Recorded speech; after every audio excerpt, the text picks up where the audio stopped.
NUFC Live, the buildup. With Tim and Peter, the Toon Twins, weekly live on NUFC Talk Radio, the voice of the Toon Army. Welcome to NUFC Talk Radio Match Day Live with Toon Twins, Tim and Peter. We are live on DAB radio across Newcastle, Gateshead and Concert. And we are live on YouTube and the website nufcradio.com. So, Newcastle go to Barcelona tonight at the Nou Camp. Second leg of the Champions League last 16. So it's going to be a historic night in some ways for Newcastle tonight, and really looking forward to it. So we'll be talking about everything that can happen, everything we want to happen. We've got another guest on the way, but obviously Peter's here with myself. Before we get into the game, please make sure you are subscribed to the channel, and please hit the like button just to support the channel and allow us to grow. And please get involved as well in the live chat. We do want to hear your thoughts, and I will get to as many as possible. And if you want your comment to be read out and you want that to be guaranteed, please give a super chat if you can. And also, if you can, become a member by joining NTTV Plus for $4.99 a month, which includes all member perks and exclusive content in one place. And supporting the channel really does help us to deliver daily Newcastle United content. And again, if you are listening on radio, we are also live on YouTube, where you'll see plenty of opinions coming in. Okay. Right, how you doing, Peter? All good.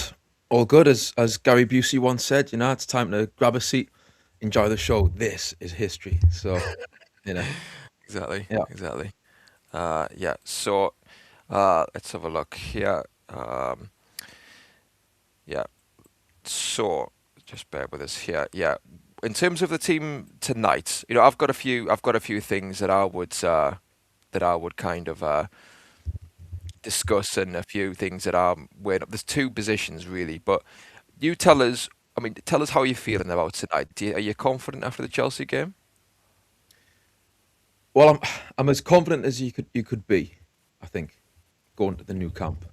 So, yeah, but the Chelsea game, what that did, right, is that showed me that, you know, we've sat here and I've sat here and I've asked for, on countless occasions, for Newcastle, especially away from home, to kind of be compact, right, and tough to beat, and not be kamikaze, not throw every single midfield player forwards at the same time and that kind of thing.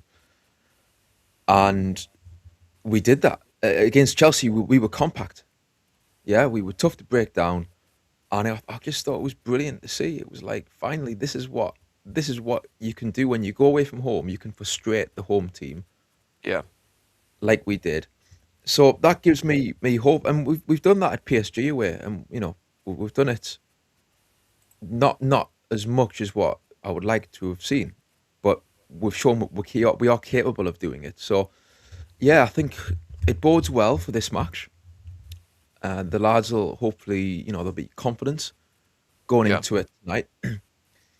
And maybe the Chelsea game is a bit of that, and I guess the PSG away game are both blueprints that you could look to try and replicate tonight at Barcelona. But it's exciting. Like I've said before on the previous show that I did, this is an amazing chance for the players to go out there and be part of one of the most historic nights in our history, basically. So, what a motivation, you know? Big time.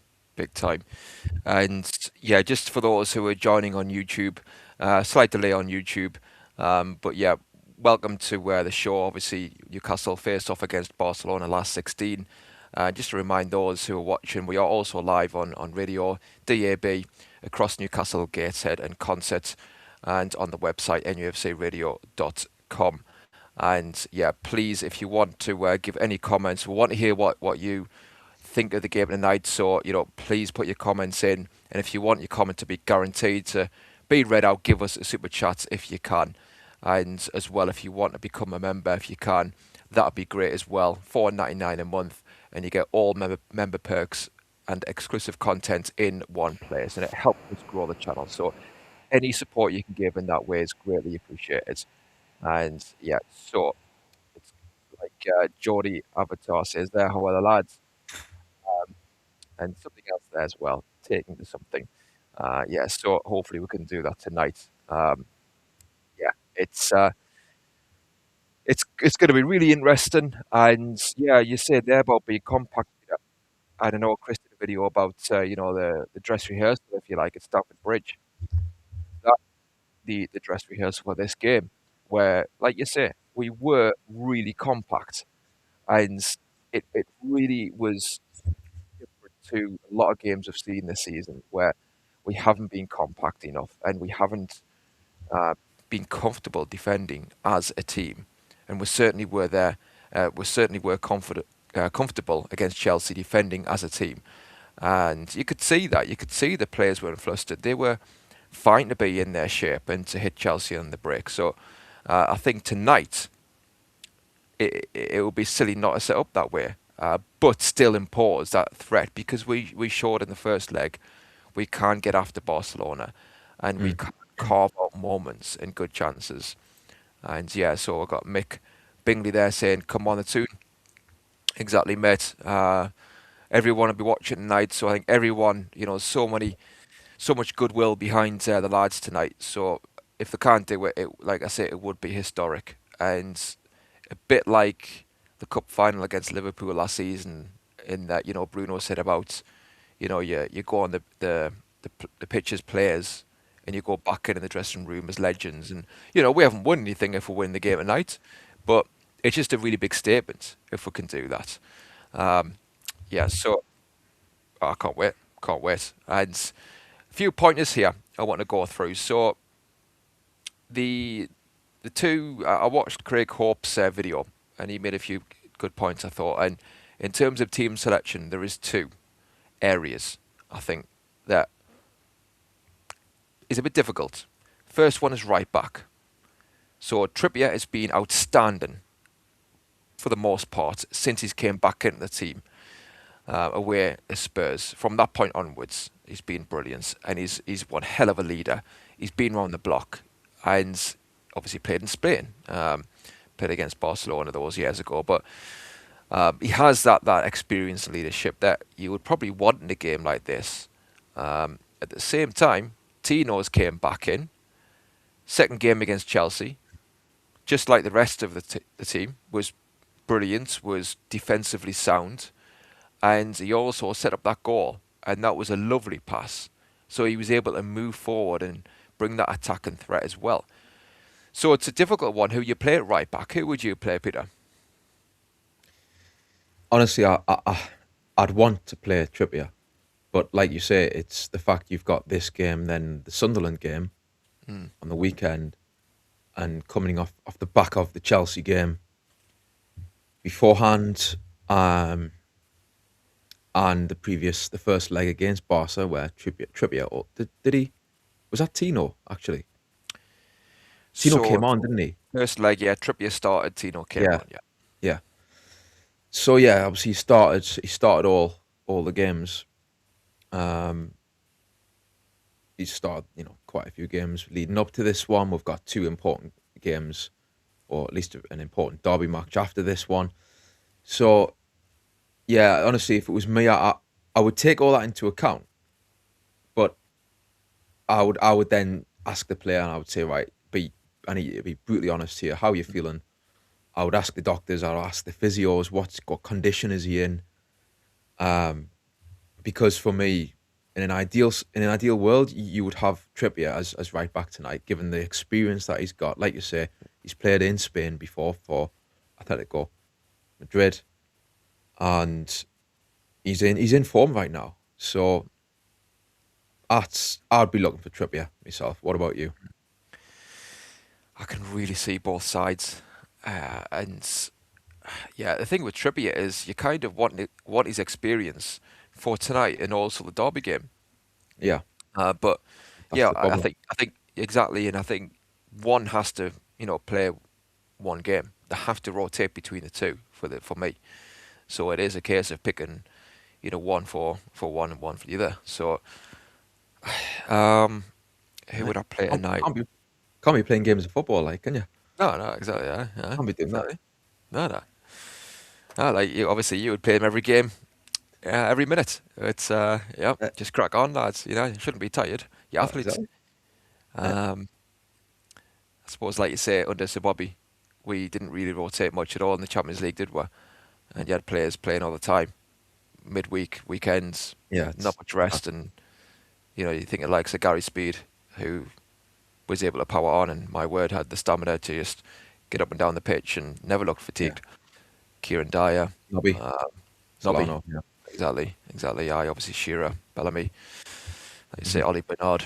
Yeah. So it's interesting to look at the team then, and there wasn't much rotation, and you think, okay, what about now? But maybe, I don't know, maybe there's the more mental fatigue. I said before that, there's a bit more scrutiny these days on the players. Is it that? I don't know.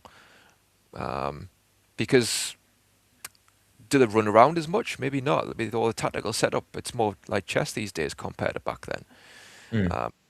But yeah, in terms of right back, I mean, please let us know in the comments, who would you play right back? I think what you're saying there, I'm kind of leaning towards in that you've got Trippier right back for this, and then Tino right back against Sunderland. I'd earmarked Trips for this a while ago, the away game, because he has got that experienced head. But it's the pace of Tino as well, isn't it? Obviously Barca, the attacking flair they have, and some of the pace that they have. Tino's got that recovery pace, and so he is so useful. So I mean, what I would say is whoever plays tonight, we're in good hands. You would have thought. Yeah, that's the thing. So, aye. We've got a guest coming on, so we'll ask him what he thinks. Who would he play right back? But Trulls in the comments says he would play Tino tonight. So, am I right in saying you'd play Trippier in the derby then? Please let us know. I mean, that does make sense as well. Like I say, honestly, for me, it's a bit of a flip of the coin, because the similar games that you need that experience, or you need that know-how. Yeah, go on, Peter. Just on that point though, like, are you telling me that if you played Tino and he does what you want him to do, he has a blinder, are you then telling me you would take him out for the Sunderland game off the back of having a blinder against Barcelona at the Nou Camp? You wouldn't, would you? That's the tricky part, because then, say again. I think I might, Yeah. Is it realistic that would happen though? You would do that, but I just think if Tino comes in, he plays well, like we would hope him to do, then you go into the derby game, and I just think it would be so hard to drop him then. And he just came back from injury, so he needs games, Whereas maybe you'd understand it a bit more with Trippier. I mean, in an ideal world, I would just play Trippier, and I would even hope to play him against Sunderland. But again, it just boils down to like fitness and what's the state of play in terms of how does he feel fitness wise? Does he feel tired? Has he got a knock? What do the stats say behind the scenes? All those kind of things I would be digging into. Well, Darren Lee says Trips. He played Trips, who was experienced playing at the camp Spotify, and yeah, I mean, to come back to what you're saying, Peter. I think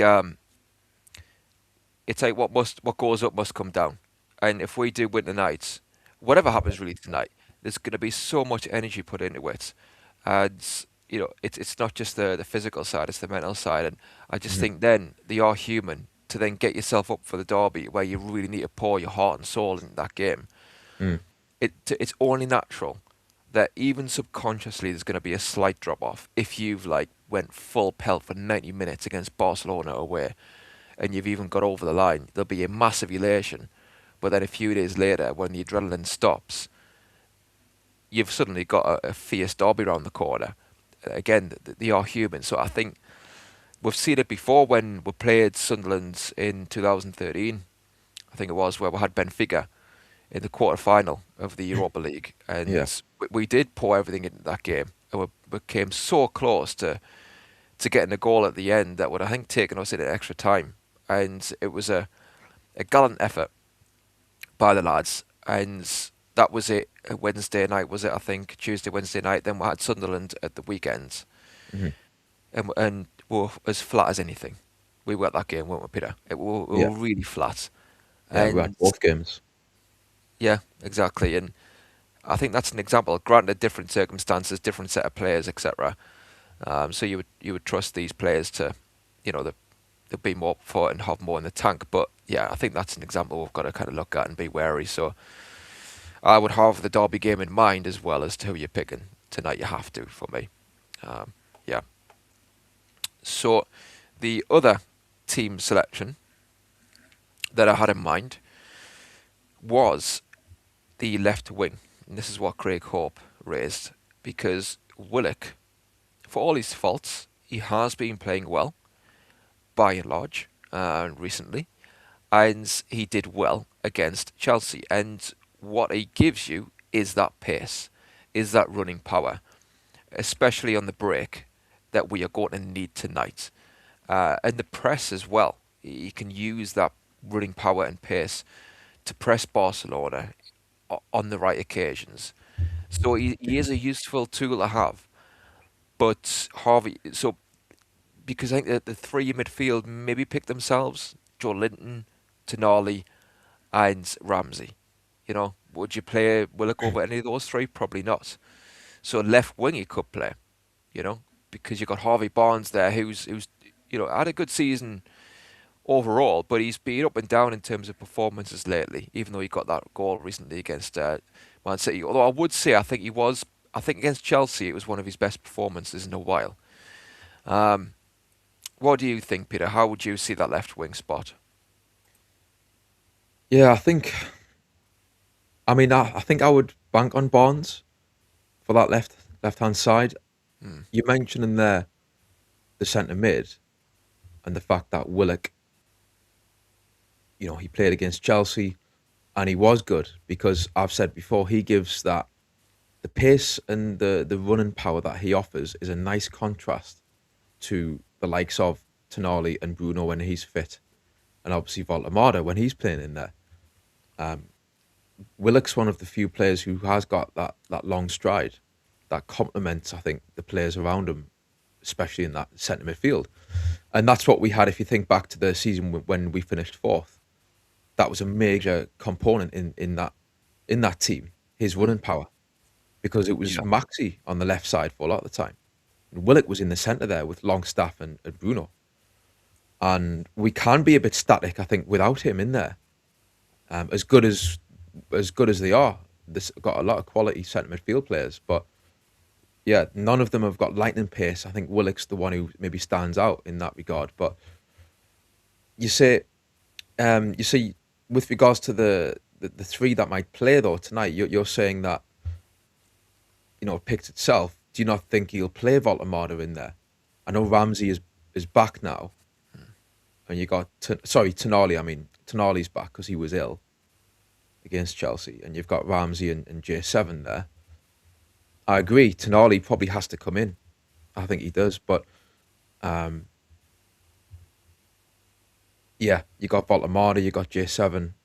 Was that your thinking there? You're thinking if Tonali comes in, it's going to be for Willock, and because I'm thinking, what about Voltemada? Would he not then still be in that central position alongside J7?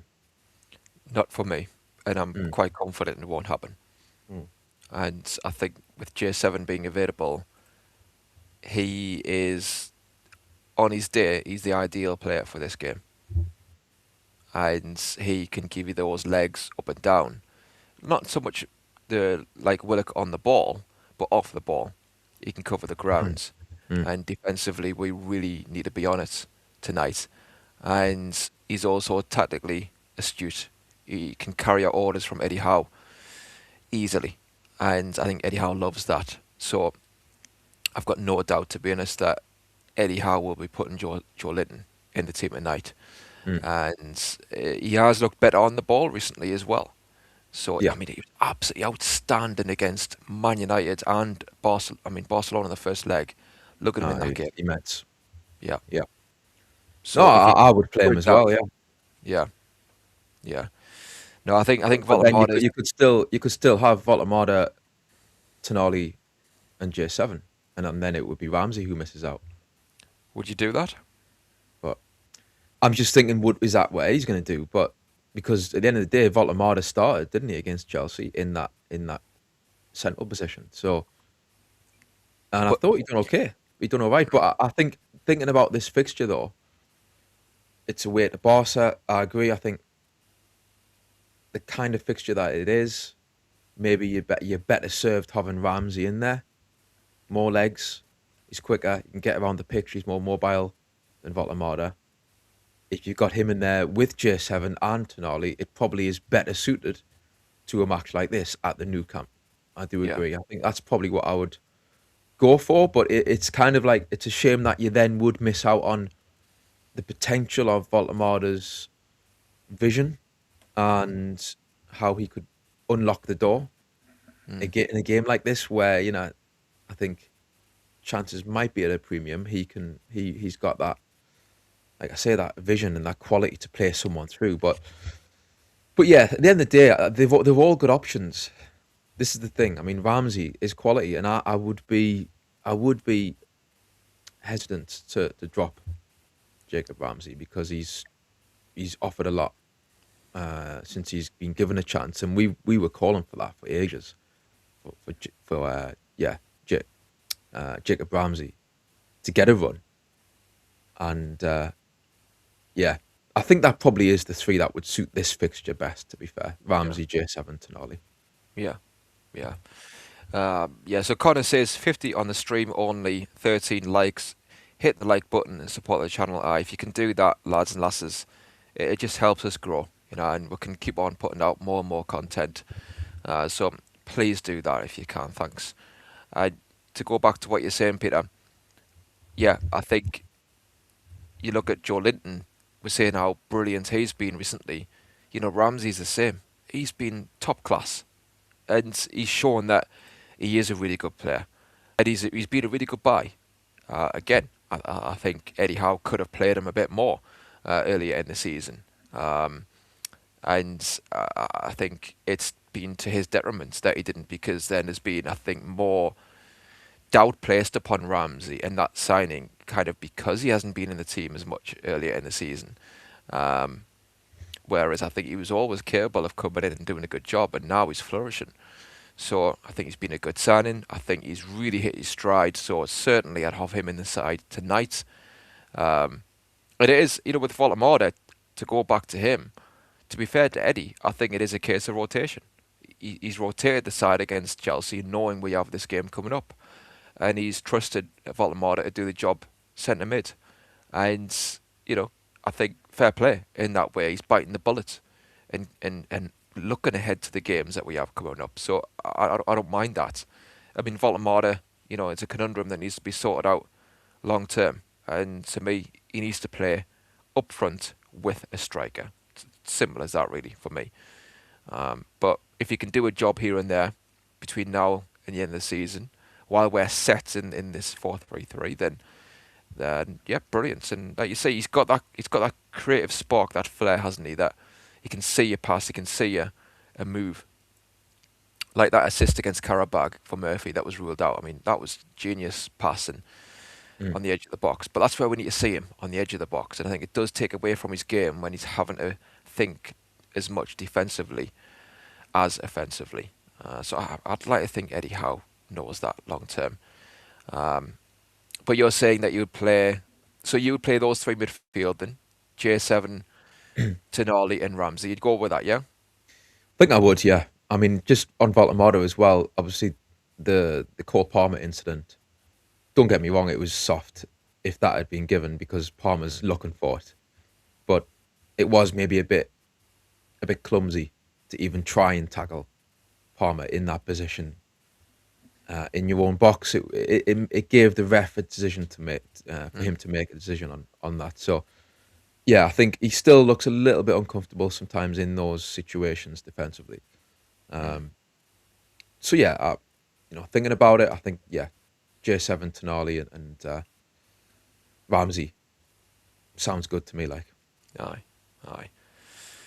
Christina's in the chat there saying that she's at work and she's going to have to listen to the start of the game on her drive home. So, yeah, I feel your pain, Christina. I know what that's like sometimes. And, yeah, fingers crossed that you get back soon enough for the rest of it. You'll get back to the grand finale. Exactly. And, yeah, you'll see you'll pop in and we'll be banging on one in, getting a winner as soon as you open the door. I mean, with me, I finished work for the Liverpool away game, and I was literally leaving work, and I'd heard we were 1-0 up. I thought, oh, brilliant, 1-0 up away at Anfield. This could be the time we actually win there. And get in the car, literally as I'm driving out, I'm talking, me getting in the car, starting the engine, and just driving out of work. I put the radio on, and all I hear is, oh, it's 2-1 Liverpool. The commentators say, oh my word. So it's very stressful when you're listening on the radio. Yeah, so to go back to the team, and yeah, Christina says she'll drop a like before it ends. Appreciate that. Cheers. To go back to the team, would you play Barnes left, you said, instead of Willock? I would.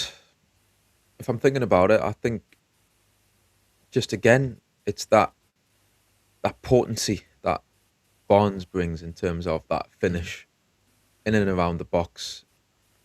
He's got that killer instinct. And I like Willock. I think he is someone who you'd like to think can come on and impact the game as a sub because of the qualities that he brings. And I get what you're saying. It's like it's a tough one really out of those two because Willock's he's quicker than Barnes. I think he could probably stretch the game a bit more, get in behind Barca if they're going to play this high line again. Willock was seen against Chelsea, the pace.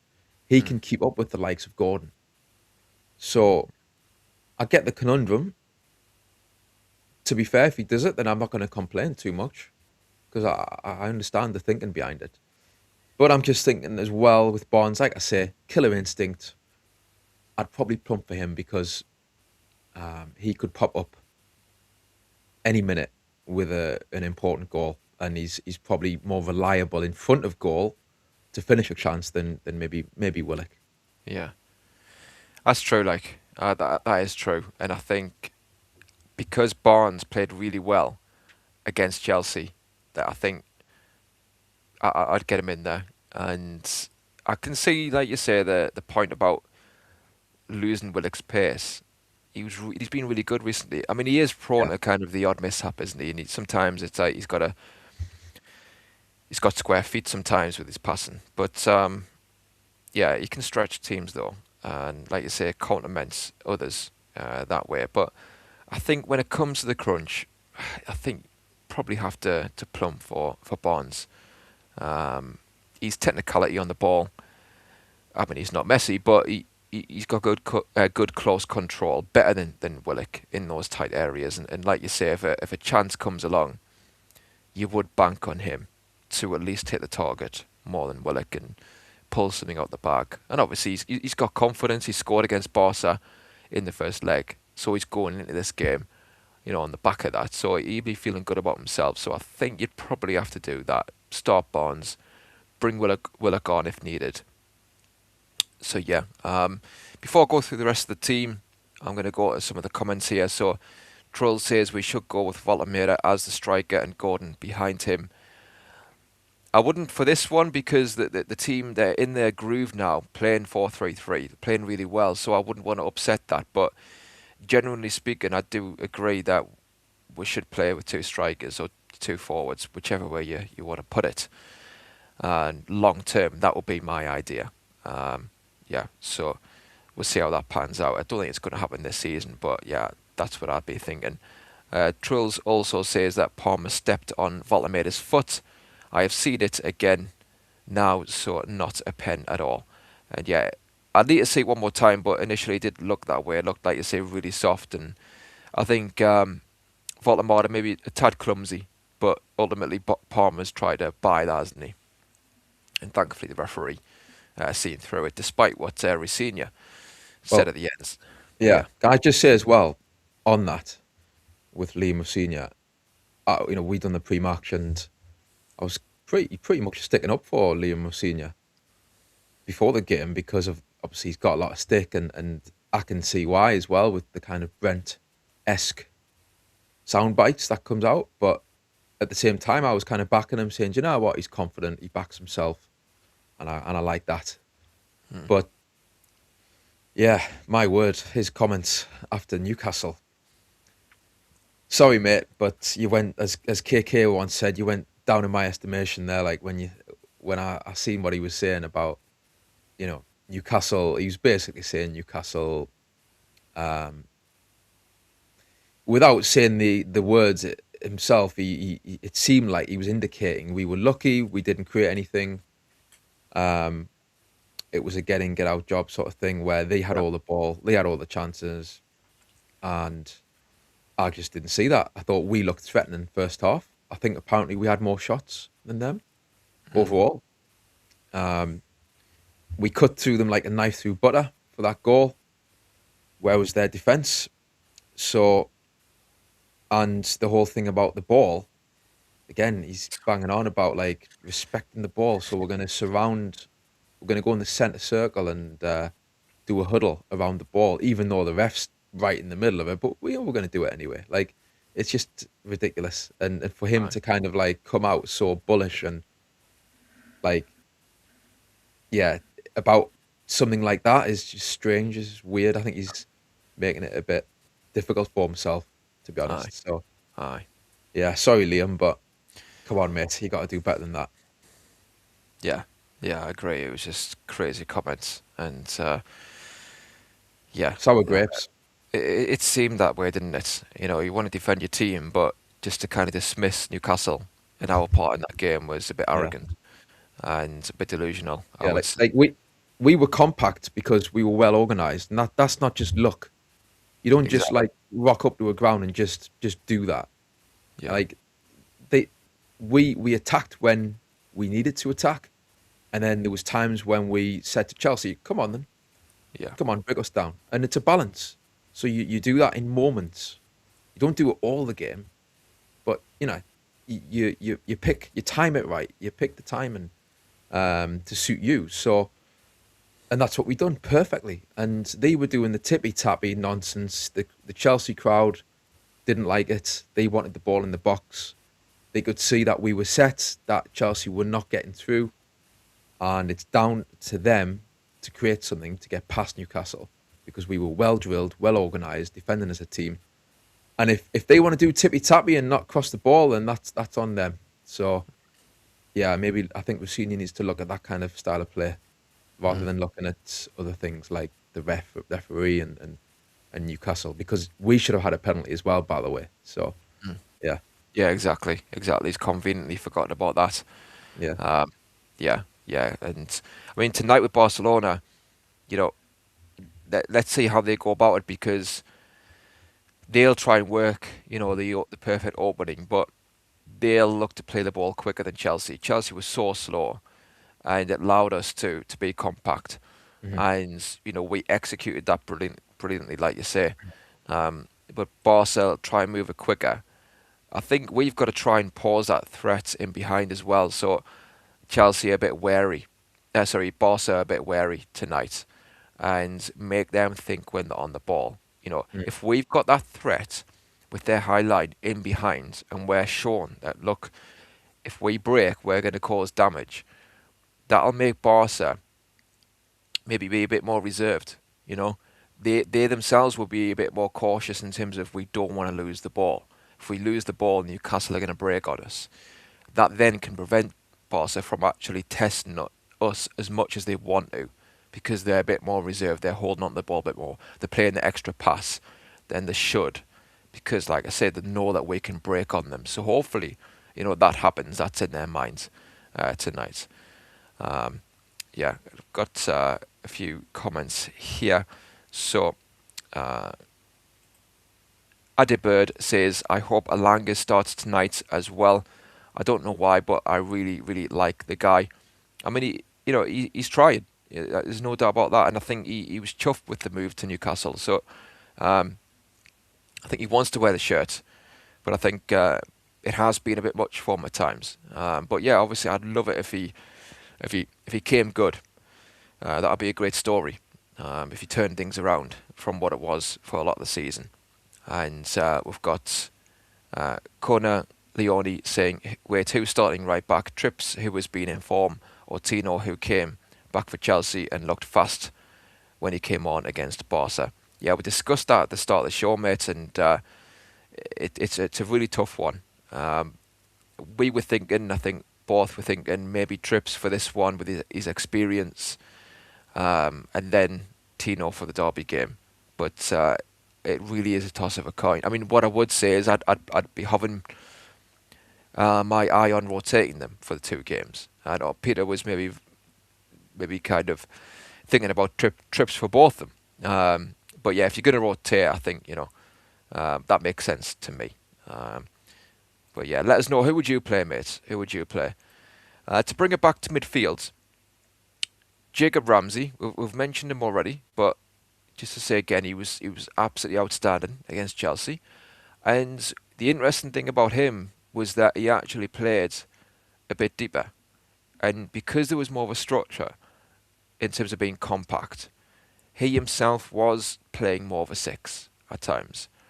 And he was tracking runs, he was protecting the back four a bit more than the other two, which is not ordinarily something you'd pin on Jacob Ramsey. He's an attacking player.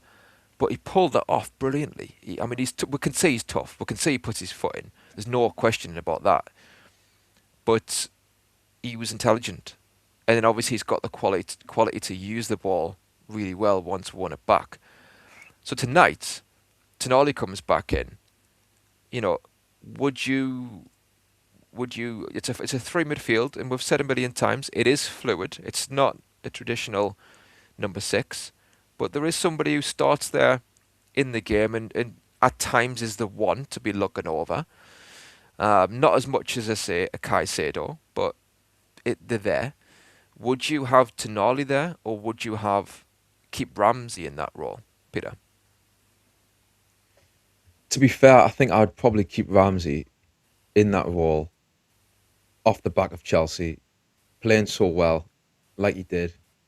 He's in his groove. And yeah, I think I wouldn't want to kind of change something if it's working. So yeah, and like you say, it's not set in stone. The way Eddie likes to have the three is that they're fluid. They kind of take turns a little bit.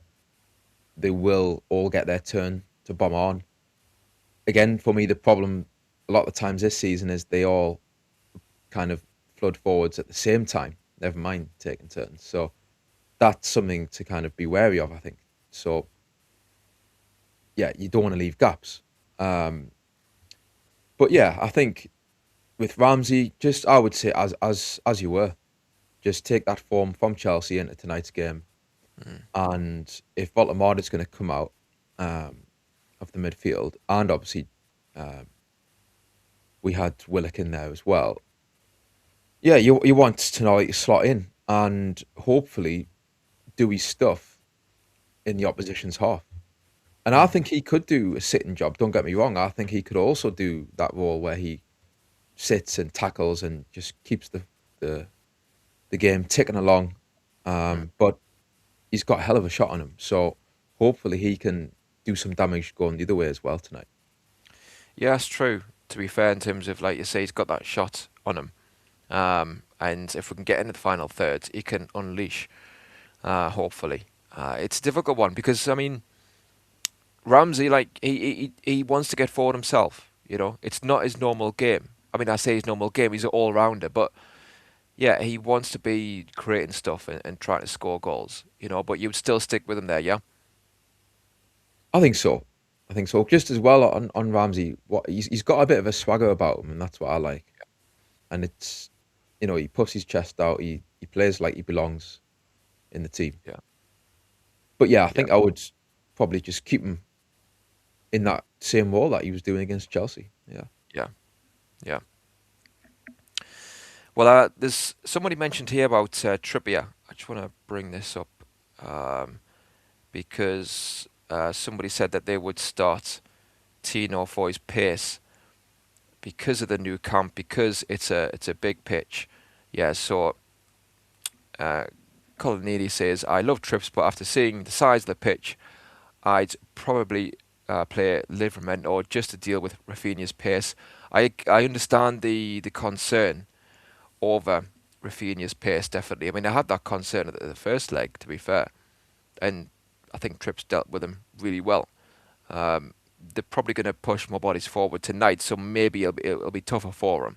So maybe you have that in mind for this one. But just quickly, Peter, in terms of the size of the pitch, I've just had a look, because I did read about this earlier, and I think it's a bit of a myth, about, obviously it's a massive stadium, but the pitch itself, the dimensions for St James's Park, I've just done a quick Google search, but apparently is 105 by 68 metres. I've done a search for the new camp, and it's exactly the same. 105 by 68 metres. Exactly the same. It can be deceptive. I think it's the same for other grounds. I'm sure Old Trafford isn't as big as the pitch isn't as big as what you think. Yeah. Because Old Trafford, kind of on TV, it looks maybe one of the bigger pitches that you'd play on. But I'm not.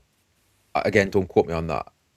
But I've got a feeling that's kind of a similar thing where it's not as it's not as big as what you'd assume. So yeah, I think, to be fair, it's still a fair point with Trippier, with that selection and that dilemma between Trippier and Tino, because what I would think about more is the fact that Barca being at home means that it's inevitable. I think they're probably going to have more of the play than what they did at St James's. So therefore, Trippier is going to come under a bit more, maybe even a lot more pressure than he did at home. Because at home, I think we were really proactive.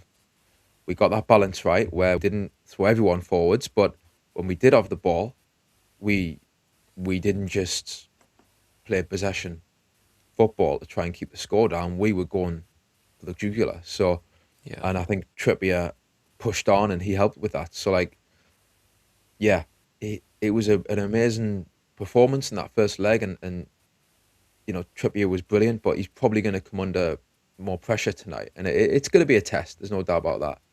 But I'm just thinking his leadership could be vital tonight. But yeah, I do get the point, because Tino's got all that pace in and he could bomb up and down, no problem. But yeah, we'll see soon. We'll find out. Yeah, exactly, and this is why they paid the big bucks to make these decisions, the managers. I've got a question here from Connor.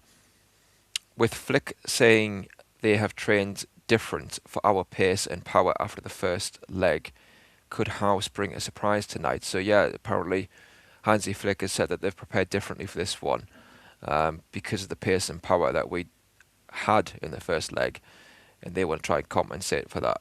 I think we'll probably just play the same way. It's hard in one way. I mean, unless you go with wing backs, and that's the surprise. Or like you say, you play Volamada. That's another surprise.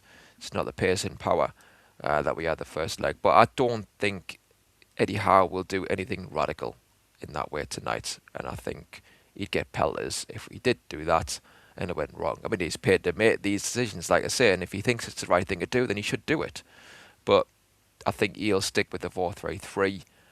And I think, like I say, that the only two dilemmas in a way I think he'll have in his mind is the left wing spot between Joe Willock and Harvey Barnes, and the right back spot between Trippier and Tino. I think, he'll want to have Joe Linton in there. He'll not pick Joe Linton. There's no way that'll happen. And seemingly Tonali's fine. Can you leave a player of his quality on the bench for a game like this? I don't think you can. And Anthony Gordon is, he was brilliant against Chelsea, and he has played the centre forward role really well since that Spurs away game. And you've got to give credit. I will give credit when he puts a shift like that in. But he had the quality though, and he had the nous, and he knew his runs were like intelligent runs, So he's playing that role in a way where, for me, you can't take him out. And he'll be key tonight. So yeah, I think he'll play towards those strengths, Eddie Howe, tonight. I take it you would stick with Gordon up front, Peter. Yeah, like you say, up front, he's a bit of a menace because he's just purely his pace and he's like I think his close control is pretty good, and I mean he buys free kicks, and sometimes I don't like to see him go over too easily, but sometimes he knows just when to put his body in the way, and that is good centre forward play. If you know that the tackle's coming your way, and you get your body in between the player and the ball, like you get free kicks that way, and then he knows how to do that. So yeah, and I just think similar to what you said about J7 carrying out instructions. I think Eddie trusts Anthony Gordon, and again, we're talking about Wissa. We were talking the other day about the fact that Wissa's not happy, he's not getting games, and apparently, he was a bit miffed about his situation after the Chelsea game. But it's like, look, if you had came in and done what Gordon has done in these games when Wissa was given the chance. I know. Don't get me wrong. He's had a long-term injury, and I think this season is going to be. It probably was always going to be difficult to hit the ground running and get in his groove at a new club as well. But he did have chances to show his worth, and he kind of fluffed his chances. Gordon looks way more effective up front. Again, it goes back to that Tottenham game. That's why I just thought at that time, I was looking at the strikers, I was looking at the situation up front. We just got beat off Brentford. Both Wissa and Voltemade were put on second half in that one. I think they were both playing up front. Wissa had a run of games where he just wasn't doing it. Obviously, we've got the whole debate or dilemma about Voltemade in that formation, up front is a bit of a struggle sometimes. And I just thought, you know what? Our best bet now is probably Gordon up front, because he's more similar to he plays the Isak role better than any of the others so far that I had seen up to that point this season. And I think since then, barring the Everton game, he had a stinker against Everton, no doubt about that, Anthony Gordon. But aside from that, yeah, I think you got to give him credit where credit's due, I think I would stick with him tonight, definitely. Yeah, I agree. And Jay Tafala says, I think Trips is appropriate for experience. He might be knackered against Rafinha though. So yeah, it's a real balancing act. I would say with that scenario, it is really important that Ramsey or Tonali come across and double up on Rafinha and help out. It's not, obviously love the overlap and fullback as well, but they need to help out Trips, whoever it is really. But if they can outnumber or match up Barcelona that way, it's then not all down to Trippier. We need to work as a team tonight to shut off players like Rafinha, whoever plays.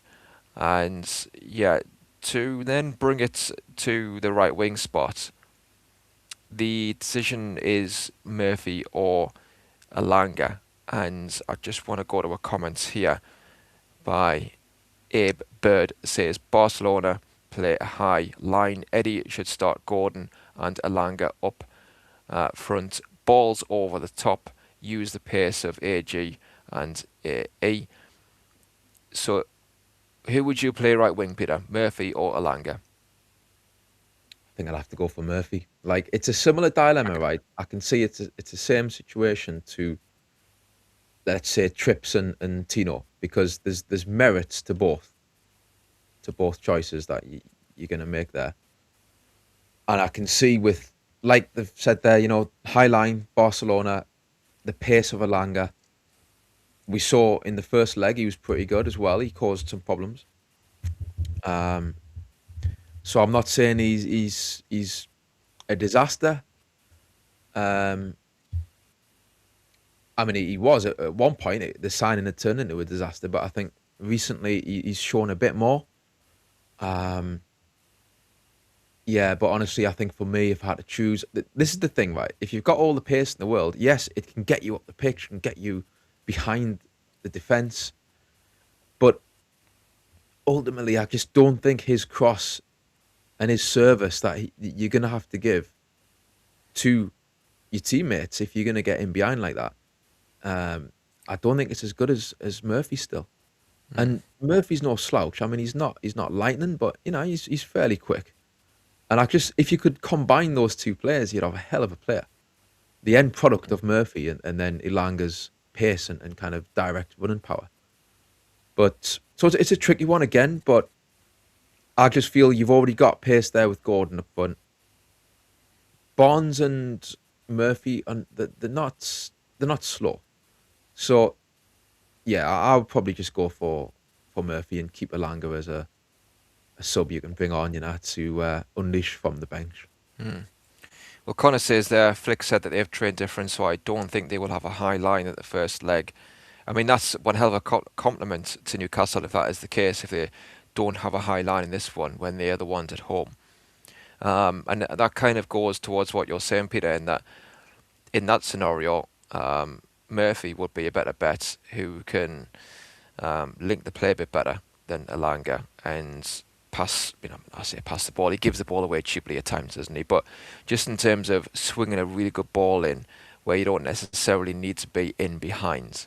So Murphy will be better tailored to that scenario, definitely. Yeah. I mean, it is cat and mouse because, I think Eddie Howe's got to work out what Hansi Flick is going to do. If Barcelona are going to play their usual game, I think, I'd probably plumb for Ilanga.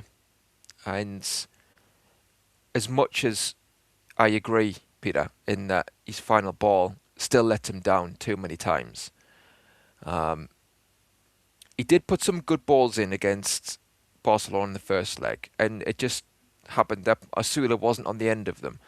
And, a striker with more experience and nous might well have been on the end of them. So I think Ilanga was a bit unlucky in that way. Having said that, there were moments where he did let himself down in the final third where we broke that time, didn't we? And he takes an extra touch and then the chance is gone because the defenders got back. So, he's got that pace that I think we really could do with tonight. And his link-up play has been better as well with Ilanga. He's not giving the ball away every minute when he gets it like he was, a month ago. So I think that's a tick. That's an improvement. So you can maybe lean on that a bit more tonight where you can play some nice passes and you can take part in the build-up play. You just want him, like you say, when it comes to the crunch, to actually deliver a really good ball, or deliver a goal himself. I'm just thinking maybe Ilanga for this one and Murphy for the derby, where you do know that Sunderland are going to sit in. And Murphy, I think, is a Geordie basically as well. So I think he himself is better suited to that game for me. Absolutely over Ilanga. For me, Ilanga in the derby game, I'm a lot more wary about than Ilanga in this one. So I would plump for Ilanga tonight and Murphy in the derby. And I know you don't necessarily have to play one for the other. Maybe you play both, but that's what my thinking is. So we've got some comments here.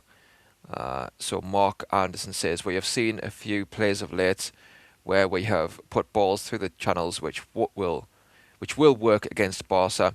Also over the top early on to pin Barca back with pace. Yeah, and goes back to what Connor's saying in that Flick has mentioned that they've been training differently. So will they play the high line tonight? That's the question.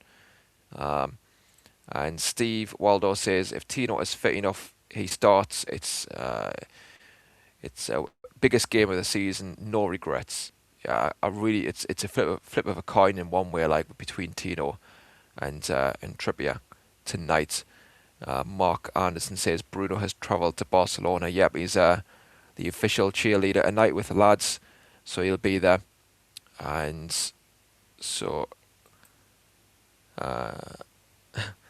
somebody else says, I have a question, fellas. Have either of you ever seen a Mackham in the new camp? And the answer to that is a resounding no.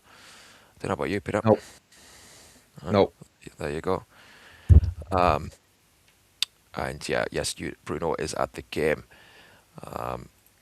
And Steve Waldo says we aren't playing a natural striker, so what's the point of playing wingers? But I think I get that. I think it's more working the ball into situations, and if we can get in behind, Gordon, his finishing's still, not at the highest level, I would say, but I think he's getting a bit better in that regard. He's getting a bit more accomplished. So, yeah, I think we've got to try and give him service, but it's not just Gordon. It's the likes of Ramsey, it's the likes of Tonali, who can finish. And Ramsey's got goals recently. We know that Tonali's got a shot on him. So if they can work themselves into positions where we get in behind and they can follow the play, it's about creating chances for them as well if they can get in the box. So it's not just with Gordon. Yeah, and there was another point as well I'll come to. So, yeah, I think it was defence, wasn't it? So you've got Botman was brilliant, like they all were against Chelsea. But are you thinking Dan Burn comes in for this one, Peter?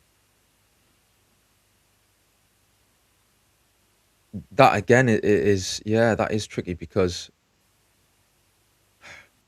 you see when you have a win like that against Chelsea away, it makes it very difficult. Then I know you gotta do the juggling act and get the old rotation water out from the locker. But yeah, then you see you're taking a player out of the team who's banging form, who's just done a brilliant job at Stamford Bridge. So, but at the same time, you got Dan Burn, who was a man mountain against Barca in the first game. So, and to be fair, I think Gary made a good point last week that in games like that one, at least, I think him being a Geordie kind of did give him that extra 10%.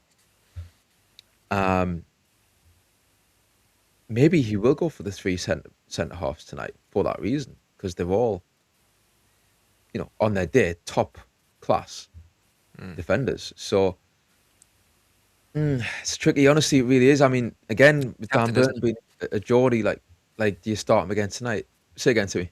It's tempting, isn't it?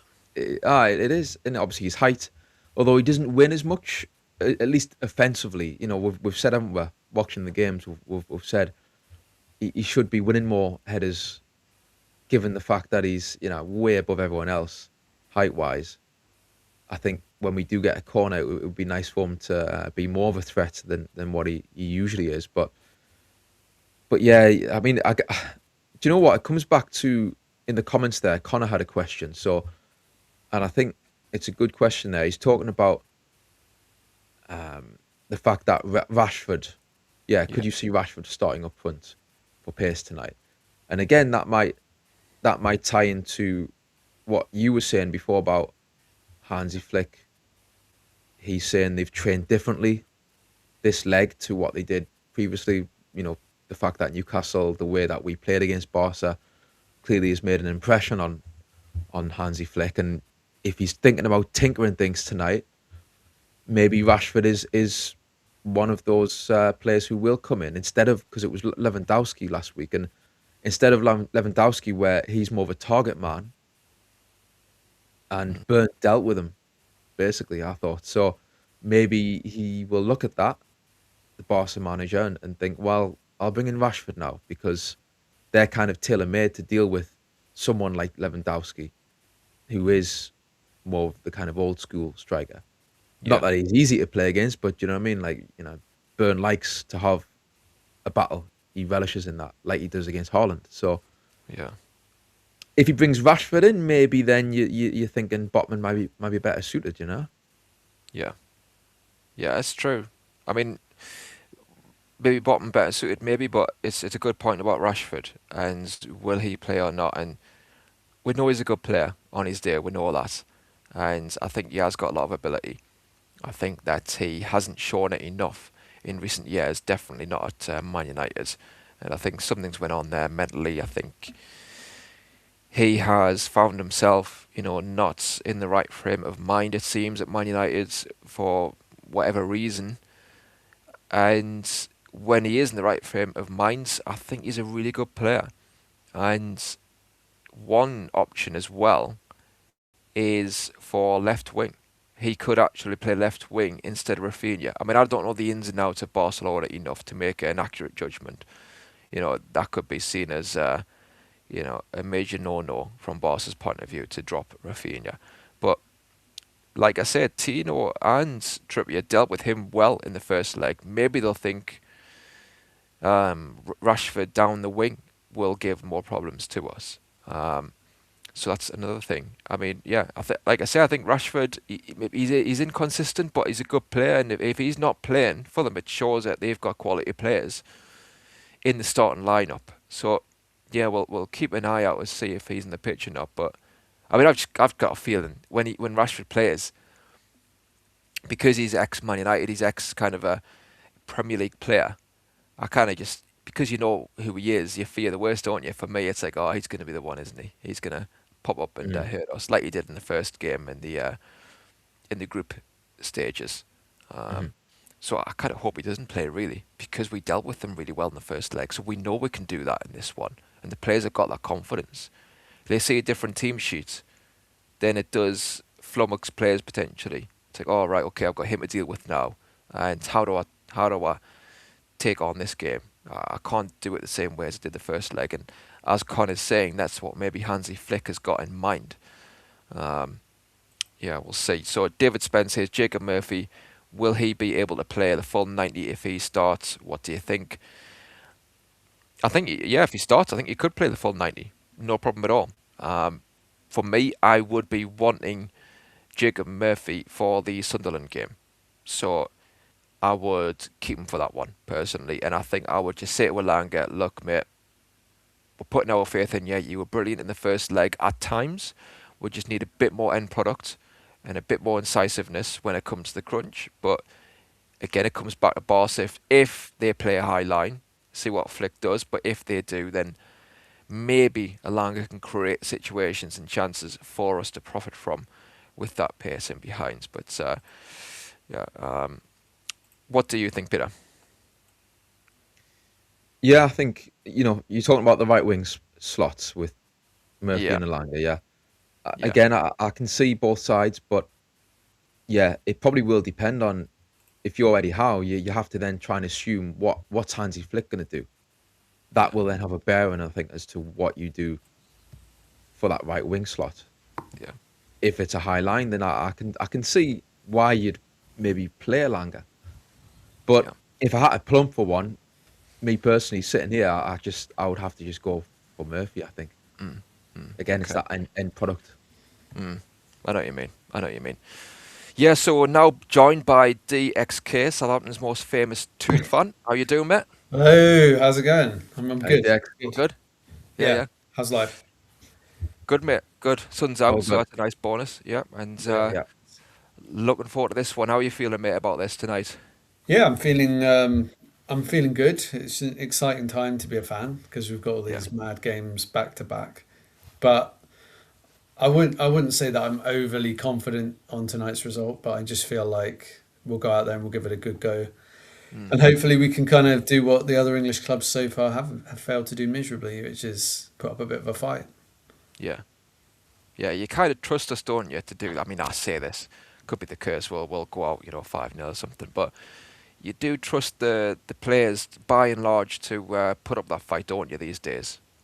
Yeah, that's the thing. I think it's a balancing act as well, isn't it? Because we've got the Sunderland game on Sunday, so it's a bit of a tricky one, really, with the rotation. But I at least feel like there's that side of us. We don't roll over and we don't kind of just go, yeah, forget it. There's been one or two games where we kind of seem to have but even Man City though in the League Cup, we did kind of in the second half of the second leg, we did pull ourselves up a bit. But yeah, I just hope today. I think we've got to be a bit more pragmatic and just a bit more. Like we can't just go right. Come on, we need a goal. I don't think we will. We've got to find that balance of having a threat, probably Yeah. on the counter attack, and just being smart at the back. whether that's playing five at the back or whatever, I don't know. But yeah, get that balance right, and I think that would be good. Well, I'm going to ask you some questions, and we've went through the team, me and Peter, before, Yeah. as to what we would do, and some of the dilemmas that we have, and Eddie Howe will have. So right back, Tino or Trips, who would you play?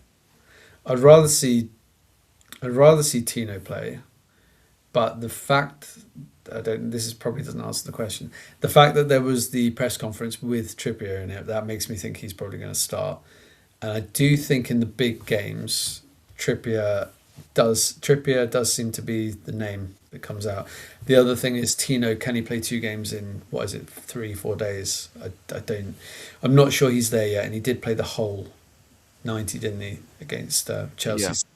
So I just don't know if you risk him again and maybe bring him back for Sunderland, but then I'd like Trippier in for Sunderland. So it's a tough one. I personally will go with Tino, but if we're picking my team, I'll say Tino.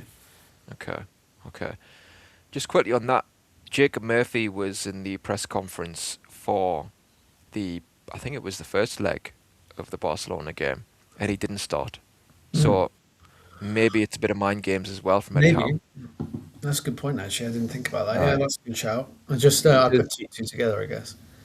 Yeah, I think Eddie likes to keep his cards close to his chest, doesn't he? And he said that before, how he's mentioned in a press conference one time that you want the opposition manager to know as little as possible.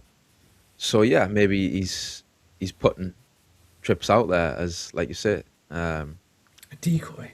bit of a decoy. Yeah. Yeah. Yeah. Interesting. I mean, Connor made a point about Hansi Flick, and he said that Hansi Flick himself mentioned that they're prepared differently for this game to compensate for our pace and power. So does that mean they won't play as high a line? Do you think he would go that far, Hansi Flick? I think at home they'll play to their strengths, won't they? Because I just can't see them bending. Top teams don't really adjust their tactics that heavily for the so-called for anyone at home, and I think they'll play to their strengths, won't they? I would have thought. Now whether Lewis Hall and these other players who were so brilliant in the first leg can do it again in Spain, I don't know. But one thing I am happy about before we go through the rest of the lineup is I looked at the lineup we had in 1997 when we played at the new camp. Des Hamilton started, Yondell Thomason, John Barnes was up front, Ket Spire on the left wing. So we've got a better team than that, whatever happens. So that's something. Yeah. It's nearly as good. Yeah, Nearly as good. I think we had Steve Watson and John Barrett were playing on the wings or on the kind of playing further up the field. It was a strange formation. I think you're doing Des Hamilton a bit of a disservice there, mate. You know what I mean? Yeah, Disco Des. Aye. When you look at the squad, it's totally different, isn't it? And and also, I mean, I bring it forward as well to 2003, and we played Shola at the new camp, didn't we? Because Shearer and Bellamy was suspended for that one, and it was Shola, and he scored, to be fair to him. Yeah. But I mean, the rest of the team was good, I think. That was one where Kieran Dyer was on the post and he just stood there and didn't kick off. And then apparently Sir Bobby had an absolute hairdryer treatment for that. He did, yeah. They showed a video of it, and they said that the players started laughing. Yeah. And then he turned around and he says, "What's funny about that? Yeah. Why are you laughing?" Yeah. Go on to me. No, exactly. That's what happened. And the thing is, we're going off a tangent here, but Sir Bobby, he loved Kieran Dyer, didn't he? And Kieran Dyer was a really good player. But yeah, he does that, and then you fast forwards a year later, he does the same again at home to Everton, I think it was, in the Premier League, and it went under the radar a little bit, but he did do the same again, Kieran Dyer, because I think he was in the comfort zone a bit with Sir Bobby, because Sir Bobby just supported him all the time, and the Ipswich connection, I bet, helped. Yeah. Ipswich boys, you like Darren Ambrose, Titus Bramble. Yeah. To sell Nobby and bring in Ambrose as the replacement was I think Bowyer was the other one, wasn't he? He played Bowyer on the right wing. That's right. At times, yeah. Have Ambrose as an understudy in Nobby, fine, but don't sell Nobby and then have Bowyer and Ambrose as the alternatives. Bowyer wants to be in the middle anyway. Interesting times. So the next team selection I'm going to go to that I brought up with Peter is the left wing spot, and No. Craig Hope has talked about this, and I thought it was a good point because Willock has done brilliantly, not brilliantly, but he's done really well, I think, at times recently. He's hit and miss. Sometimes, things go wrong. His passing is a bit skewer for times, but his running power, his pace, especially against high lines, has been very useful. The three in midfield, I think, picks themselves. You've got J7, Ramsey, and Toon Army. I mean, you Yeah. tell me if you do something differently, but No, yeah, I think most will go with that. Yeah, without Miley and Bruno, I think that's the only option. yeah, yeah. And so then the question is, would you play Harvey Barnes left wing, who I thought had his best game in a while against Chelsea, or would you play Joe Willock for the reasons that I've said out there?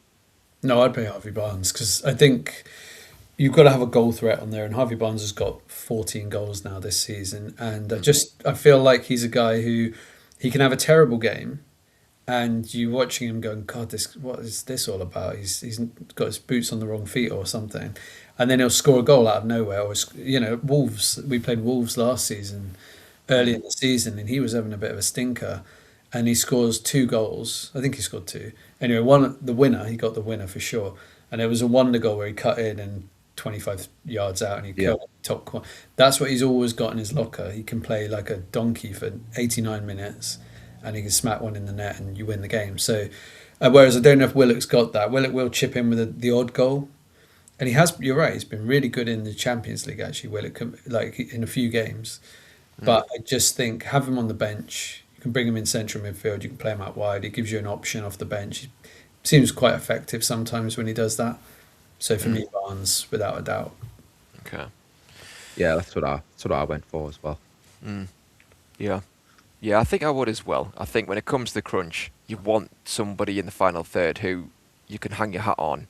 Yeah. More often than not, in the final third. So I think the team might be out, Let's have a look. Now, if they put Nick Pope in, I think we're all going to cry on. Shall I go through it? Yeah, go on. We've got Ramsdale in goal. Okay.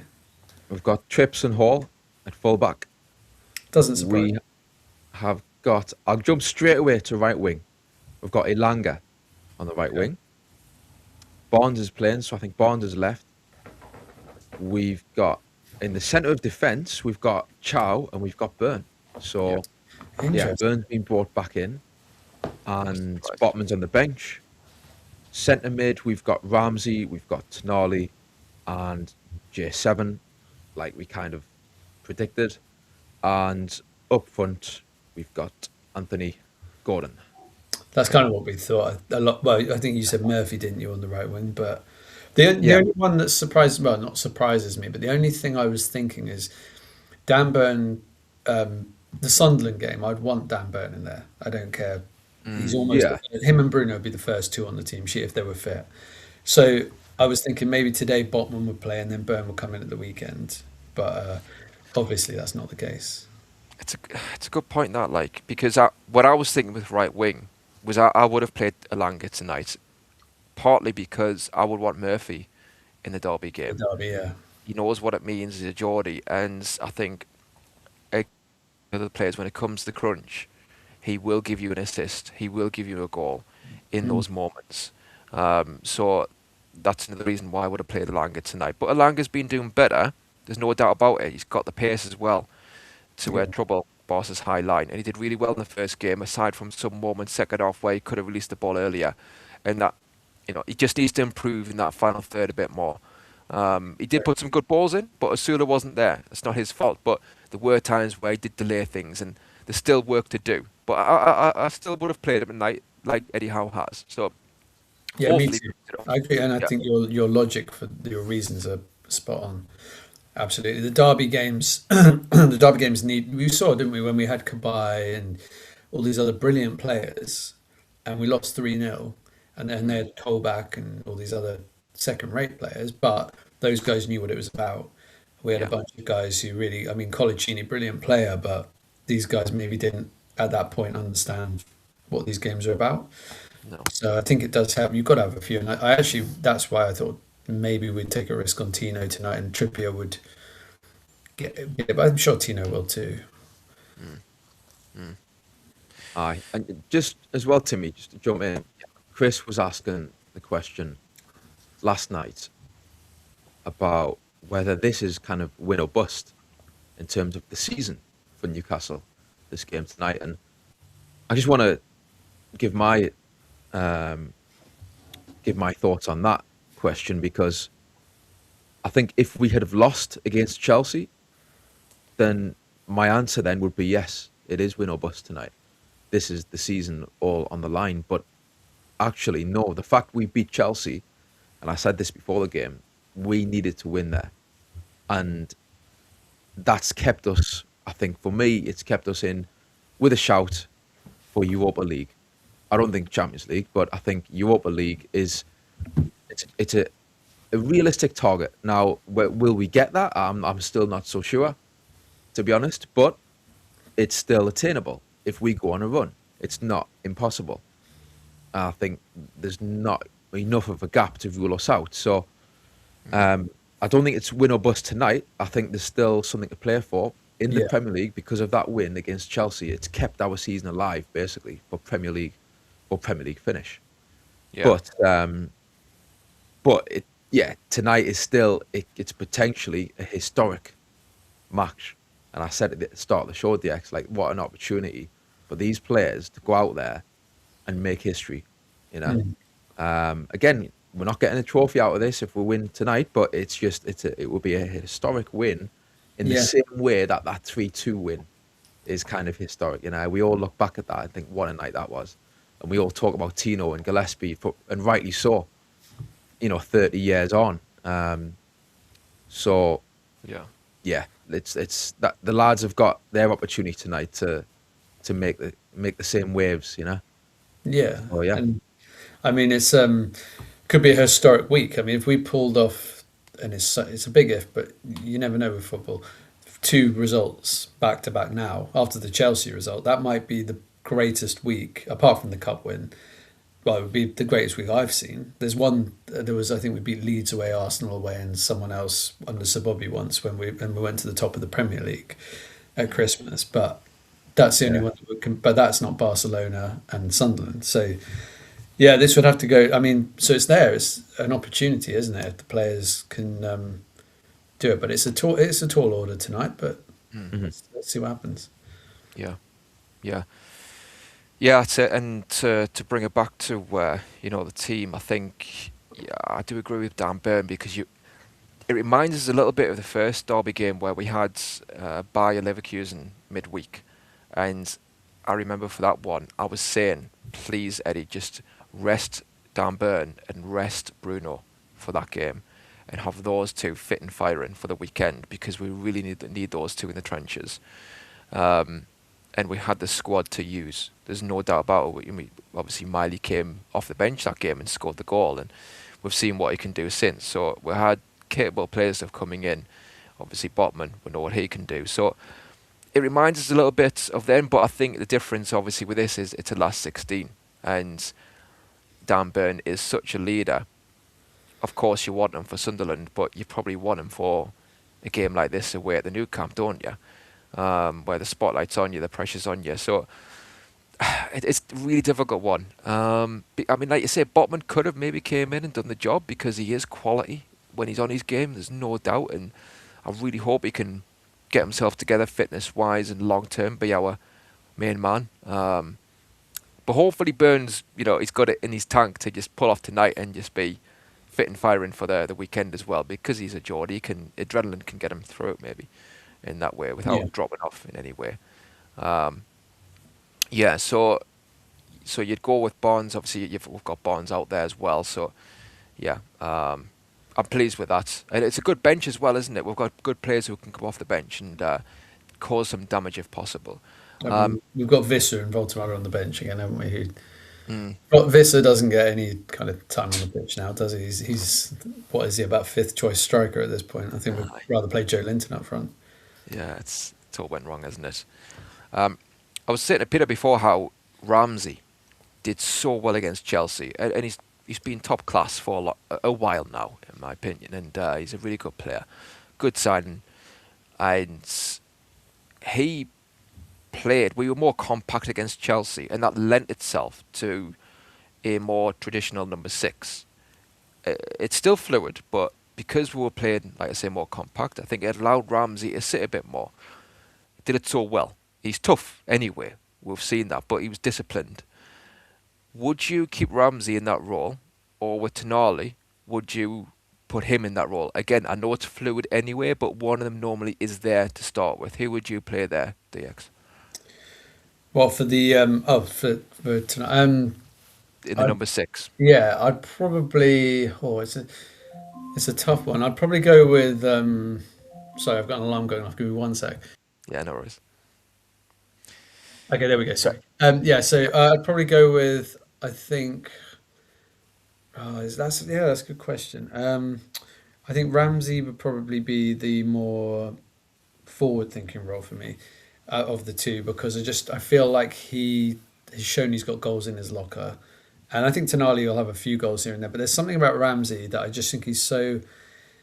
He makes those little runs. He seems to find a bit of space in the box. I think there could be a goal-scoring midfielder in there. Like, he's always played on the wing, hasn't he, for Aston Villa? So you feel like obviously Eddie Howe's seen something in him to think, oh, we're going to turn this guy into a central midfielder. And at first it looked a bit like, I'm not sure about this. But he's kind of looked very accomplished in there the last few games. And out of all the signings, Chow put Chow on a slightly higher level because he's done it for the whole season pretty much. But Ramsey seems to be the other one who's stepped up and looked like, wow, this is a good addition to the squad. Especially, he didn't cost the earth. So yeah, tonight. But yeah, either way, really, tonight for me, I'm they could switch around a bit. But I like the idea of Ramsey bombing forward a bit and getting in the box or at the edge of the box, because he seems to be very good. Not saying Tonali isn't, but he's very good on the ball, very good at keeping it. He's got quick feet. And I always, there's certain players that you trust when they get the ball. Yeah. One of those for me is like, oh yeah, Ramsey's got it. He won't give that away. Mm-hmm. Certain players like Willock and sometimes Joe Linton or Voltemada, I think, oh, this could go either way. But yeah, I always have confidence in him, Tonali, Bruno, those guys to keep it and not waste possession, and Hall as well.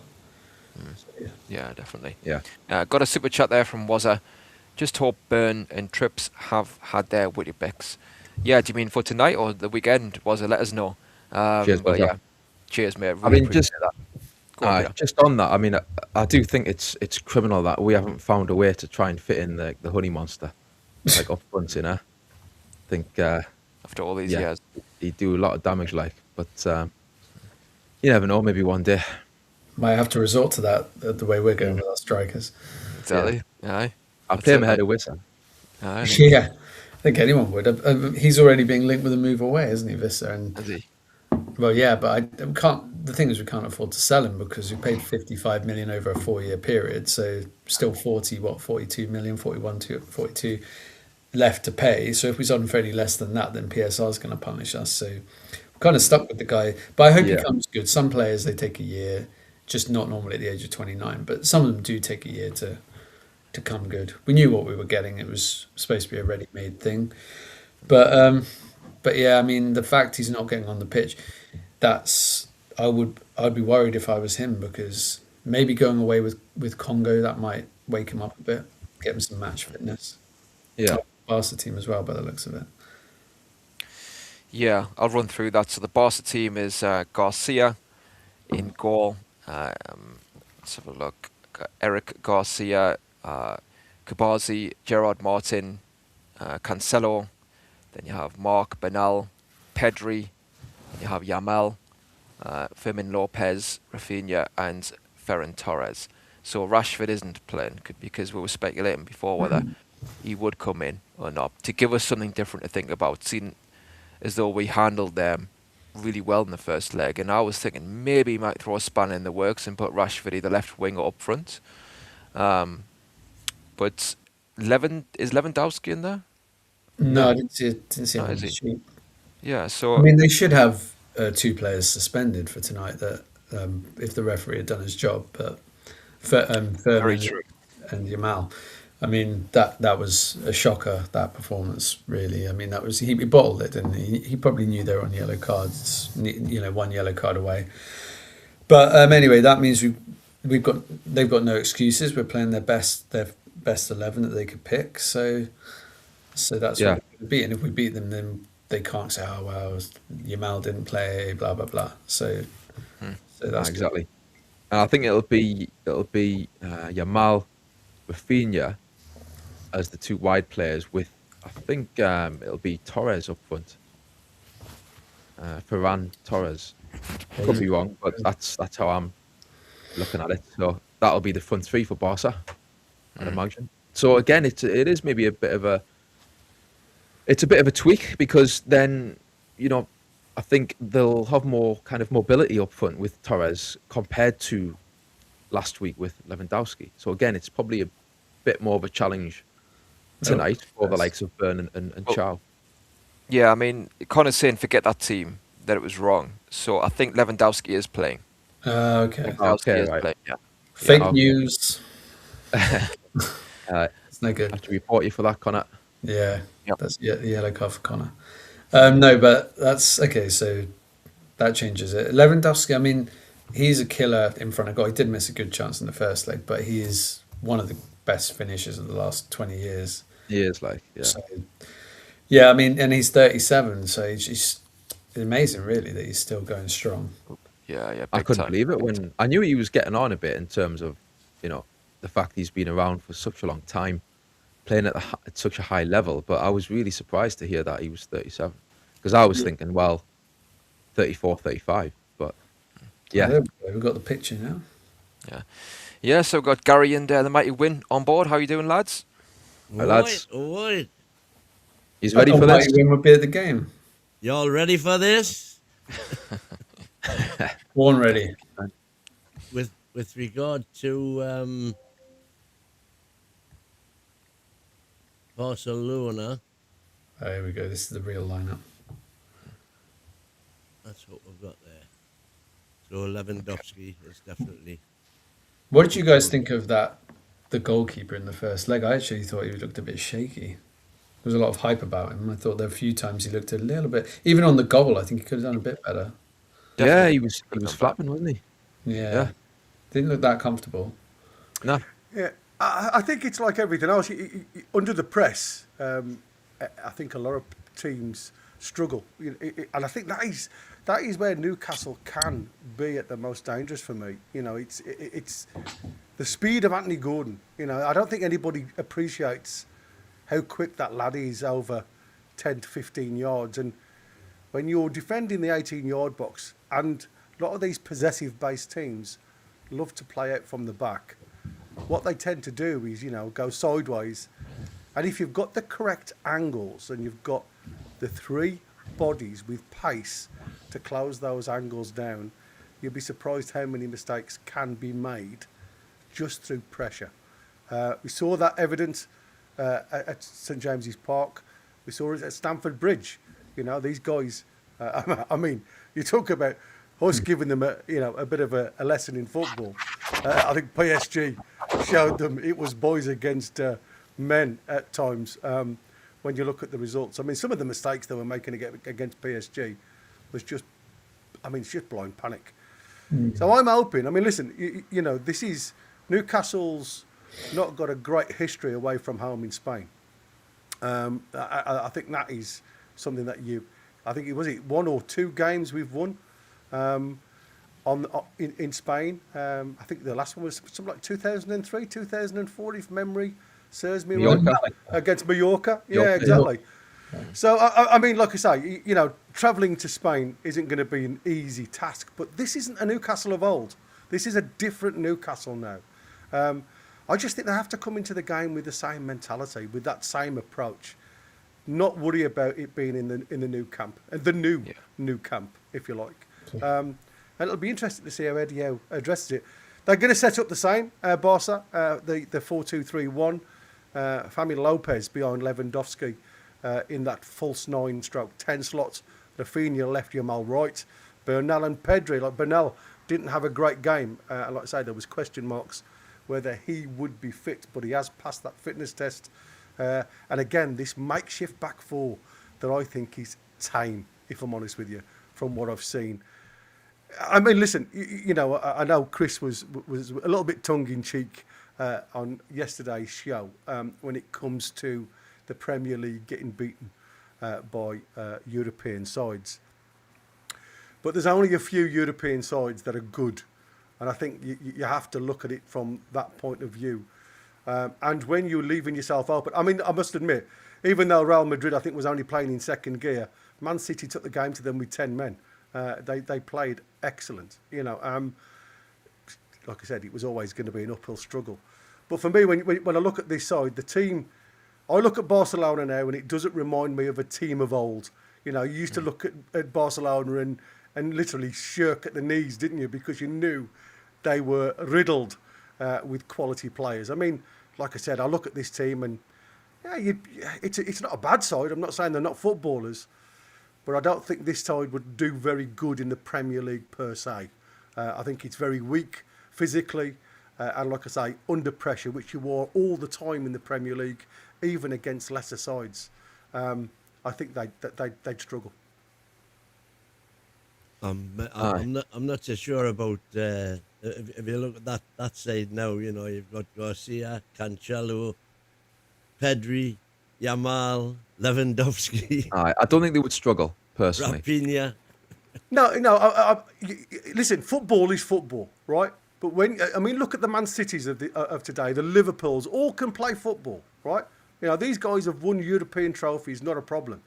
But when you play week in, week out, the challenge of the Premier League, physicality of the Premier League, and this is what the likes of Pedri said against the J7s, when you haven't got time to play football or you haven't got time to shift the ball because you're under pressure physically, the game becomes twice as hard. When you listen, we've seen Man Cities, they'll tear you apart if you give them far too much space in and around you. And I think if Newcastle do that with this Barcelona side, I think there's going to be a problem. Like I said, the same mentality as they did at St James's Park. It's harder because you're away from home. But listen, it's a shootout. This, to me, is a 90-minute shootout. Where do we all stand on what Newcastle... Now we've seen the lineups. Where do we stand on what should be our overall tactic? Defend or attack? Because we had this discussion last night. Be interesting to get your views on it. Honestly, I just think, and we've mentioned this before, but I just think, like Timmy once said, it's about moments, and you don't want to just go there and just sit back, and just give Barca the ball. But at the same time, I do think you've got to be smart in that when you've got the ball, you don't just flood their box with every single midfield player. And that is sometimes what we have done this season. And we've just been exposed that way. So I think we've got to, obviously when you've got the ball, you wanna attack. So, but be mindful and extra mindful tonight, the fact it's Barcelona, that you're not leaving wide open gaps behind you. And I think if they can do that, and I think they showed against Chelsea, they can get that balance right, where inevitably Barcelona, they're going to have the ball at times, they're going to have possession. If we can be compact and set up in a way where we can counter with the likes of Gordon, then I think we can do damage. And obviously there's going to be times we've got the ball and we can take it to them. But yeah, just be mindful of what's behind you, My real question is, I probably phrased it badly, was when they have got the ball, do we press or do we try and defend? I think we're going to have to press, aren't we? Because if you invite a team like this onto you to just dictate everything, then I think you're just asking for trouble. They're too tricky. They're too good. It's just giving them the initiative and saying, go on then, put the gauntlet down. Let's see if you can break us down. And also, we need a goal to actually avoid penalties at worst, or at best, sorry. So I think there is that incentive. If it was 1-0 to us, you kind of could make some argument for just sit back, hang in there, dig deep. But I think at 1-1, no away goals don't mean anything, do they? So I think there is that little bit of a reason to think about, okay, we need to have some sort of counterpunch. I agree. I tell you what, if we get them to penalties, I will be absolutely delighted. Yeah, that's true. Yeah, and then do we bring Pope on for the shootout? Well, I actually know Ramsdale did win a shootout, didn't he? Yeah. I think the key thing is that we do pose a threat. So whether that's us pressing from the first minute or picking our moments in terms of give it 5-10 minutes, then we'll go full on press. Who knows? But I think ultimately we need to say to Barcelona, we can hurt you. Because if we can have some attacks against Barcelona and show that we can be incisive, when Barcelona have the ball, that makes them more nervous. They know that if they give the ball away, we can hurt them. And that makes them hesitate. It makes them play less fluid. So it works a double whammy, if you like. So it is very important, however we go about it, that we are a threat going forward when we get the ball. Absolutely. Yeah, I completely agree. And I think for me, one of the things that we do need to do is set that press early on. I think the one thing Barcelona couldn't contend with in the home leg, and a little bit in the first, well, in fact, not a little bit, in the first half of the first game as well, was the press. If we go in there first 5-10 minutes, we do apply that press, they'll sit there and go, wow, we weren't expecting this. They're expecting us to sit back. We will at one stage have to sit back and, absorb some pressure like we did second half against Chelsea. These are going to do it a lot better than what Chelsea did. There's no doubt about that. But if we apply the press early on, that's where we're most likely to get a goal, in my opinion. And then even if we concede early, you've still got the rest of the game to try and claw it back. So for me, press early on, absorb the pressure towards the end. Yeah. I couldn't agree more, if I'm honest with you. I mean, like I say, it's an interesting a conundrum, if I'm honest with you, from both coaches, because we heard Hansi Flick saying he was trying to put a tactic together to evade Newcastle's press. And really speaking, the only effective way that we've seen teams do that is the ball over the top. Now, to see a possession-based team try and get the ball over the top means they have to gamble a couple of times. So they have to leave players high. The pace of Rafinha and stuff. And Lewandowski hasn't got the legs. He will, inevitably. He's one of my all-time favourite strikers, if I'm honest with you. But I do have probably a little bit of leniency towards the Polish side, with my missus being Polish. So it was. I just love him. I just think he's an absolutely outstanding professional. Somebody who looks after himself. He can score goals. We know that. He's dangerous in the box, but he's not going to be effective on the long ball. The ones that will be effective on the long ball is the likes of Rafinha, Yamal, and the lads that run from the six. The Bernal and the Pedri. I mean, they're both really gifted. I say Pedri is, I wouldn't say Bernal is, but they're gifted players. But we saw the energy of Bernal at St James's Park, and I think that's the one thing that you really have to punish. For me, get into them, get them hard, mark Pedri out the game, because that's the ticker. He's the pendulum. He's the one that makes them go. If you can get him out the game, utilise. I keep saying utilise J7, who out of the three midfielders is probably the less technical out of all of them. So yes, you do lose a body, but they lose two when you get Pedri out the game. You saw them at St James's Park. They were lost for 80 minutes. And like I say, with better refereeing, better officiating, it certainly would and should have been a different scoreline in my eyes. And what about you mentioned Pedri in midfield, and the four positions in the Newcastle team that we felt were debatable: Trippier, Livramento, Botman, Byrne, Tonali coming back, and J7 for Willock. They were the four that were kind of debated, said they were the ones that were up for grabs. Eddie has gone with tried and tested Trippier, Byrne, J7, Tonali. How do you feel about that? Would you have done anything different? Well, DX made the point about Tino and that he has only just came back, hasn't he? So with that in mind, it's probably sensible to play Trippier for this one and maybe play Tino at the weekend, because we don't want to be rushing Tino back and breaking down again.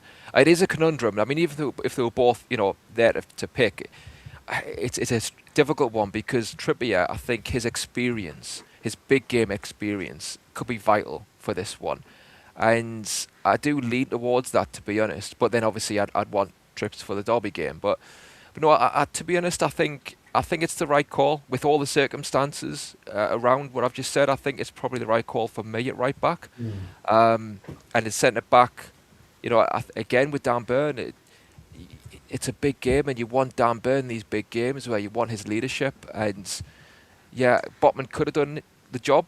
He could have came in, stayed in, but I understand playing Burn for this one, definitely. And the whole team, to be honest, it is the team that I think I would have played. Well, the only one I had a question mark over really was I just really want Dan Burn to be fit and firing for the Derby game, because I think last time we played Sunderland it was just very predictable that he'd be by far our best player in a terrible performance, but until he went off injured we were solid at the back, and that's when it flipped even further in their favour.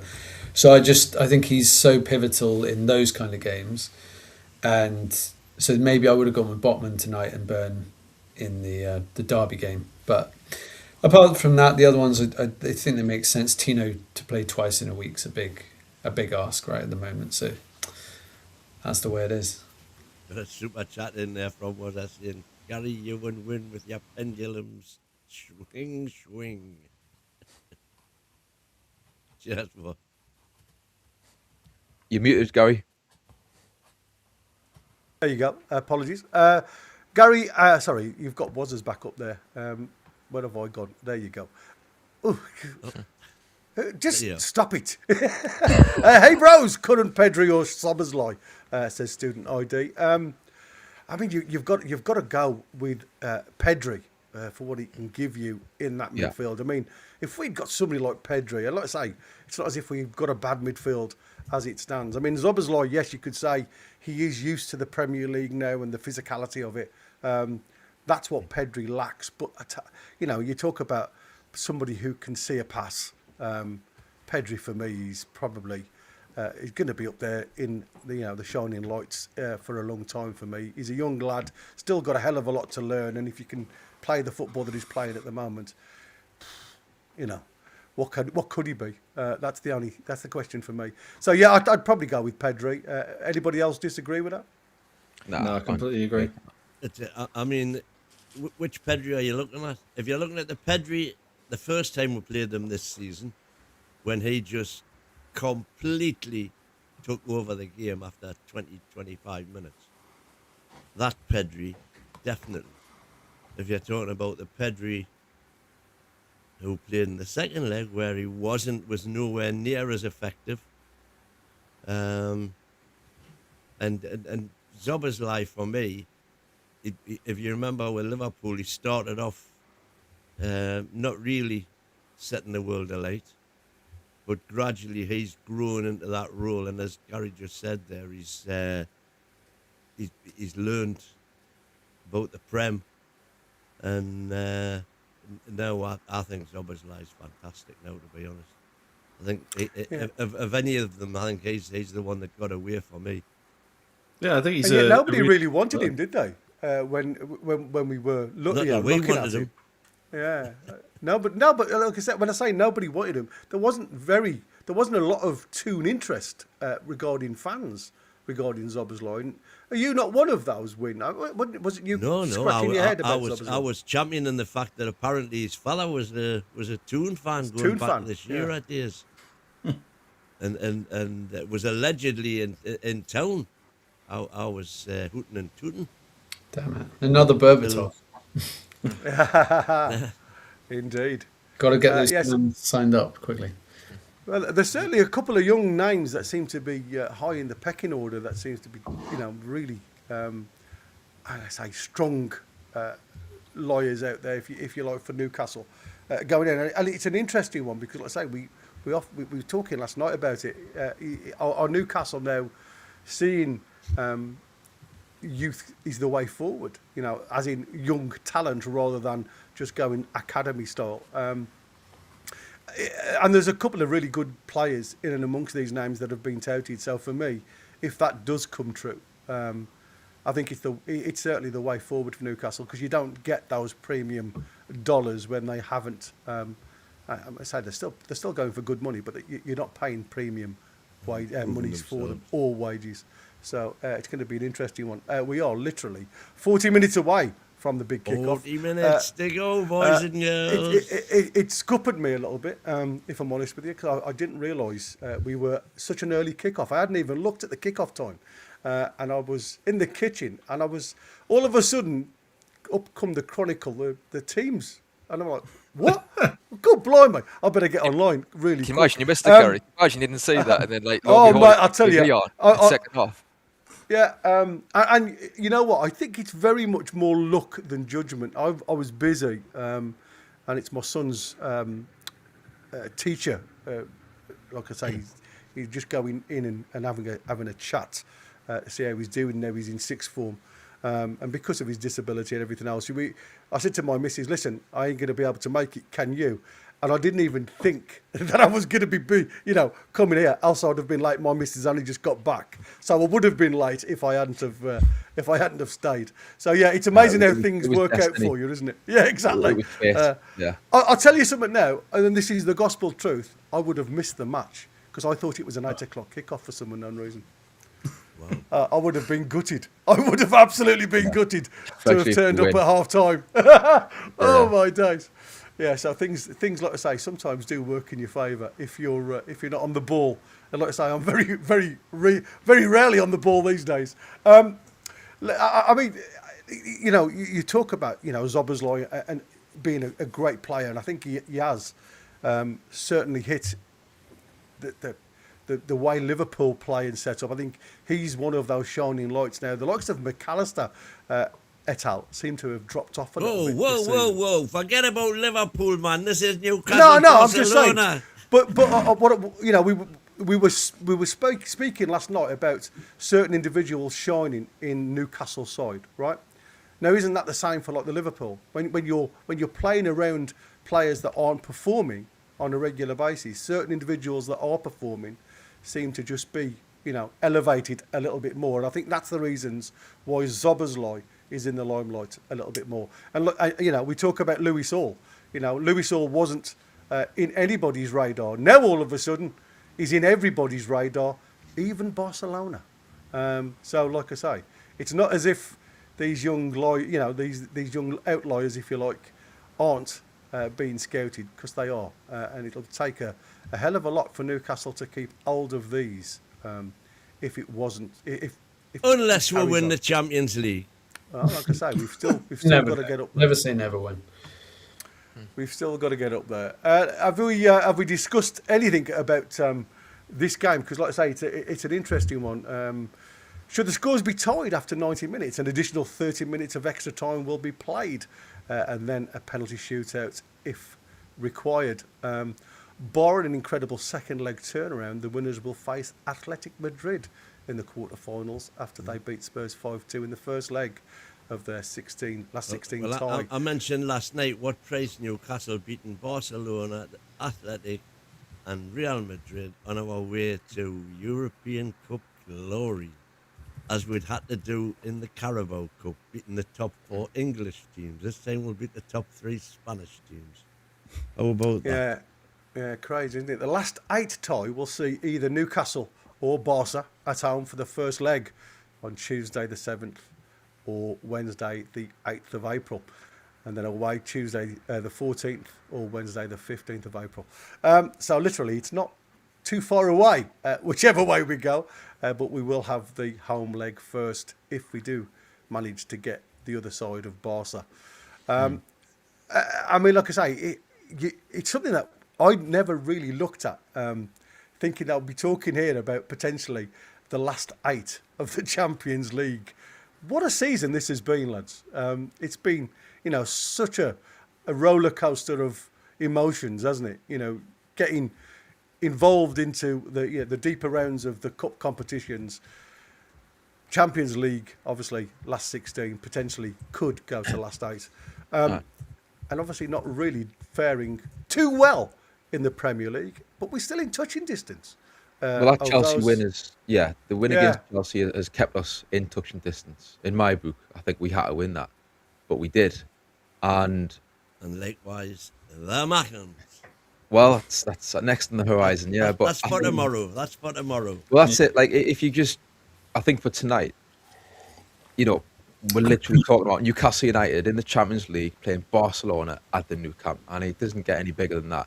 So, I think tonight you kind of just isolate everything else, and you got to just take this for what it is, which is like an immense fixture that you don't get too often. We want it to be regular. We want to have this every other season, but yeah. Every other season, we won it every season. Every season, but yeah.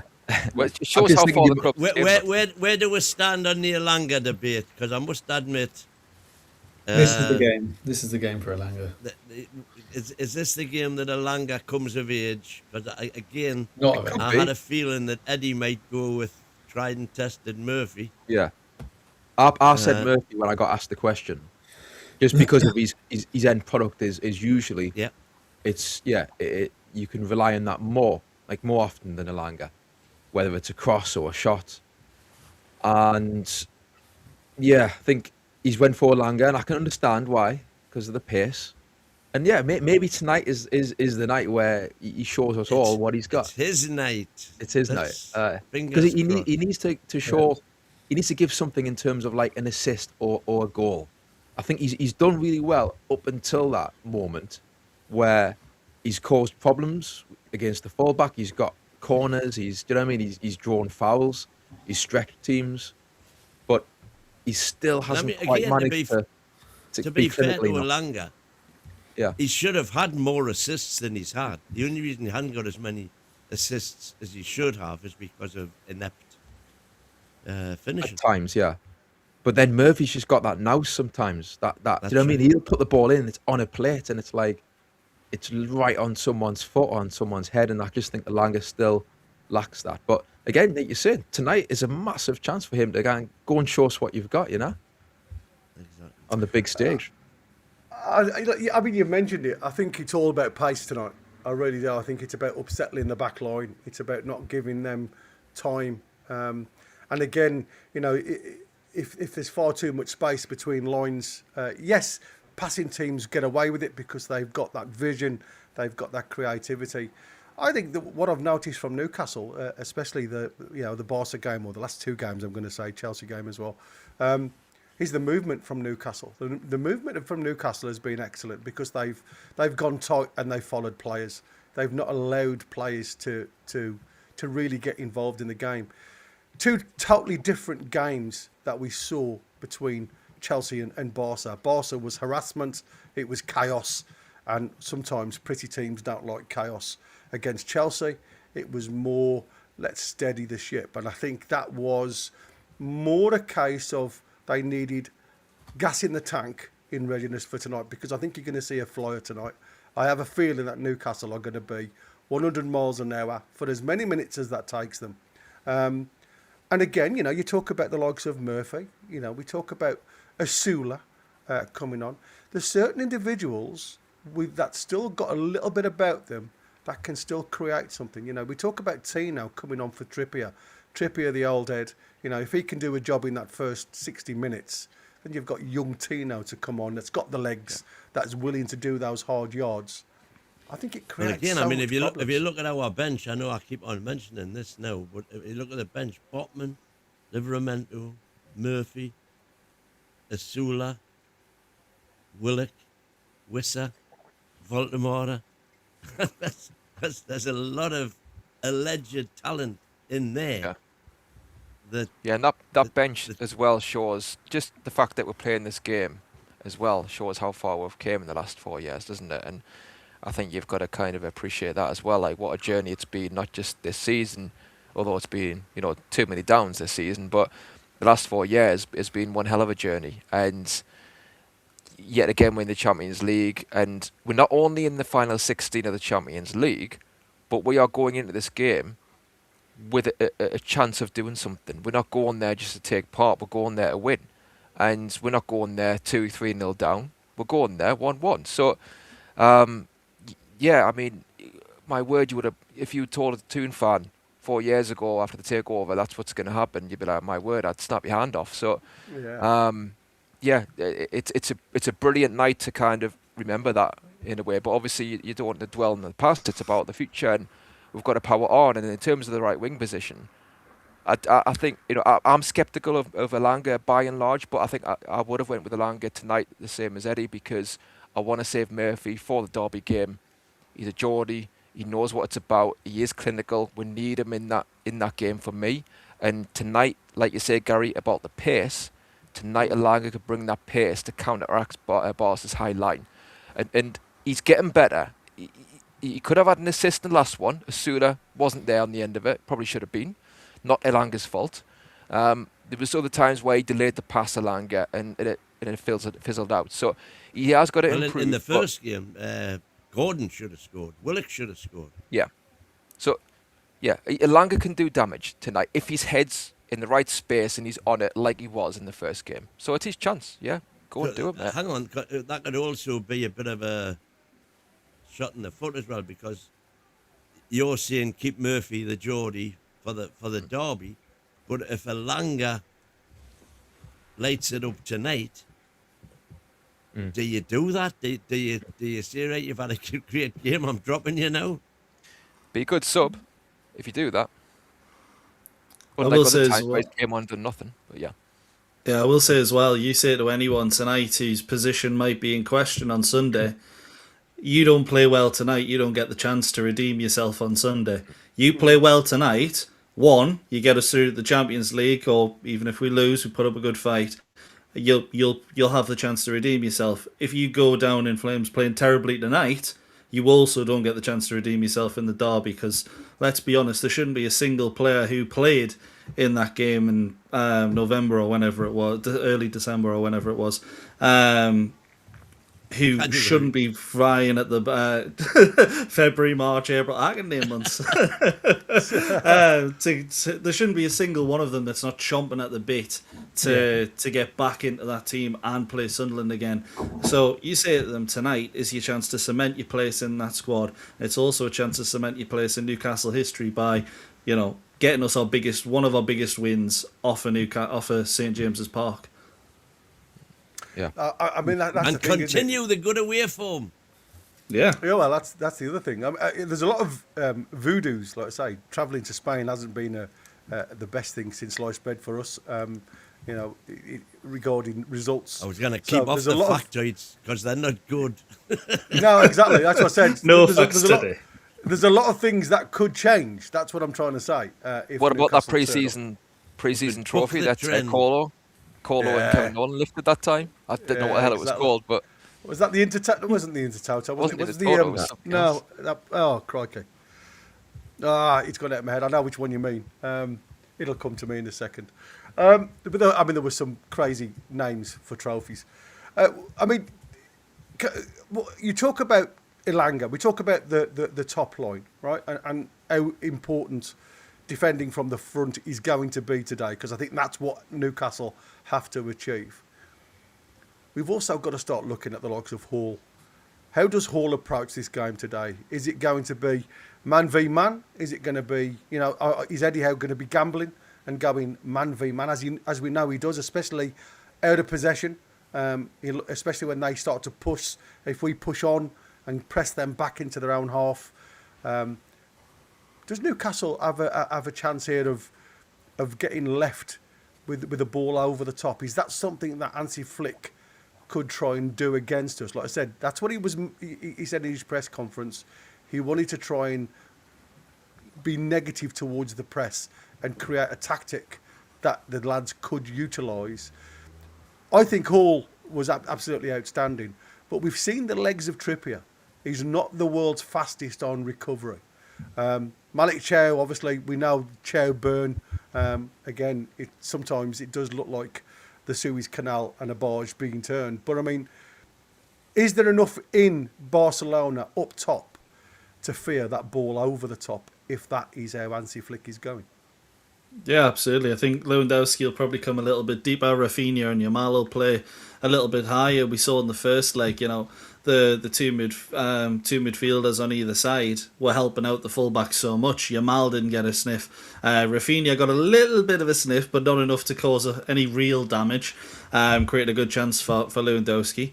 But their best chance right at the end ended up going straight through the middle. So, we'll be looking to double up wingers against the full-backs. That'll create that space in the midfield. And the reality is, Lopez, Bernal and Pedri are going to have a bit more space because of that. But if Newcastle want to win the game, which we definitely do, we need to be giving Trippier and Hall as much help as we possibly can defensively. And a lot of that's going to be on probably Ramsey and Joe Linton on either side, helping out backwards. I think it's effectively going to be 7 of our outfield players at the back, 2 sitting a little further forward, and then Anthony Gordon just pushing that one or both centre backs as far as he can to just create a little bit of space for Newcastle to get the ball into. And just as well, before I head off, lads, let's just hope the referee hasn't had a few brown envelopes passed under the desk as well, because that's been, or shall I say, poor refereeing performances have been a bit of a thorn in our side this season in Europe. So let's hope that doesn't rear its head tonight. Yeah, they got a few dodgy penalties against Sevilla at the weekend as well. They certainly did. It was more like Tom Daly than it was a football match. I mean, like I said, we need a strong voice. I mean, a Frenchman today in the middle of the park. I mean, some English people will always say, don't like the French. He could be our hero today if things go right. I mean, I agree with what you just said there, Pete. I just think I hope he just stays quiet. I hope he just officiates, and we're not talking about the referee at half time, because that has been the bane of my life this season, if I'm honest with you. How officiating seems to, and VAR seems to have taken over the football game, and we're not talking about football or the match anymore. We are just talking about people making very poor judgments of the game itself. And being intimidated as well. Yeah, being intimidated by the likes of Barca and PSG. Whether there's corruption, I don't know.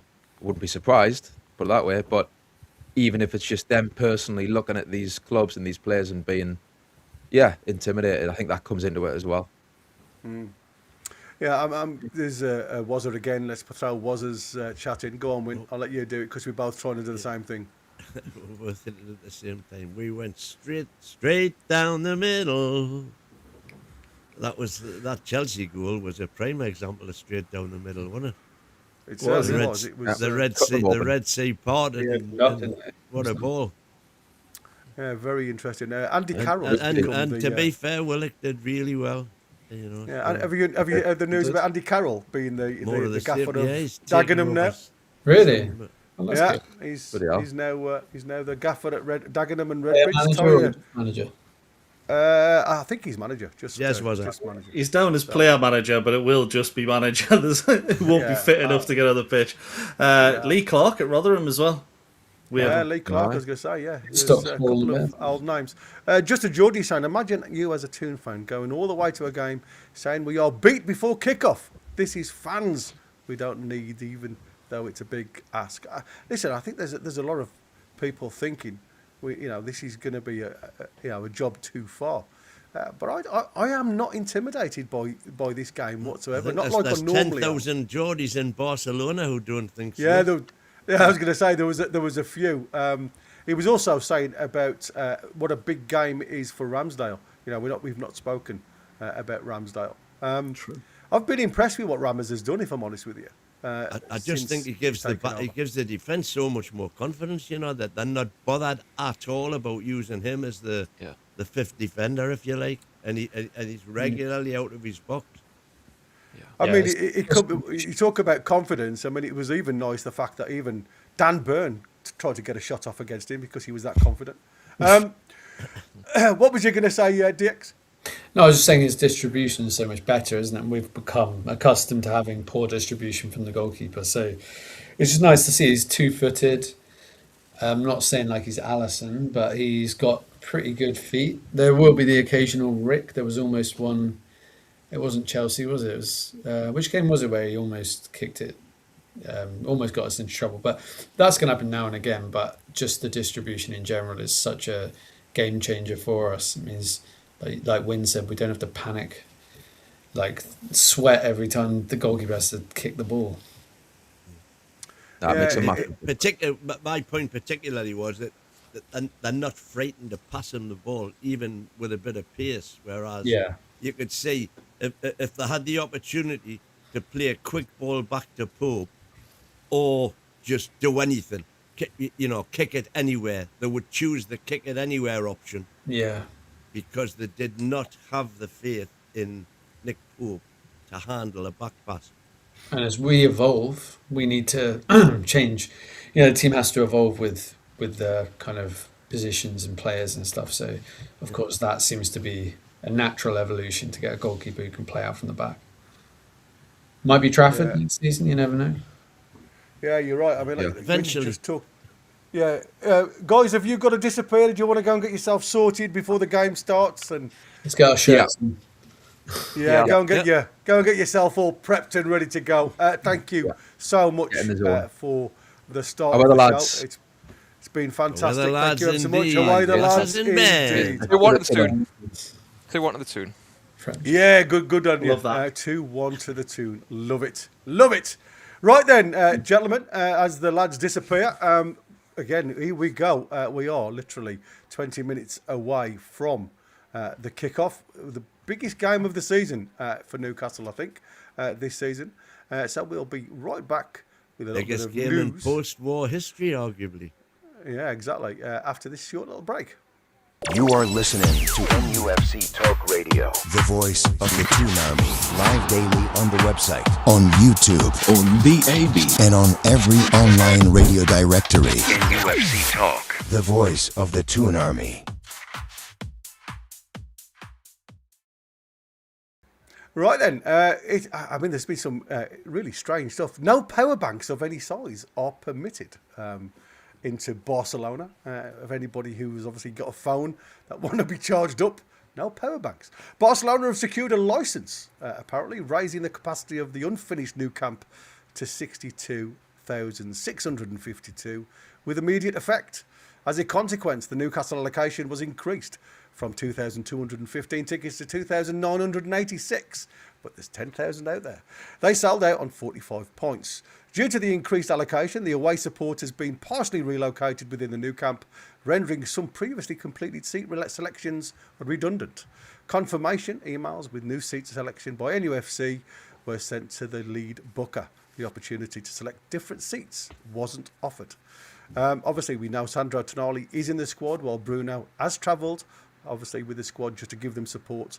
Lewis Morley remains at home, working on his fitness after missing the last 13 games. Something strange has happened to Lewis Morley's injury. It's not as simple as a dead leg. Assuming, obviously, Anthony Gordon will take his 150th appearance in all competitions for Newcastle today. And like I said, we've spoken about Newcastle a little bit. Let's speak about Barca. Gavi and Eric Garcia are both fit and available, but Jules Koundé, Frankie de Jong, Alejandro Balde and Andreas Christensen remain out. Hansi Flick side beat Seville 5-2 at home on Sunday in a Liga, restoring their 4-point lead at the top of the table over Real Madrid. A 1-2 Champions League defeat to PSG is the sole blemish in their home record this season, winning the other 18 league and cup games played at different venues. The recent home record is nothing short of phenomenal, having won all of their last 17 home games, scoring at least 3 times every game this year. The 2-0 win over Osasuna in December being the last time they failed to score 3 times, and PSG were the last team to avoid defeat when they won 2-1 way back on the 1st of October 25. Difficult. Yeah, but if you look at that Champions League results at the Nou Camp, they are nowhere near as impressive as their La Liga stats at the Nou Camp. As you say, PSG beat them, and they only scored They beat Frankfurt. I'm going from memory now. They beat Frankfurt 2-1. They did beat, I think it was Olympiacos 6-1, and Yeah. Copenhagen 4-1. But in terms of teams from proper leagues, they haven't been scoring 3s and 4s against them. Yeah, it's an So interesting that one. gives me hope, Yeah. which I'm Yeah. never short of.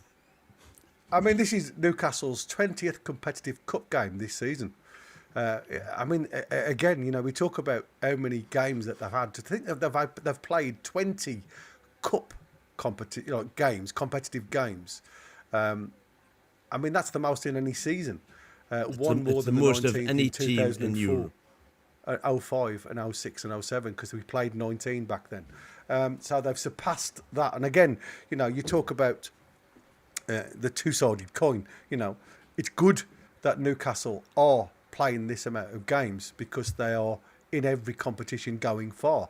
But obviously it's telling on some of the players. Obviously Lewis Hall being out for umpteen weeks now. It's just getting a bit crazy, isn't it? Lewis Miley. Sorry, Lewis Miley. But yeah, Miley starting off with a dead leg, and it's moved on to muscle damage, hasn't it? Further up the thigh, I think they were saying it was. But look, it's one of those. I think Miley would have been one of our better performers if he'd continued his form and not picked up that injury. It's a shame he has, but maybe Jacob Ramsey wouldn't have come in and started playing as well as he has. So I'm trying to look at the positives of it, and I think, to be honest, Miley's day will come where he plays, you know, in a knockout game, centre midfield for us, and shines, because he will. He's that good of a player, and Newcastle will be in these positions again. You know, it's important that we don't get starstruck by the occasion, because, you know, for a lot of these players, it will be the first time that they're in this kind of scenario, knockout game, do or die under the lights, at the new camp in particular. But sometimes these occasions, you know, that's what's needed to turn players into diamonds. And I've got a feeling there's a few in there just waiting for this kind of occasion to really show up, because when the big occasions do come, we do have a few players who tend to take it to another 20, 30%. You think the cup final around this time last year, yeah, I'd love to have another day like that. And to be honest, looking at the side, I think we can do it. It's going to be hard, but I think we can do it. What's your thoughts then, Will? You think it's going to be a day of joy? I just hope against hope that we'll forget it's Barcelona and just play our best game, which is front foot, pressing, using the pace, and just have a go at them. If we have a go at them, you know, and get beat because they've got better players, so be it. But I think we can surprise them again, as we did in the first 25 minutes when we played them the first time, and for 90 minutes when we played them the second time. I think sitting back is a recipe for absolute disaster, because Chelsea kind of booked the trend, but that's one game where we did have a rear guard action that held firm for 90 minutes. But having said that, Chelsea could have had a couple of goals. And Barcelona probably won't miss those types of chances which Chelsea did. The one in particular from Cole Palmer, and then the one from, or even two, you could argue, from Dela. I mean, they weren't cast iron goals, but they were 78 out of 10 times you would expect them to score. You'd expect Lewandowski to put them to away. get on target. Yeah. So so like I say, I just want us to have a go. I want us to be in their faces. Do you know who you're playing? Never mind, do we know who we are playing? Yeah, well, I think that is it, isn't it? You know, when you look at it, you're always trying to work out the tactic.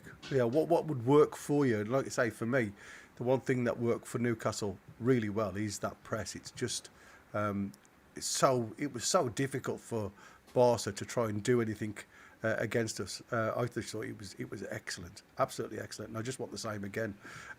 Little bit of news just to give you, according to Tavolieri's exclusive for Sky Sports Belgium, Newcastle United are readying a summer move for RC Lens 21-year-old goalkeeper Robin Reiser. He reports that initial contacts have already taken place with the players' camp in discussions with PIF. So there Won't you go. need him after a Ramsdale masterclass tonight. There you want. I mean, like I said, is it worth taking a punt on Ramsdale? I think, 20 million. You get a goalkeeper that, let's be honest, he's not the kind of goalkeeper you want if you're going to be top four. But we are going to need more than one goalkeeper in reality, because I think Pope is probably likely to leave. He won't want to be number two. He'll go to a newly promoted side, I think, or even someone in the bottom half he'd do a good job for, I still think. But, you're not going to want a Gillespie or someone as your second choice. So Ramsdale, keep him in, and it actually gives you time to embed the next goalkeeper you bring in as well. So for me, 20 million, 15. Now we've already paid 16 5. because we've paid 4, I think. Yeah. So So it's not a bad punt, is it? Really, when you think about it. I mean, people will say it's a bit of a gamble, but you've had a chance to have a look at the lad. The only problem is the wages, of course, because I think we're paying him 120. 20 grand, yeah, something like that. So, I mean, there has to be a discussion. Michael's saying he wouldn't buy Ramsdale, to be honest. But I think, like I say, you could spend a lot more money on a failure. A lot less of a goalkeeper than. Listen, Ramsdale. you're not going to get any keeper worth his salt, are you, for less than 20 million? Surely. Nah. If they're not worth 20 million, they're not worth buying. No, exactly. Is what I would say. So we might have just ended up dead lucky getting Ramsdale if he can continue his current form. There's the commentator's curse coming in. Well, there's always that one, isn't there? I mean, Gavin's put it in there. There is reports that he's very good in and around the group. He's a good lad to have in and around the group. He talks well, and there's seems to be a lot of encouragement coming from him. He's a very positive lad, even though obviously there was a lot of disgruntlement when he said he loses concentration during 90 minutes of football. I mean, that did make me laugh. Newcastle are unbeaten in our last 6 UEFA Champions League games, won 3, drawn 3, and are looking to win consecutive away games in the competition for the first time following our 6-1 victory at Karabag in the playoffs. So there's a lot going on, if I'm honest with you. yeah, Apparently, I've just heard. I've just got this one from Connor, that Pep Guardiola has called an emergency meeting with Manchester City officials. Bye, Pep. Yeah, that's an interesting one. That would turn the Premier League upside down, wouldn't it, if Pep left Manchester City now, because you'd have Areola, etc., all sitting there being even Maresca. I know he's not at the club anymore, but so many managers wanting to go there. Cause a bit of chaos, and Eddie Howe and Newcastle can just sort of slip through. Not that anyone's going for Keith Andrews, so Brentford are still going to be a threat.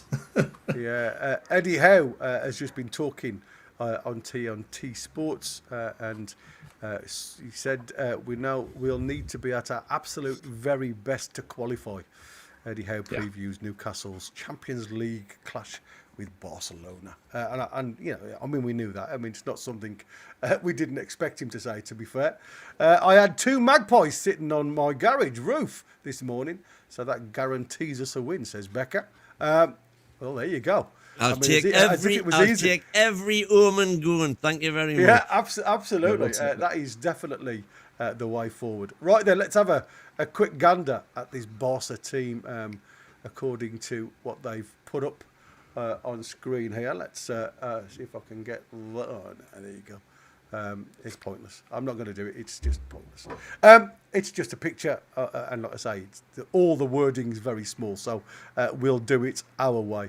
So, like I say, we have got in goal Jay Garcia. We've got E. Garcia at right back, Kubarski, right centre back, G. Martin, left centre back, and Jay Cancelo, left back. Bernal in the 6 role with Pedri alongside him.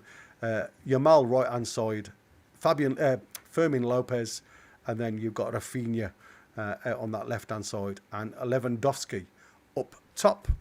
Newcastle come with Ramsdale in goal, Hall left back, Dan Burn left centre back, Malik Chao right centre back, Kieran Trippier right back, Ramsey Tonali and Joe Linton across the middle.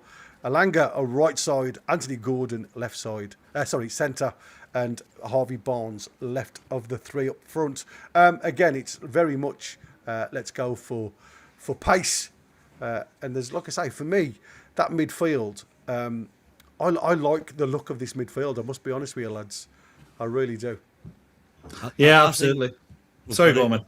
A brilliant combination there of pace and experience. I think it's pretty much the team I would have put out. Maybe I might have been tempted to go with Murphy instead of Alanga. But Alanga has played well twice already now against Barcelona without getting a lot of luck. So could this be his turn to enter the limelight? Let's hope so. Yeah, Mark Douglas has just put a thing in on X, and he's saying 8 minutes to kick off. And there's a lot of empty seats in the home end. Oh, that's interesting. Absolutely interesting. Imagine if half of them don't turn up. Well, I was interested. I was interested in what you said, that there was 900 seats returned, because I didn't get any notification of that. But as you then said, it went down to 49 points, which was still too many for me, sadly. And the only other thing that mentioning what you were saying then about the power banks not being allowed in the stadium, that was also the case. That was the instruction at Milan and Dortmund, but there was no searches and we still got in. Well, I was going to say, how do you stop like 3,000 people? Yeah, I mean, it's power bank these days. It's the size of a pack of cards, and absolutely. Well, it's not even that. I mean, I've got a couple of square ones. Trust me, it's like a lipstick. It literally is. My missus could get away with a lipstick. It's that small. But I mean, listen, I understand the risk and everything else, but just looking at the lads in the white shorts and white socks in tonight's game, it's heading towards the tunnel. So we are literally 4 minutes away, ladies and gentlemen. I am going to quickly just make sure I am up to date with you guys before we go any further. Any last thoughts then, gentlemen, before we get heading into this very good tie indeed? Go on. Well, I've been positive from the start, as you know, always positive. It's a slight concern there is the fact that they're wearing white shorts and white socks, which I don't like. But that's just a little quirk of mine. But no, I quite like them. I really do. I like it because it makes it look really clean. I like the black socks, black socks, white shorts, or even black shorts. Anthony Gordon sitting on the stairs at the new camp. He's Yamal doing exactly the same. So that's a bit of psychology, isn't it? Nice and relaxed before the game. Lewandowski putting his Batman mask on. So yeah, very interesting. Did you see the distance it takes, by the way, to get from the new camp away dressing room to the pitch? Like, that walk must be absolutely incredible. Just hearing the fans as you go through, because it seems like a long walk. And you know, I've done the one from Newcastle's onto the pitch, and knee crowd there, I'll tell you that. But for me at that point, yeah, I had nerves going down. But actually, if you've done the St James Stadium tour, you'll know the tale that you get told about how they try and make the away dressing room as uncomfortable as they can get away with under with the rules. Yeah. You know, things like pillars in the middle, so the coach, if he's given instructions, has to move around pillars and no lockers. They can just, all their valuables are just left out in the open. So that's obviously Barca taking it, you know, one step further. And good on them. They're entitled to it. Yeah, it's interesting. Like I say, some of these like little things that you can do to try and upset the opposition is it's all mind games, isn't it?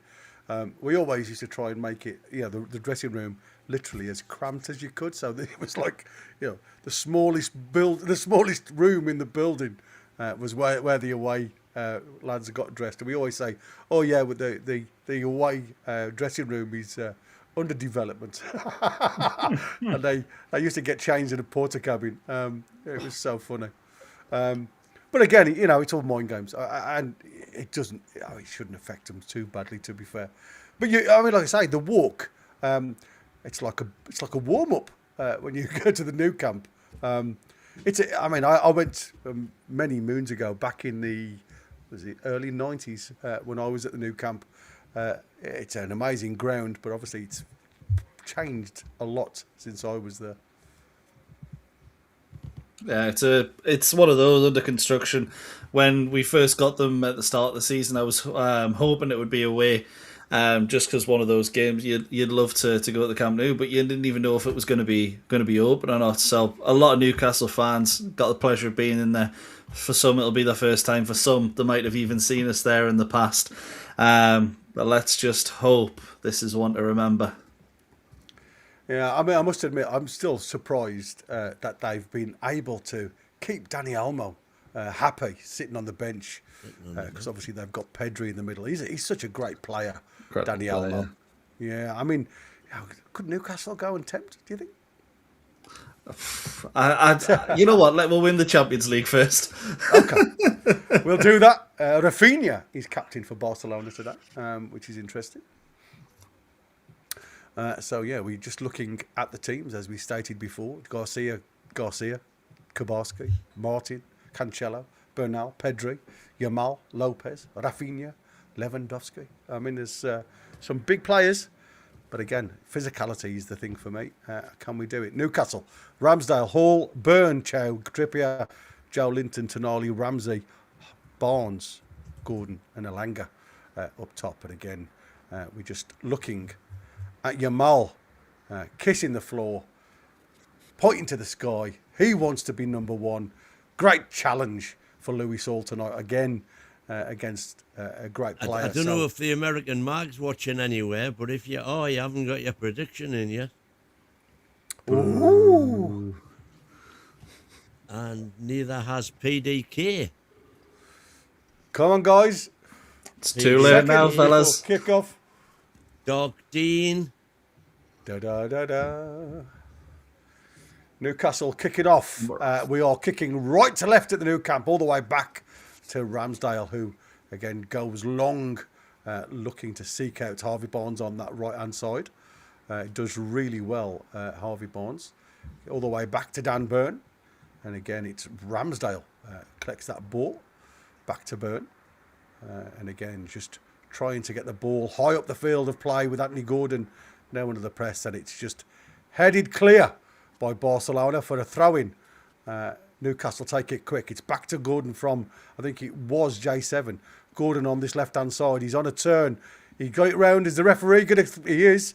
He's going to throw a free kick in a dangerous position for Newcastle in 40 seconds. Yeah, well done by Gordon there.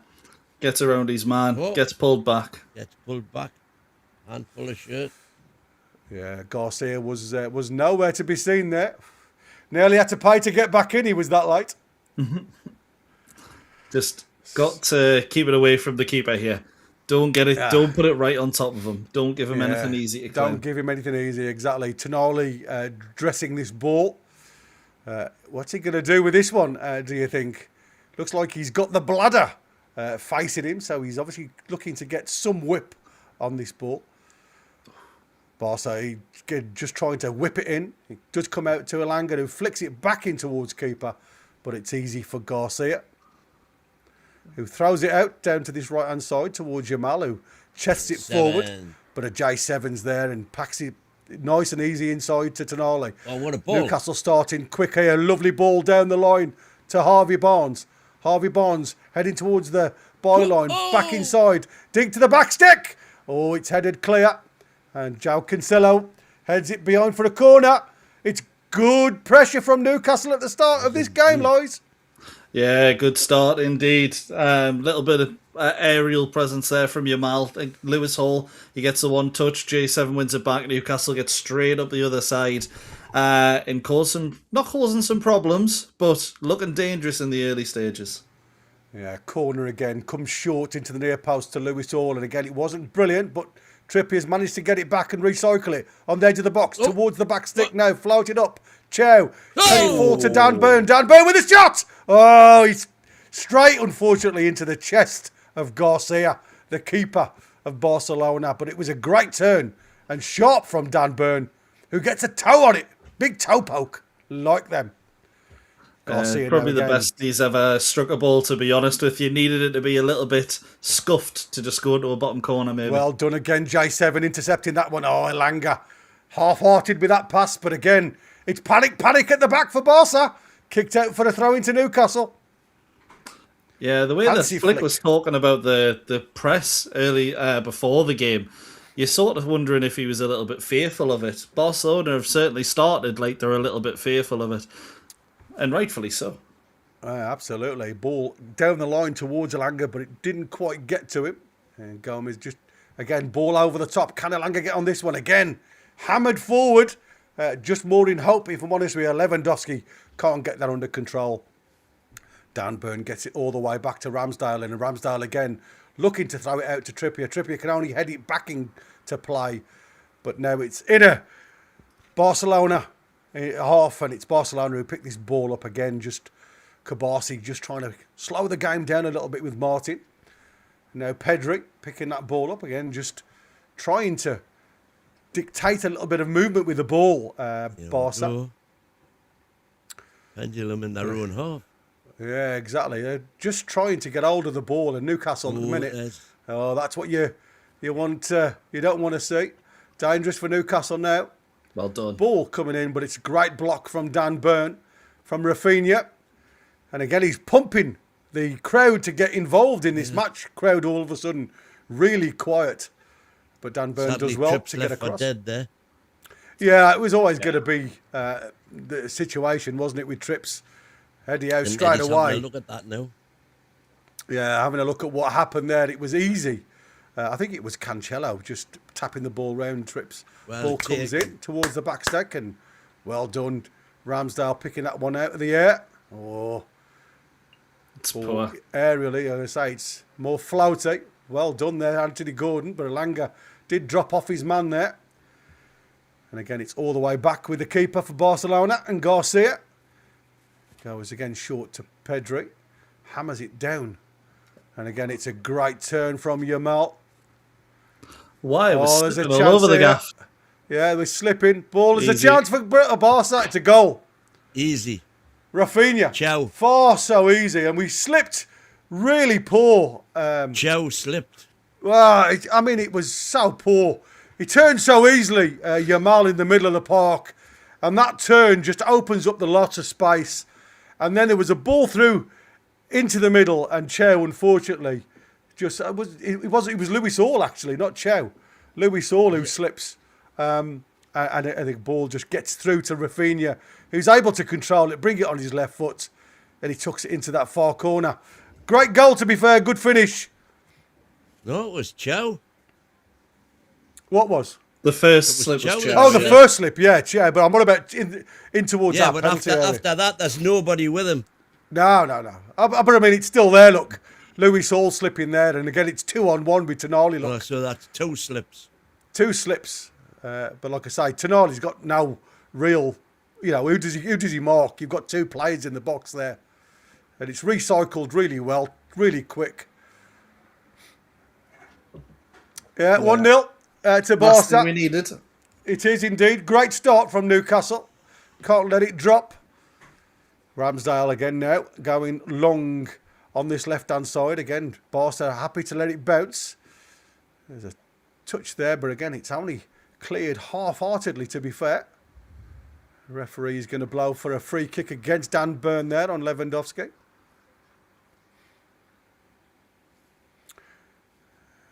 Again, just carry on. Don't let that early setback affect the mentality and the approach to the game, because, like I say, I think there's a lot of game to play here. Exactly. We even said, look, press them early on. If they get the early goal, you've still got the rest of the 90 minutes to try and bring it back. Just don't panic. Yeah, again, it's poor clearance from Ramsdale that time, though. Straight out for a throw into Barca. Just 10 yards inside the Newcastle half. It's thrown quickly to Martin. Goes square across to Kabasi. Kabasi again looking up and again trying to look at the ball long. And it's got through. Well done, Ramsdale. There you go. Hansi Flick has gone with this ball over the top. And it's Bernal trying to get in from that deeper position, that deeper pocket of space, which is what we said. He has got the pace to really affect Newcastle. Something that we need to be aware of, boys. Yeah, absolutely. Let's be honest. It's going to be one of those where if Ramsdale doesn't come out and do that 3 or 4 times, we might be in trouble. But we've already shown with the press we can cause some problems. We just need to now be a little bit more wary of that secret weapon that they've got. Yeah, again, ball into Yamal. Missed it this time though. J7 picks it up and gives it into Chow and gives it back to Tonali centrally. Out to Trippier now on that right-hand side, heading towards the halfway line. Down to Elanga. Elanga trying to get it out of his feet, but his touch is really poor. Trying to get it back to Trippier. It's gone straight out for a throw into Barca under a bit of pressure himself. I mean, it is a strange start, this one, if I'm honest with you. Yeah, completely agree. Newcastle started the first 5 minutes the better side, but 2 mistakes in the slips, whether that's down to the footwear or just movement at the time, you can analyse that later. But what is certain is that Barcelona will be so happy with their start. Yeah, exactly. Again, Tonali trying to get Elanga out quickly from that middle out to that right-hand side, but it's, again, another throw into Barca. I think Newcastle just need to settle down again now. Like I say, forget about what's happened. You can't repair what's happened. You can only go forward, can't you? And that's, like I say, for me, there's been a little bit of sloppy passes over the last few minutes, mate, to be fair. Again, a free kick to Newcastle. To Barca. Yeah, I think it's going to be one of those where the next 5 minutes, I think passing is probably going to be poor, but we just need to hold out. And Barcelona won't change the way they're playing at home. There's still going to be chances for us to hit them with pace. We've just got to get the ball off them. Yeah, I mean, Anthony Gordon, it was interesting there. He was screaming at Ramsey to get closer on the press because they were allowing far too much time for Barca. So obviously it's still something that Eddie Howe was looking for. Well done. Oh, referee! Again, Harvey Barnes trying to get down that left-hand side, but there was a dangling leg there from Bernal. The Newcastle need to make the most of these kind of situations as well. Set pieces are one area where Newcastle, the Premier League, significantly stronger than La Liga, and you would imagine Barcelona as well. So these are the kind of situations you can float it in. Newcastle take advantage of 1 or 2 and get back on level terms. Yeah, set pieces they were saying how weak they are aerially, and we saw it in the first half. They don't really look competent, and Garcia, especially in goal, didn't look competent at all, if I'm honest with you. No. Again, it's Tonali with this ball. Again, see what he can do with this one now. We've got a player trying to block the shot there. Again, all of the white shirts on the edge of the 18-yard box. Ball comes in towards the penalty area, but it's headed clear. But it's Lewis Hall will pick up this ball, and again, he plays it all the way back to Ramsdale. And Ramsdale again looking for that tall ball up towards the attacking third of Barcelona. Again, Lewandowski saying that he went down like a sack of spuds there against Dan Burn. Alanga, man. What are you doing, lad? Totally lost his bearings there. I mean, his bearings. I think he needed... twice already. Really, really poor. I think he needed ways then, to be fair. He lost his bearings that much to see whether there was a pothole in the ground. Ball eventually gets back to Garcia, who again just dinks it towards the halfway line, but that's easy for Malik Chow to head out to that right-hand side. But again, directed to no black and white shirt. It's got out of play for a throw-in. All the way back again to Martin, who first time inside now to Kabasi. The press has dropped. Yeah, the press has definitely dropped now since that goal. And again, it's that movement from the deeper positions from Barcelona that Newcastle have to be aware of. Malik Chow again turning, but Lewandowski. Lewis Hall being pressed by Yamal in the corner, and it's a foul on Newcastle by Yamal. So again, get out of jail card there.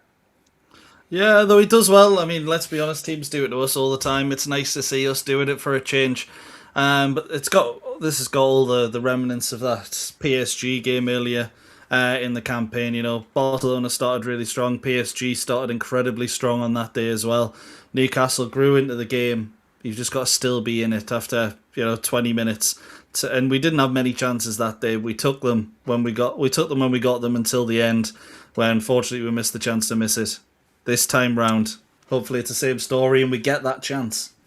Yeah, that's right. I mean, the referee has asked for this free kick to be taken again, as it was a rolling ball, apparently. A ball does eventually get up the field of play from Ramsdale, heading towards Anthony Gordon again. But again, it's just...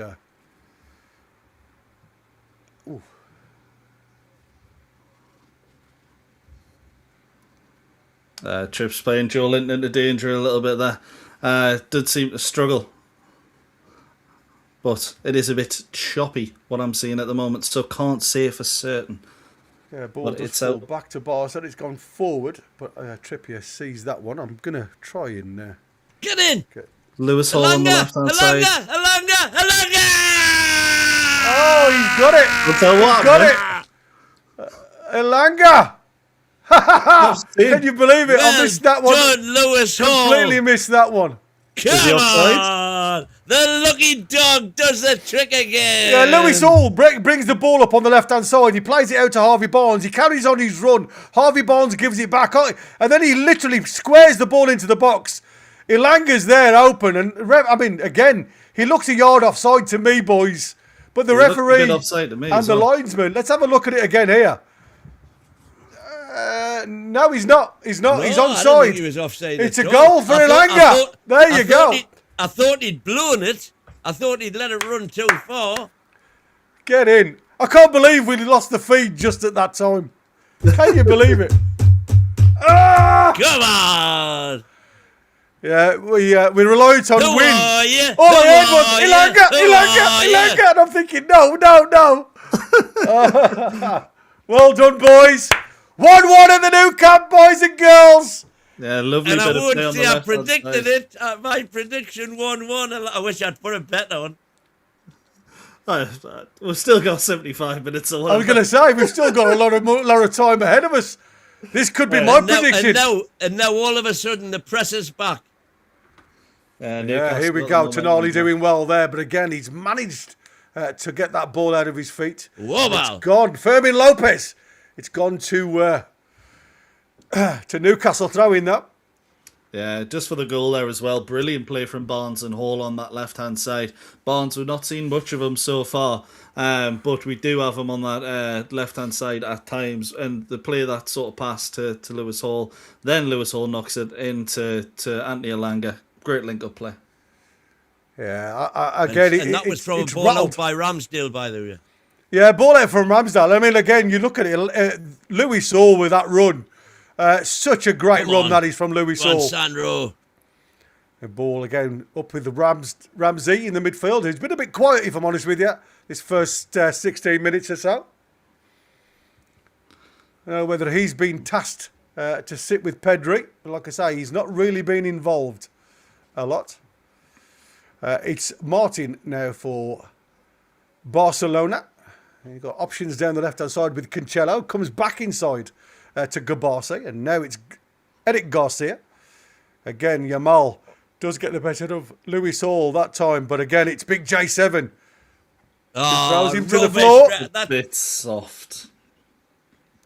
Yeah, on the tug. Nah. Yeah, J7 now, he's banned from the first leg of the quarterfinals if they get through. When we get through. When we get through, indeed. It's a bit soft though, isn't it? I mean, It's a foul, but it's a... yeah, he took it for the bit of team now, yellow. mate, didn't he? I mean, Yamal was in a prominent, To be fair, position. Yamal got but got it's the not a better yellow of Hall card there. in my eyes. Rafinha with the ball now, around about 35 to 40 yards away from Ramsdale's goal. I wonder what he's going to do with this one. And again, there seems a lot of black and white shirts in front of Barcelona players in the penalty box, so it's going to be an interesting one how this one forms. It's too... Oh, how the hell can you do that? Yeah, mate. Completely free header at the back post, Oh, which is what I man, was that's reacting just- to, and that's- then... That's just... Yeah, but they're all standing offside. Why on earth? Why on earth are we just looking at the players? We should have just run out, shouldn't we? Back in the olden days. Remember when they used to just leg it? Yeah. Dan Burns sitting too far deep, look. But who's tracking Martin? Who put that header back across? Nobody's tracking him. He literally arches his run. It's Dan Burn who's the one who breaks the line, look. Yeah. He's the one who's playing everybody on side, and then it's Trippier, I think. It's Trippier who's allowed Martin to run there, but for me, I don't know where you guys saw it. There's a few... Yeah, it is. Is it Trippier or is it Ram? Yeah, it is. I can't see it. I can't tell if that's Trippier or Ramsey. Bloody hell. It's Trippier and Tonali who's on the back end of that wall on the 18-yard box. But it's an awful goal to concede, guys. That is. It's absolutely... I mean, it's Sunday school stuff, that is. And yet again, conceding immediately after scoring. Yeah. Once again... Yeah, but 3 again, mate, minutes you know, is that Dan Burn breaking the line too quickly, playing everybody on line there? You know, that's got to be sharp. If you're gonna defend the 18-yard line, just too hard the lanes. crikey. Ball again goes long. Looks like Barcelona are actually going to make a change. Yeah, somebody's Arreo picked up warming up. Yeah, picking up a knock somewhere. Ball again through the middle for Barca. Fermin Lopez just, again, trying to get that ball. Lewandowski now getting tagged by Ramsey. And again, Cancelo down that left-hand side. Twice there, shied off a challenge. Ramsey does well. Yeah, now he's on the yellow. Now he's on the yellow card, Langa. exactly. Ball comes in to Chow, who gives it back to Ramsdale. Ramsdale gets it out of his feet, plays it simple to Barnes, but Barnes is under trouble doing? here. Oh, Tonali back in his 6-yard box and just has to dig it out for a corner to Barca, pressing themselves and causing problems, Barca. Yeah. So And here we are. Arreo Looks like is coming Garcia up. is off. He's just come back as well.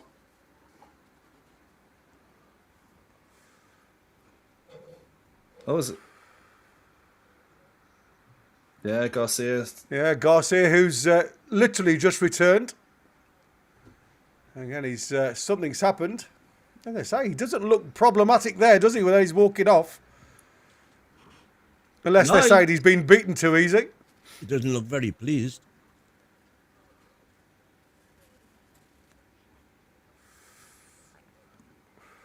Nice.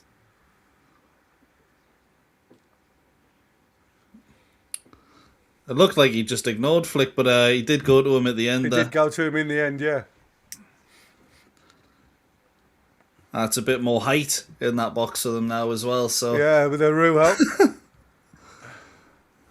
not that they've needed it after that set piece goal they've just scored. Yeah, it's very poor defensively from Newcastle, I must admit. So hopefully we can again 2-6 shirk off for the that first problem. goal, and that And was Rafinha with the back. ball into the box to that near post, and Arujo tried to get involved on that near post, but it's blocked. I think if Malik Chow gets something on it towards the end, and it's out for another corner kick with Rafinha. Again, but well done Malik Chow that time, because they only got something on it, because I think that was a difficult one. Again, Rafinha towards that that near post. It's the same result this time, out for another corner for Rafinha to take his third. I wonder if something different this time.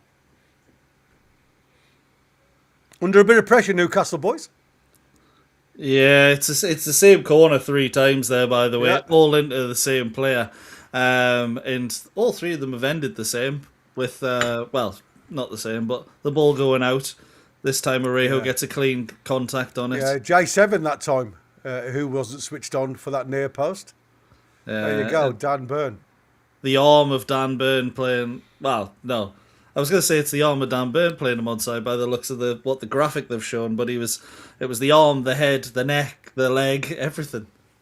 Yeah, Tonali picks the ball up on the edge, heads it towards the Barcelona penalty box, but it's only come out to Yamal, who's under pressure from Louis Hall. Again, he's got 3 black and white shirts around him. Gets him back to Arujo, though. Certainly lots of movement from the Barca players, because they're coming more inside than staying wide this in this game. And the ball is out. I think that's from Cancelo. Question mark asked from Ramsey there. Who's questioning whether that come off him or not. Ball fired into Pedri. And ball again up towards Lewandowski. Ramsey picks the ball up, plays it back to Dan Burn, who's gone central, all the way back to Ramsdale, gets out of his feet, left-footed, goes long again, looking that inside left position. It's headed clear by Arujo, and it looks like Kubasi got on the wrong end of Arujo there. Are we going to beat them by just injuring every player? I know we haven't actually done anything to cause these injuries. It's Barcelona doing it themselves, but that's 2 of their back line already injury-stricken, injured now. Yeah. And it's a hard one from Arejo, it must be said. Yeah, it was very hard for Kubasi.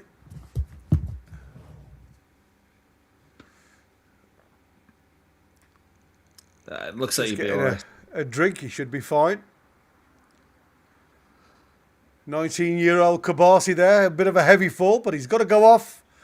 So again, it's down to 10 men for a very short time. Barca.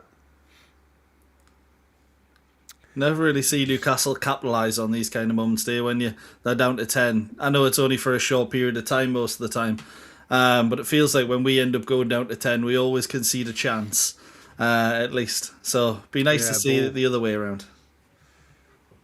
Bernal going into that back 4 for the time being, just waiting for Kubasi to enter back. And a ball Trippier heading towards Elanga, but again, it's just booted out for a throw-in.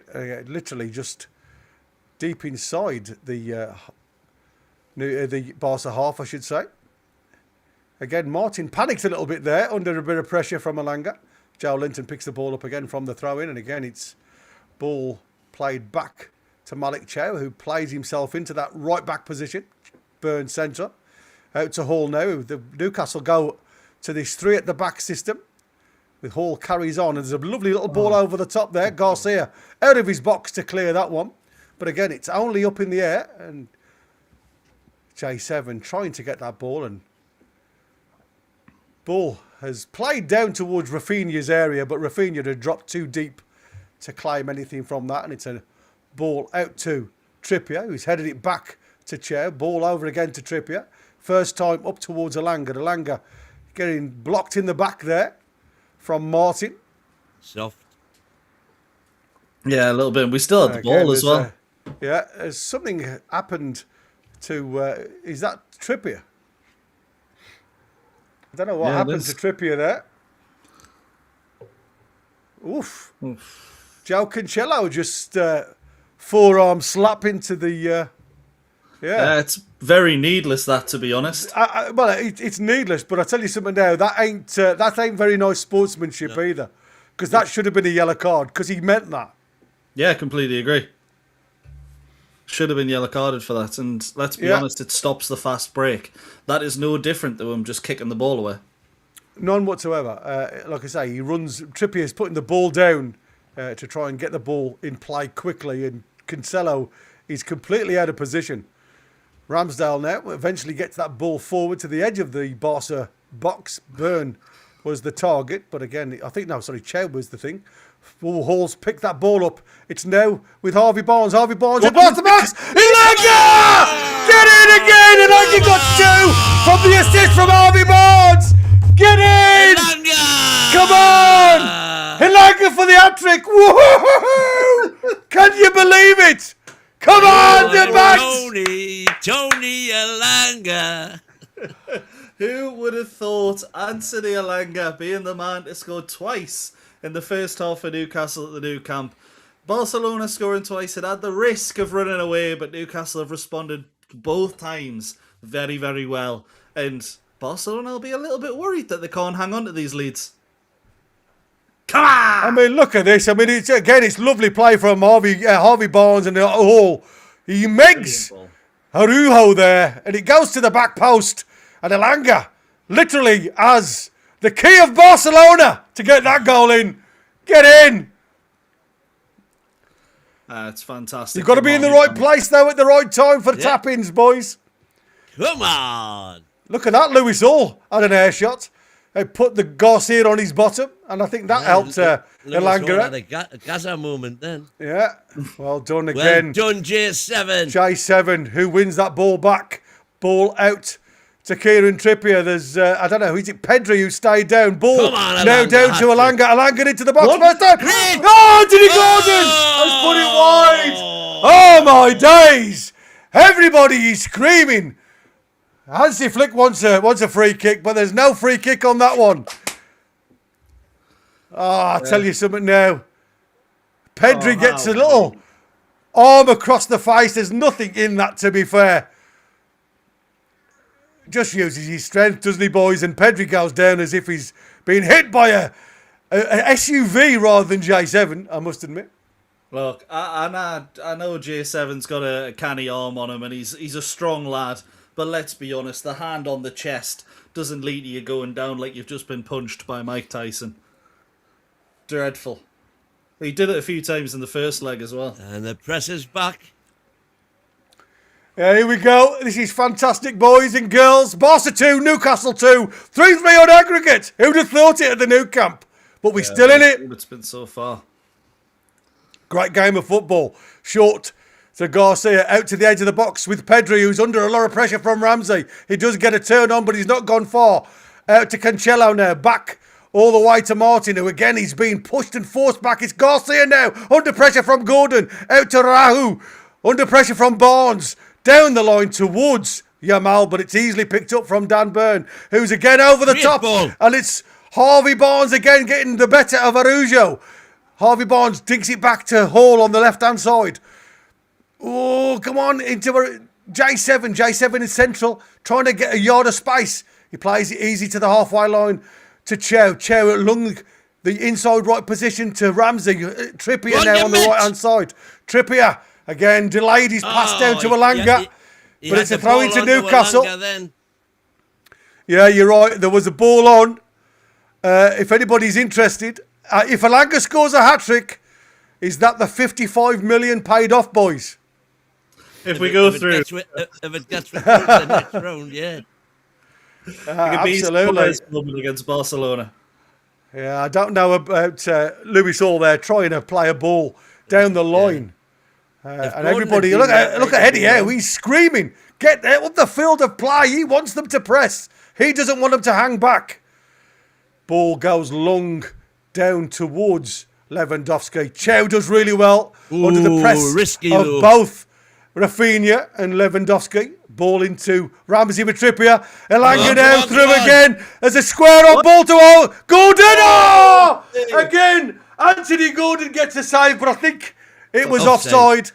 I think he knew he was offside, to be fair. Let's give him the Oh, it's close. Yeah, he's offside though. Great call. Yeah, though, you've got to be thinking... I don't know why they didn't put the flag up earlier though, boys. I mean, that to me is criminal. No, you want the reactions. You want the reaction of everyone. Again, Dan Burn, high up the field of play on the back of Lewandowski, who again, he's got looking down as though he's been hit by a barn door in the hurricane wind. I mean, come on, what's the matter with you? You're a powder puff. He gets pretty there close we to go the with ball a as well. dive. But yeah, there's not a lot of contact there, is there? Nothing. I mean, honestly, I've had better slaps from my kitten. It's Bernal over ball. Again, plays it back to Martin, who again just trying to play forward. And again, Rafinha plays a ball forward, but it's to nobody in particular. J7 inside, outside to Harvey Barnes. But unfortunately, it's just behind him and it's out for a throw into Barca. Newcastle playing really quick football, and sometimes they're beating themselves because they are trying to press and push Barca back all of the time. A bit of a press forth. Fermin Lopez now plays the ball out to that left-hand side. Again, Cancelo on his own. But again, Rafinha just plays the ball against Elanga. Elanga inside now to J7. Again, it's fizzed up to Elanga from Tonali. Now Barnes down this left-hand side into Elanga. Elanga now inside to Harvey Barnes. Back to Elanga. Now it's Hall. Hall who's moving up there on the edge of the box. Hall plays it back heel to Elanga. Elanga back towards the penalty area. And it's cleared again in haste towards Jamal. And can J7 win it back? He can. It's a foul. Fermin Lopez, get him! Where's the booking, referee? What's the difference? Come on! Consistency, please! Look at that, man! What the hell is going on? That is WWF, man. It is, isn't it? It's absolutely mental that he hasn't been penalised for that. And J7 gets a card for... Yeah, ridiculous. I mean, again, it's just J7 stature, isn't it? You know what I mean? Big lad, you shouldn't be doing that. You've got him getting the same, if not worse. Much worse. With Fermin Lopez, who's a small player, and he gets nothing. Absolutely shocking. This is what we get. Now let's see what we can do from this set piece. Come on! Gary Winter I could feel it in my water. The second. Elanga again, buddy. Elanga with a brace for Newcastle United. Yeah, absolutely. Come on, ball down the line to Harvey Barnes. Gets into the box towards that backstick. Oh! Just over the top of Dan Burn into Garcia's hands, who throws it out quickly. And it's Rafinha now, who again plays the ball long, but that's to nobody in particular. Tonali sees the danger and just gets it out of play. Cancelo was the furthest forward then for Barca. Does well. A ball back. Again, all the centre-halves coming, trying to get back into position from that free kick. And again, it's Araujo now, slowing the game down completely for Barca. Martin on the halfway line for Barcelona. Again, just looking for options. Gives it to Kubasi. Again, Kubasi just holding fire. Newcastle, again, playing a 4-4-2 at the moment. Trying to get Elanga as high up the field as we can. Ball played out towards Yamal. And again, Yamal and Harvey Barnes say, I mean, there was very little in that. Yeah, but Yamal goes to the floor. Straight away, the referee gives a free kick. Yeah, he does get Yeah, on. I mean, like I say, I'm not saying it wasn't a free kick, mate, but again, the way he plays, it's just annoys me. Oh, yeah. J7 picks that ball up. Ramsey Plays the ball into Alanga. Again, Newcastle trying to get the ball forward really early. Plays the ball back to Trippier. Ball over the top now for Alanga to get onto. Can Alanga win this one? Can he get it into the box early? He can, Anthony Gordon! No! Can Harvey Barnes get on to the end of it? No! Chicken. Now it's gone back to J7 on the edge of the D. Into Ramsey. Ramsey now giving it to Trippier. Trippier into Alanga down that line. Alanga now. He's having a cracking night, Alanga, tonight, to be fair. Pedri trying to get hold of that ball. He does well, to be fair, Pedri. Tying him up into that corner. Trippier's nowhere to be seen at the minute. Can they take advantage, Barca? It's a great game of football, this one, boys.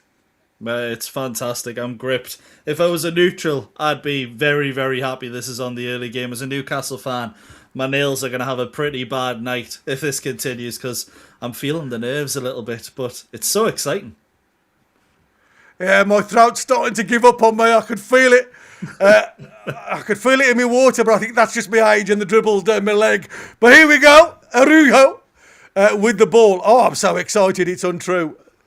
Could you please let us in through the back door? No, I can't, because I'm playing football. Ball, that's my kids back from their ride out. The ball now is with Trippier. On that right-hand side, he's got a lot of grass to run into. Ball again looking for Alanga down the right side. Alanga does get a pull back, and the referee says no. And I'll tell you something now. Martin has got to check. This has got to be checked because he plays it out, and even he's worried. Cancelo is worried of this one. Oh, it might be a bit soft. Look at that. He's pulled on the shoulder there. I'll tell you something now.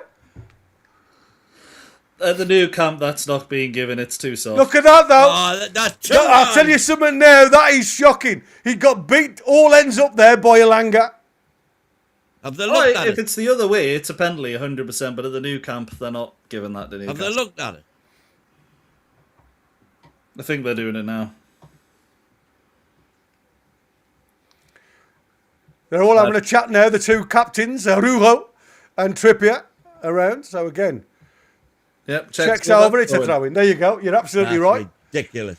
It's always going to be that way. You literally have to be over 65 and accompanied by both parents to get a penalty at Nou Camp.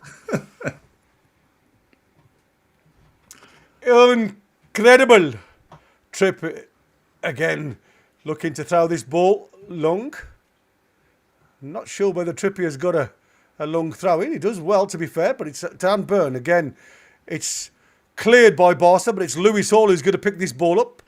And again, he goes on the diagonal, looking for Trippier, who'd stayed high. It was a good thought, just a wrong execution. Eddie Howe off the chair again, waving to the kebab man, saying, "Can you get me an order in, please?" Yeah, I don't really see Eddie Howe this animated a lot of the time, so it's good to see, though. Newcastle on top, Eddie Howe dictating whatever it is he's talking about. Obviously, I wasn't paying attention to him that much, but Newcastle playing well, and it's great to see. Barca are panicking, mate. They're giving the ball away so cheaply. I've just said that, and we've just here done we the go. same. We've just done exactly the same. Dan Burn, it's 2-1. Oh, well done, Dan Burn. Can he get it? And again, wow, what a tackle that is from Dan Burn. And what the hell are we doing there with Chow? Trying to play the ball out to Dan Burn.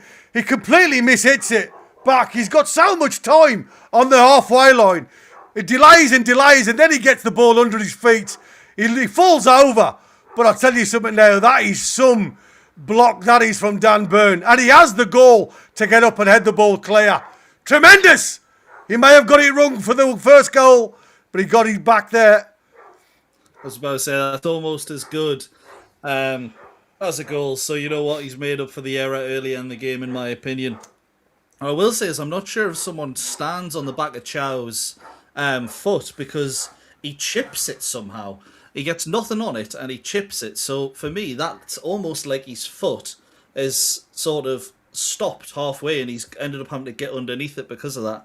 I'm giving him the benefit of the doubt, but that just seemed like a completely abnormal movement for that position, you know what I mean? Yeah, the trouble is for me, mate, you can't take that much time and allow the press to get onto you. And then literally, play a ball like that. If you're going to mess about like that, you've got to be exact where you're passing. And that is something that we just don't want. It just puts the emphasis back and the confidence back in Barcelona, who have been under the cosh in these last 10 minutes, to be fair. Yeah, Newcastle have been very good, and how Newcastle would it be to do, well, we have done a silly mistake like that and it's cost us already in the game, so it would be real shame if it was a hat-trick of Newcastle mistakes, because we've already seen you're right, two. and again, it's a bit of a dodgy passing from Barcelona, who do find the ball back to Garcia, who go long.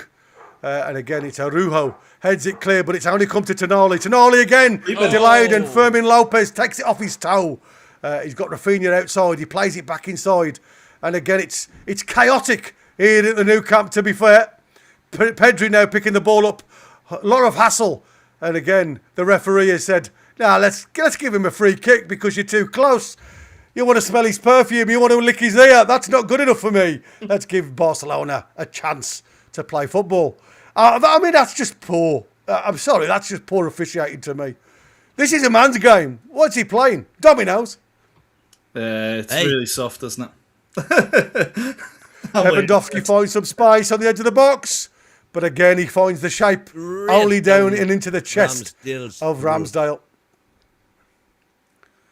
I mean, to be fair, Ramsdale's been beaten twice, but he's not had a chance, has he? No, not on either. Nah, neither goal. Trippier down the line to Elanga again. Elanga just trying to feed it inside. Tonali sees the danger, cuts that out. But again, Cancelo trying to get something on the ball. Trippier trying to get it into Tonali. And again, it's beaten again by Lopez, who goes down again so easy. Don't place it. Oh, well done, Tonali again. Nice feet. That is outside now to Barnes. Barnes has got a chance to get onside Andy Gordon, but Darby Barnes wants to go alone down this line. He's got Hall inside. Hall now picks the ball up into the box, down to the byline. Oh, he wanted to get it over the top of Garcia, but couldn't quite do it. And now Hall is well out of position here, boys. We've got 3-on-3 at the back. We need somebody to talk. Get somebody back there quickly. Ball comes out to Yamal. Lewis Hall trying to get back involved. And again, Newcastle do enough to slow Barca right down and get that shape back. 4-5-1. It's a game of tennis, boys, this one. It's a basketball game. It's end to end. It's a great game of football to watch. Yeah, absolutely. It's definitely one of the more entertaining fixtures. See the go to him! And it's very Puts it up in the air, but again, it's Lewandowski. Harvey Barnes takes it off his toe. What are you going to do, Harvey? Plays it inside to Andy Gordon. Then he gets body checked by Araujo. And that's going to be a yellow card. And it is. Oh, it's not Araujo. I think that was Kubasi who gets the yellow card there.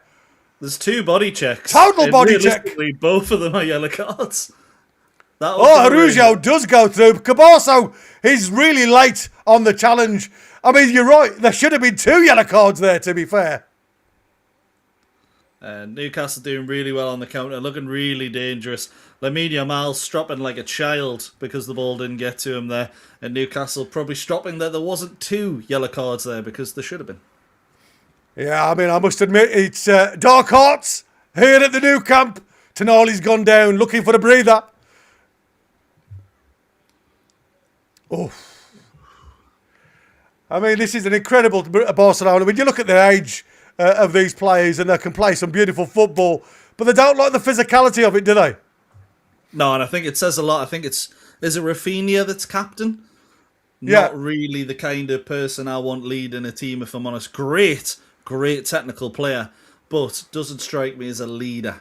And there aren't too many on that pitch, I think, for Barcelona. You're absolutely right with what you've just said about Yamal there. You know, what you don't want to see is, childish behaviour on the edge of the opposition box when they're defending, because it was a quick opportunity for Newcastle to get on the offensive. And you have two players arguing because he didn't get the ball. And that's the type of attitude you don't want to see when you're on the back foot. 3 minutes of injury time, and it's Ramsdale goes long to the edge of the box. Again, it's Big Dan Burn on the edge of the box who heads it forward. J7 trying to get it forward. The ball again is cleared hastily by Barca, and Trippier gets it all the way back to Ramsdale. Ramsdale again looking long over the top. It's Araujo heading it down. Yamal does well there to throw it inside to Lopez. Again, he beats J7 this time. Again, trying to feed it into Lewandowski. It's Rafinha now. A shot! Oh, who's he going to come to? Oh, no! Yamal, believe it or not, from 6 yards out, puts it over the bar. He is human. He is human.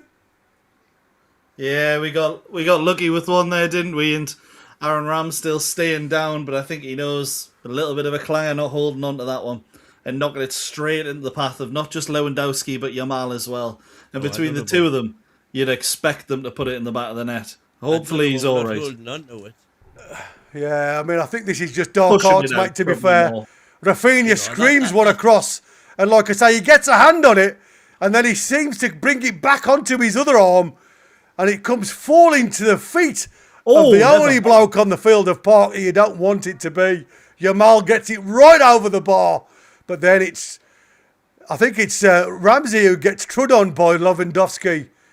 I'll take that back. To be fair, it's a good save, and he knocks it on. It's a hell of a save. I thought he hit him in the chest. I saw the rebound off the right arm and not the initial save by the left. So fair play to him there. And I actually thought he got a stud from Lewandowski when his heel goes back. So yeah, I can see why he went down there. Great save. Again, it was trying to get it quick. Well done, Harvey Barnes, because he'd lost the ball. Oh, referee! Get on your bike, lad. That is shocking decision. What are you doing? Bloody hell, man. Sorry, I shouldn't swear. Ridiculous. Absolutely ridiculous. It's powder puffs in a red and blue shirt. And the referee is just igniting. Anytime you go down, you can get something for it. I mean, what type of confidence does that give you if you're in a black and white shirt? Not at all. Pedri, who's been totally out of the game, to be fair, in this first half, gives it to Araujo.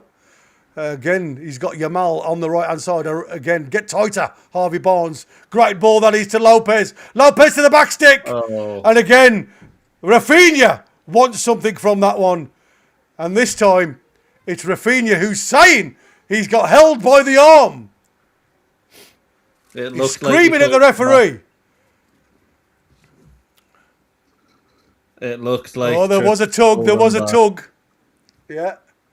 There was a tug there, to be fair. It's just whether it's enough.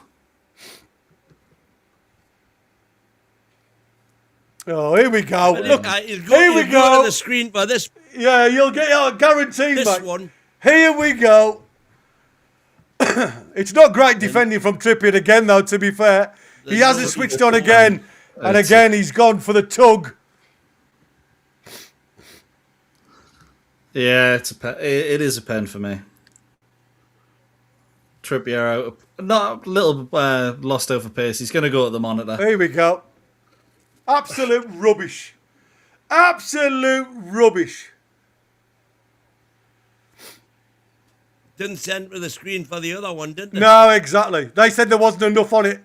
This one, I mean, to be fair, he did get hold of his arm, Trippier. Again, not switched on for that square ball. There is a difference between the two. There is. One's two I mean, hands, it's slight though, isn't it? It is slight. It ain't a total He's tug. in front. I don't even think he's getting there. That's the issue. No, me. And the referee is then shouting towards the, I think it's Mad Dog, into his voice, into his ear again, the referee. The only saving grace Newcastle have is Rafinha's potentially not getting there. But for me, it's close. He's saying, does he get on the end of this? I'm not sure. He's going to give it. He's giving it. Of course he's going to give it. And a yellow card for Trippier. I mean, God, we knew it at the Nou Camp. This is the only way these teams get the advantage, if I'm honest with you. They go down so easy. They've got to, if they're sending him to the monitor for that, they had to send him to the monitor for the Elanga one. Now, can I just say, can I just ask you, do you think he's in the vicinity, even before the tug, that he was going to get on that ball? No, I don't. I think it's 50-50. I think he slides and he gets close, but I'm not sure. I don't think he gets there, but it is close. It would be close. I'll tell you something. I mean, I'm not being funny. I've seen some howlers, but this referee has got red and blue all over his shirt. I'll tell you now. Come We on, are Ramsdale. literally 5 minutes into this injury time of 3. Yamal, again, is going to get this one in front of his fans. Let's see which way he goes this time. Don't forget he went to the right-hand side of Ramsdale at St James's Park in the last minute. The last kick of the game, in fact. Is it psychology? Is he going to go the same?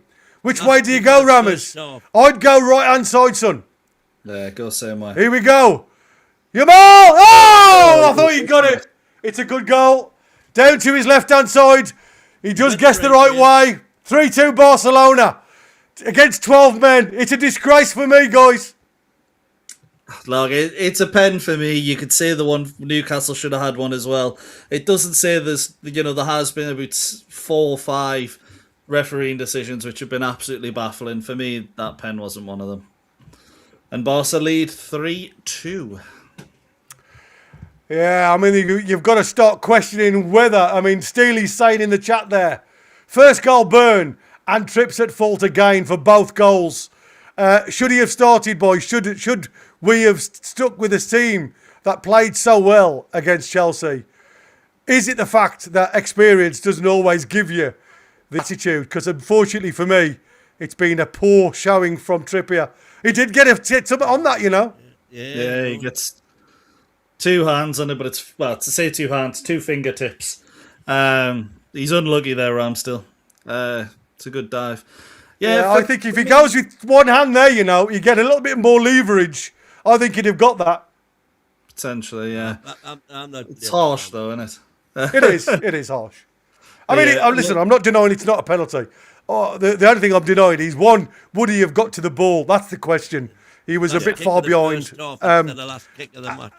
Again, last kicks of the games, it seems like a really harsh thing for Newcastle to take, if I'm honest with you.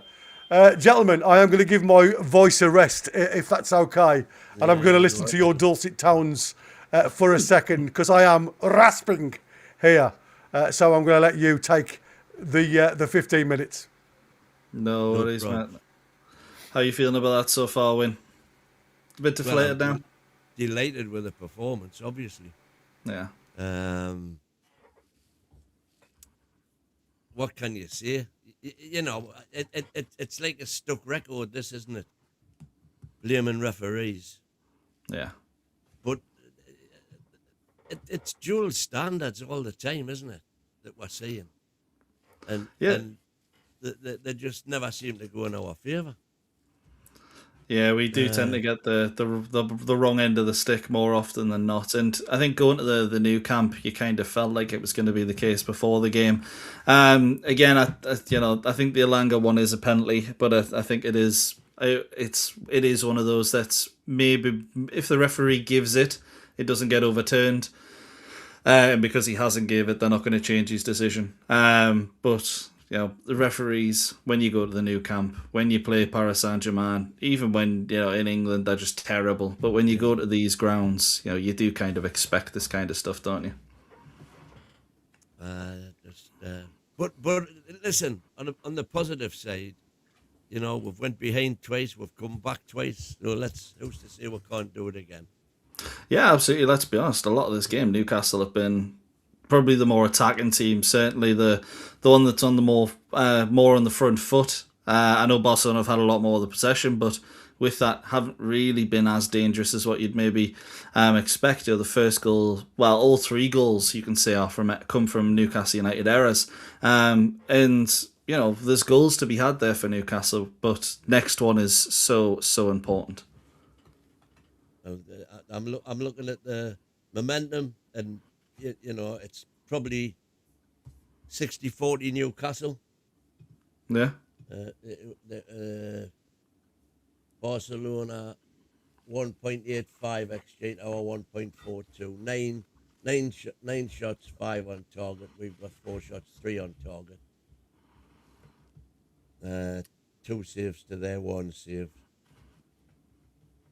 And 5 corners to our 1, although 3 of those came off the same incident, if you like. Yeah. But bottom line is we're still a goal down. Yeah, We've absolutely. got to get it back. We've got to get it back, but let's be honest, we know that Newcastle, we can. What I will say is that XG being under 2 for Barcelona, when you consider Yamal had a tap-in that he blazed over the bar, which will be, it's a difficult chance, but yeah, XG for that will have been 0.6 or something like that, maybe 0.5. And then for the penalty as well, that's around 0.7. So, yeah, so 0.5 for other chances for Newcastle, 1 for Barcelona, 1.42 for Newcastle. Shows we've only had 4 shots, but they've been very, very good chances. And I don't think anyone expected this game to be as good as what it has been. It's just a shame it's had to end on that little sour note. I know. And yet again, dying minutes of a half. And the naughty 40s, as I call them. I flagged it before they scored. Yeah. And when they passed the ball back to Ramsdale, and I said, naughty 40s, just keep, it was 2 minutes, 3 minutes extra time. We'd done 2 of them.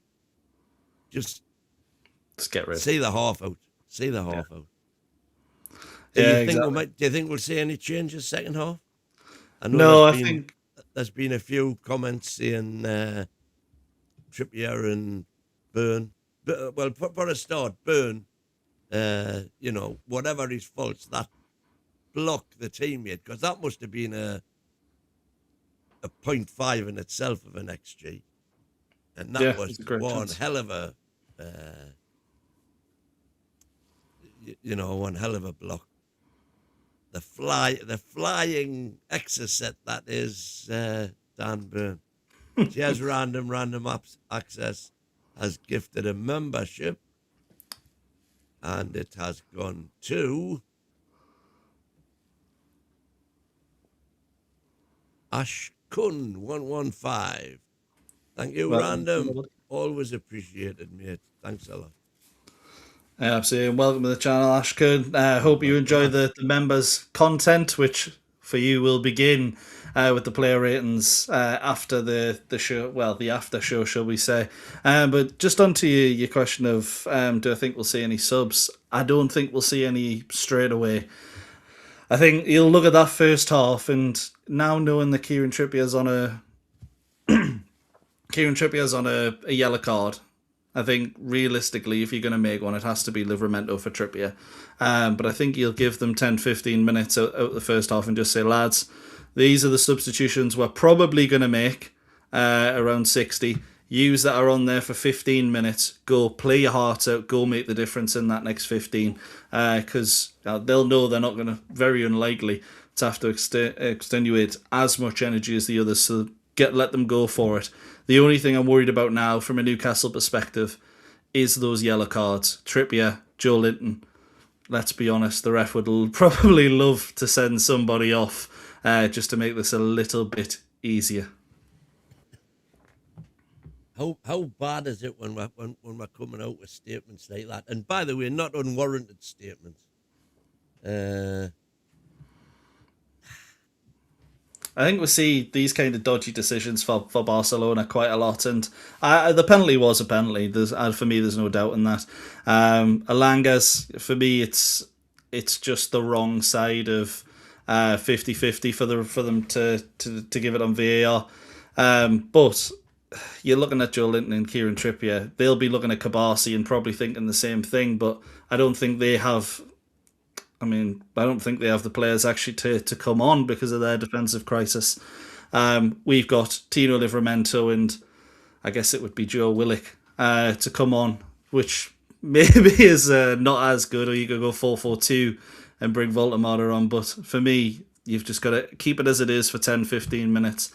Go at them as much as you can in that 10-15 minutes and see where it takes you, because, as you say, we need a goal. What I was going to say actually was that J7, apart from the first 10 minutes when he was winning everything, and the rest of that first half, there was quite a few occasions after he got the booking that he wasn't putting his foot in. So, for all I always say, Willock can't tackle a rice pudding.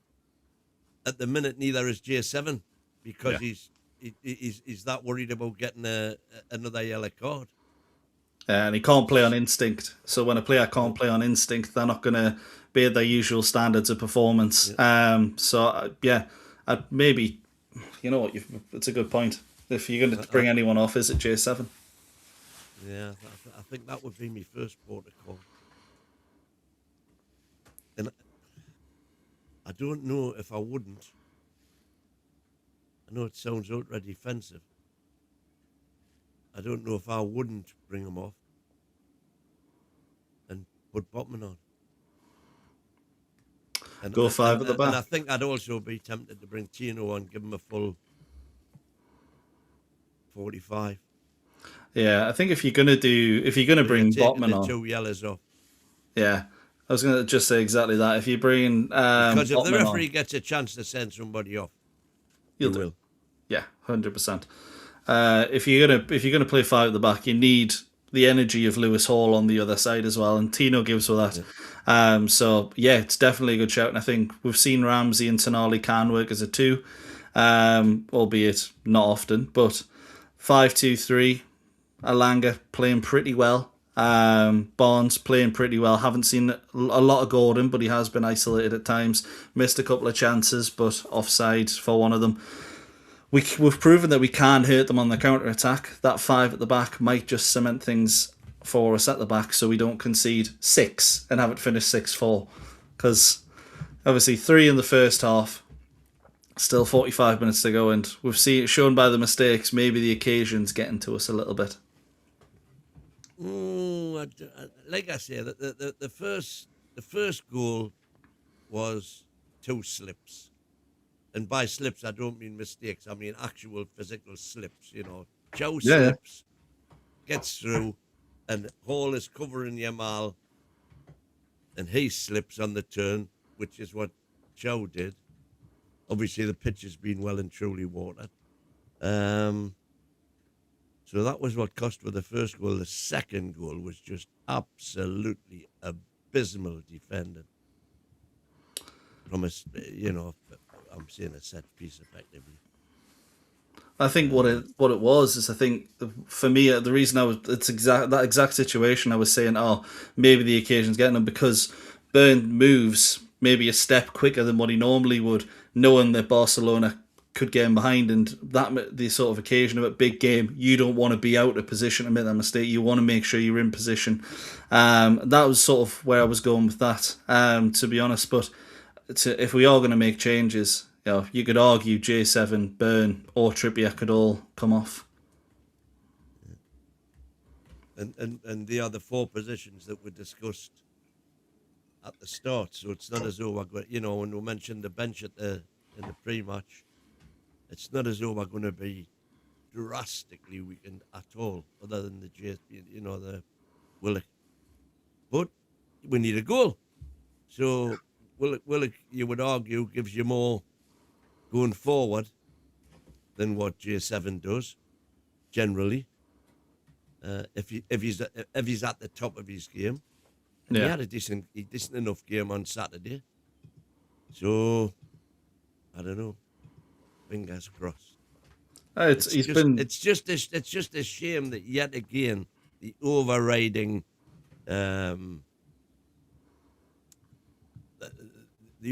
sentiment is that we've been done by a poor referee. And let's say a brown paper envelope referee, but certainly an easily swayed and easily, an awestruck referee, maybe, I don't know. Yeah, you're right. And VAR hasn't helped either. We are literally into the last couple of minutes before the second half, ladies and gentlemen. In the chat, there's a lot of people talking about Tina should have been starting, and obviously I've listened to you boys talking about obviously Trippier really making a mistake for 2 goals. But again, by all accounts, from what I've read, they were tasked to all drop back during that free kick. That's how they were set up, but only Dan Byrne did. Everybody else was a little bit lax to the occasion, and obviously playing multiple players on side. Obviously, the stats are very close, if I'm honest with you. It's an incredible game of football, this one, if you are a neutral. And like I say, it's just typical being a Newcastle fan. You're always on that roller coaster, on the edge of your seat. But we will continue with the live commentary literally straight after this short break. But if I can ask you, before we go into it, can you all smash the like buttons? We haven't quite reached 100 yet. And like I say, if you're anything like me, apart from the first goal, which I missed, which win, obviously, Elanga, hey! Tell me we'd scored. It ain't been bad commentary. So come on, get on board with us and get us to 100 at least during the next 45 minutes. But we'll be straight back after this. You are listening to NUFC Talk Radio, the voice of the Toon Army, live daily on the website, on YouTube, on the AB, and on every online radio directory. NUFC Talk, the voice of the Toon Army.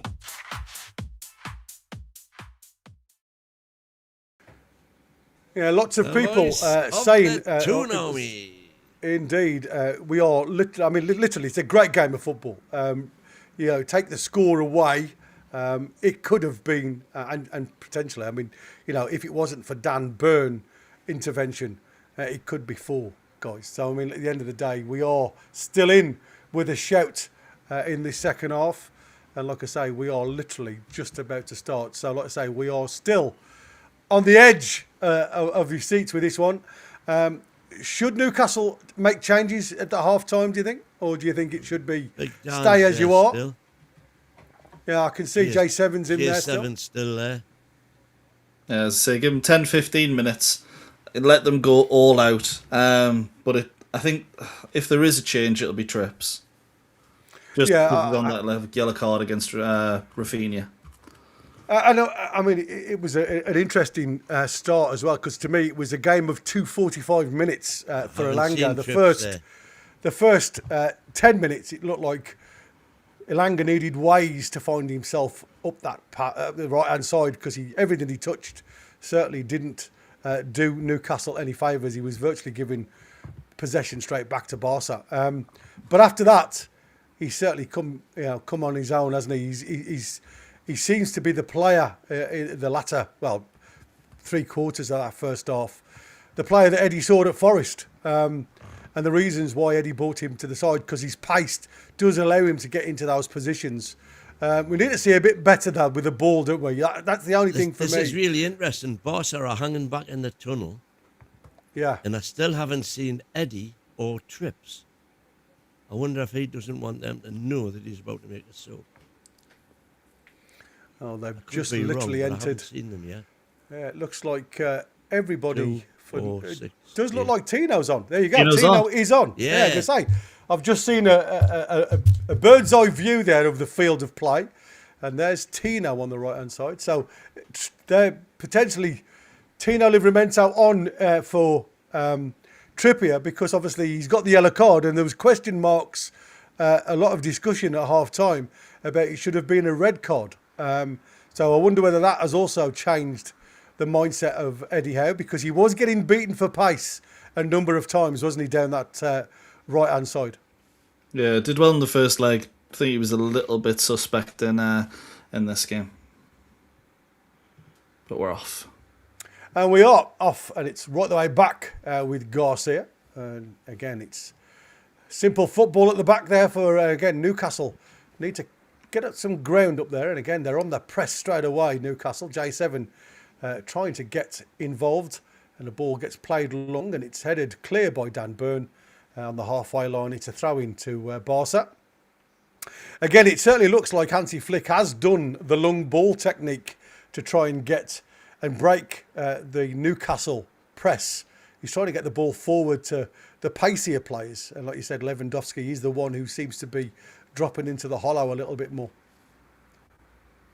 Yeah, let's be honest. The thing for Newcastle is going to be whether or not we can actually keep up the tempo that we did in the first half for 15, 20, 30 minutes, because we've seen it before this season. More often than not, we can't. And Barcelona are the kind of team that can really pick you off. So if Newcastle can stay in the game, let the substitutes do the work, late on, you just can't concede a couple more, because I really don't see us scoring 3 or 4 at the Nou Camp.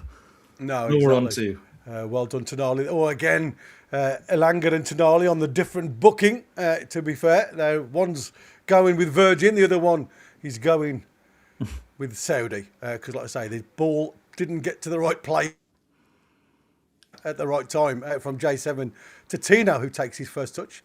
Again, plays the ball into a very tight situation, Tino. It's deflected out to Kojo. And again, Pedri now picking the ball up for Barca. And again, Pedri again, he'll return the ball out to that left-hand side, where Cancelo is sitting. And again, a little bit more of this second half rather than chasing the ball. Back with Martin.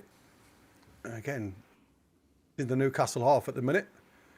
And again, it's half press from Newcastle with Araujo.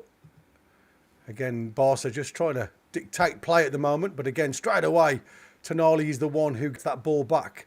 J7 and Hall now trying to do really well there. Hall trying to get into Harvey Barnes. And then it was played back to Garcia from a tackle. Anthony Gordon should have been a little bit further forward for me, but he was just on his heels a little bit there, Anthony Gordon. Barca just trying to, again, slow the game down now for Barcelona, who, again, the dark arts, I'm sure, will appear again at some point. Garcia, again, now taking the ball and playing it to Cancelo on this left-hand side. Again, who just goes back. And back to Cancelo. And again, Barca, again, just happy to go backwards all the time and play the way they're facing to keep hold of the possession.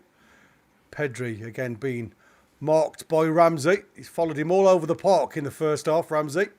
Unfortunately, not able to get involved in the game, but there was a lovely give and go there with Pedri. Oh, hello. Araujo down the line. And again, we've got Lopez now. Tighter. Side to Araujo on the edge of the box. Ooh. It's fallen to Rafinha. It's a good save. Again, it's poked clear, but it's only come to Pedri. That's how quick they can be, Barca. Now they've got that 1-goal lead. They can draw Newcastle onto them and then break with some lovely in-step football. Jamal, again, faced up by Barnes on the edge of the box again, trying to go left and right. His ball comes into the box. Tino gets his head to it and clear, but again, Elanga only half clears. It's back with Barcelona. Araujo now going down the line. Lewandowski into the box, and again, Rafinha 7 yards out, air swing, and again he makes a bit of a mess of that one, straight into Ramsdale's hands. Strange start, boys. Yeah, Barcelona a bit in the ascendancy. They've changed the way they play a little bit slower.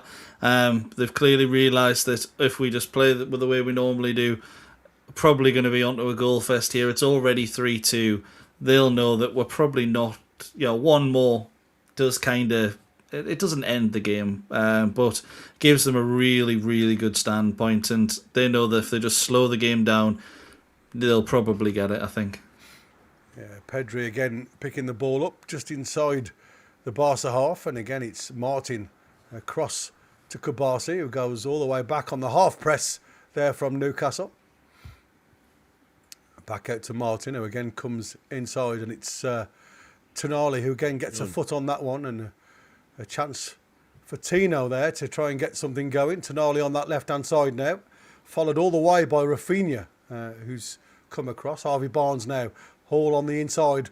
Hall dancing his way, trying to get through into the box, but again he gets turned around by Araujo. Still keeps hold of the ball though. The ball. But again, he's trying to do too much there.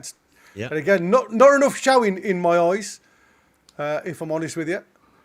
And not again, enough movement in that midfield. No, Tino has gone literally over onto the left-hand side and doubled up to try and make that extra man.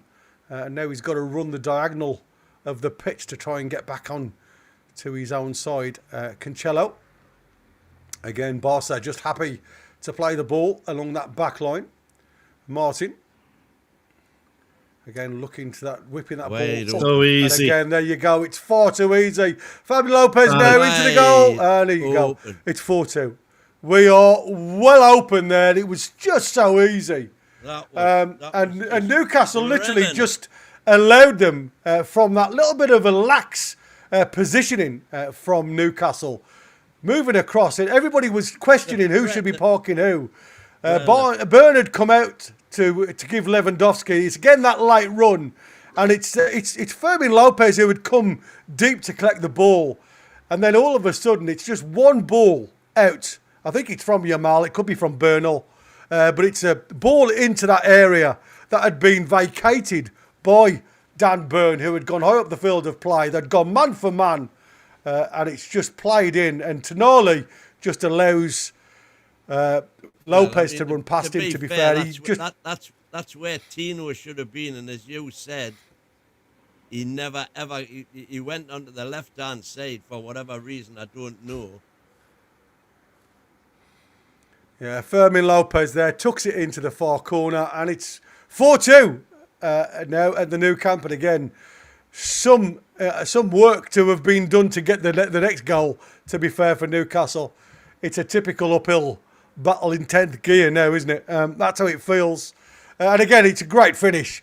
But again, it's that movement, again, sucking in that deep position and then making that light run. And it's just some fantastic football. But you've got to go with your runners, boys. It's criminal.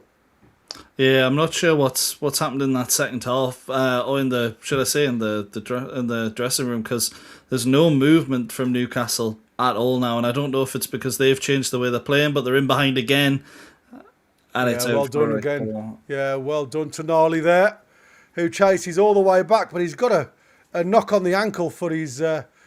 But I mean, Fermin Lopez, he's just running that line really well. He's inside, he's on the outside. Luis Hall again being left up the top. I mean, it was Sandro Tonali just getting his toe to it, and the swinging boot of Fermin Lopez just catches him, I think. But that's how quick Barcelona can change. And again, it's Tonali's holding his thigh. Looks like he's not what you want to see. Smack. No. And the big German and Murphy on the side, Voltemada and Murphy warming up now. I think it's only a matter of time, to be fair. And the away ends looking a bit quiet there.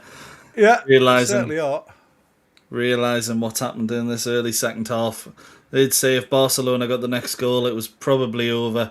But you never know. But we're gonna have to pick up the pace and be a bit more like we were in the first half if we're gonna do anything. Win now, haven't we?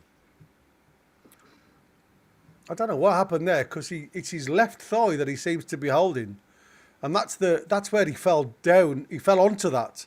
So whether he got twisted or something in that, he certainly doesn't look happy, because he's wincing a little bit every time. Willock's got changed, so he's obviously got a radio call. 6 goals in 9 matches now for Fermin Lopez. Ridiculous stat. Like I say, it was fantastic. Look where he runs from there, look. And then he just runs. And Tonali can't keep up with him. No, Tonali just can't keep up with him, mate. That's what I said. It was a big risk to bring Tonali back. Again, he was sharp, Lopez. It's something that we mentioned, them deep runs. Sucker you in when you go man for man, and then it's just a spin and turn. And can you keep up with me? And he couldn't. It was as simple as that. So that's sometimes how this game pans out. Tonali off then. Willock is now on. So more from Willock then. Tonali's getting a cuddle on the way back to the dugout. So obviously he's in a bit of discomfort there. I don't know what's happened, because like I say, it was the leg he fell on. Oh. And Lewandowski. From a corner, Lewandowski. Wow. Lewandowski's just... Oh, my God. What is going on here? Newcastle falling to pieces in this second half. I mean, it was just a simple ball at the back stick. 13 minutes now. And Lewandowski's just there, bang. Yeah, it's poor marking again, lads. It's criminal the way they are marking these set pieces. It is so poor. Yeah, it's frustrating to see. It's an easy corner for them. Set piece just whipped into the back post. Lewandowski rises above everyone and heads into the back of the net. Tino, he's watching him. Nowhere near it, mate. Nowhere near it. Yeah, but why is Tino on Lewandowski? Well, I mean, like I said, it doesn't matter who's on him, but you've got to defend better than that. That's, as much as we praise Tino, right? That is what I keep saying to you. As a defender, the kid ain't all that. I'm telling you now. That's shocking. That is Sunday League football. I'm just saying, you're talking about Lewandowski. Surely Chow or Byrne has to be on Lewandowski and not Tino. Yeah, let's be honest. With the two centre backs and Lewandowski, Orejo and Lewandowski, the Kabasi's probably the one that you're giving the most space to. You're not putting one of the weaker players in the air on. You're not. It's not quite McAllister, Mark, and Dan Burn around this time a year ago, but it ain't great, is it? Yeah, and again, Barca on their attack, and again they're trying to get through the centre. Lewandowski with a little bit more of a spring in his step since he get that fifth goal. 6-3 now on aggregate. It's a hell of a hill to climb, boys. Ball comes out to Tino. Tino now looking up and playing the ball down into the gap. Oh, it was just, again, come on, pick that really poor clearance up from Garcia. Just couldn't get on that ball. And again, Willock does really well there. And again, Pedri is screaming at the fourth official to try and get something, and the game continues. Barnes into Hall now into the box, plays it back, and there's can you believe it? He plays it into a sliding tackle. Come on. Ball does get picked up by Burn though. Ramsey plays the ball now into Hall. It's a good ball. Oh!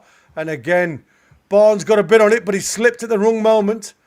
And again, Chow heads the ball, and Tino picks it up, gives it to Ramsdale. Again, we need to see a reaction from Newcastle. And all I saw from Ramsdale's face when the camera panned on him was disgust. Willock now picking his ball up down this right-hand side. God, I tell you. Yeah, talk about officials being inept. How on earth was that a free kick to them? Unreal. It's unreal. It's everything you've got. Yeah, it's everything you expect, isn't it? Though when you play at the new camp, it was the same at the Parc de France. I mean, look at this in the last 15 minutes: 75%, 25%, 4 on target with 4 goals. I mean, 4 attempts, 4 on target.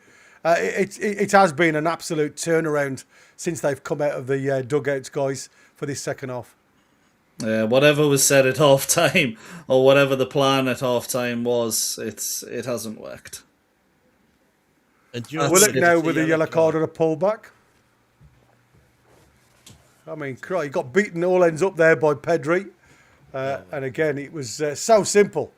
He can only grab his shirt and tug on him. But again, Pedri there shows the referee to give him a card. I thought that rule was a yellow card in itself. It was. Knowing the Champions League, it won't be a thing. I don't know what the differences between the twos are in regards to rules now. I cannot keep up. Well, no, I mean, European referees do seem to see the game differently, I must admit. Yamal doing around the line, but Hall does well. He ain't trying to do too much. And Lopez there trying to get into the back of Hall. Goes long, but Araujo picks the ball up. Pedri now dropping the ball all the way back to Martin. Out to Cancelo. Again, Martin picking that ball up again deep in the Barca half. And again, it's just trying to urge Newcastle on. And again, it's... Yamal turning there. Trying to get the ball. What are you doing, Malik Chow? Lewandowski, bang. Malik Chow again. What is going on here? It's schoolboy defending this, lads. I'm sorry. You've got to ask the question. It is schoolboy defending.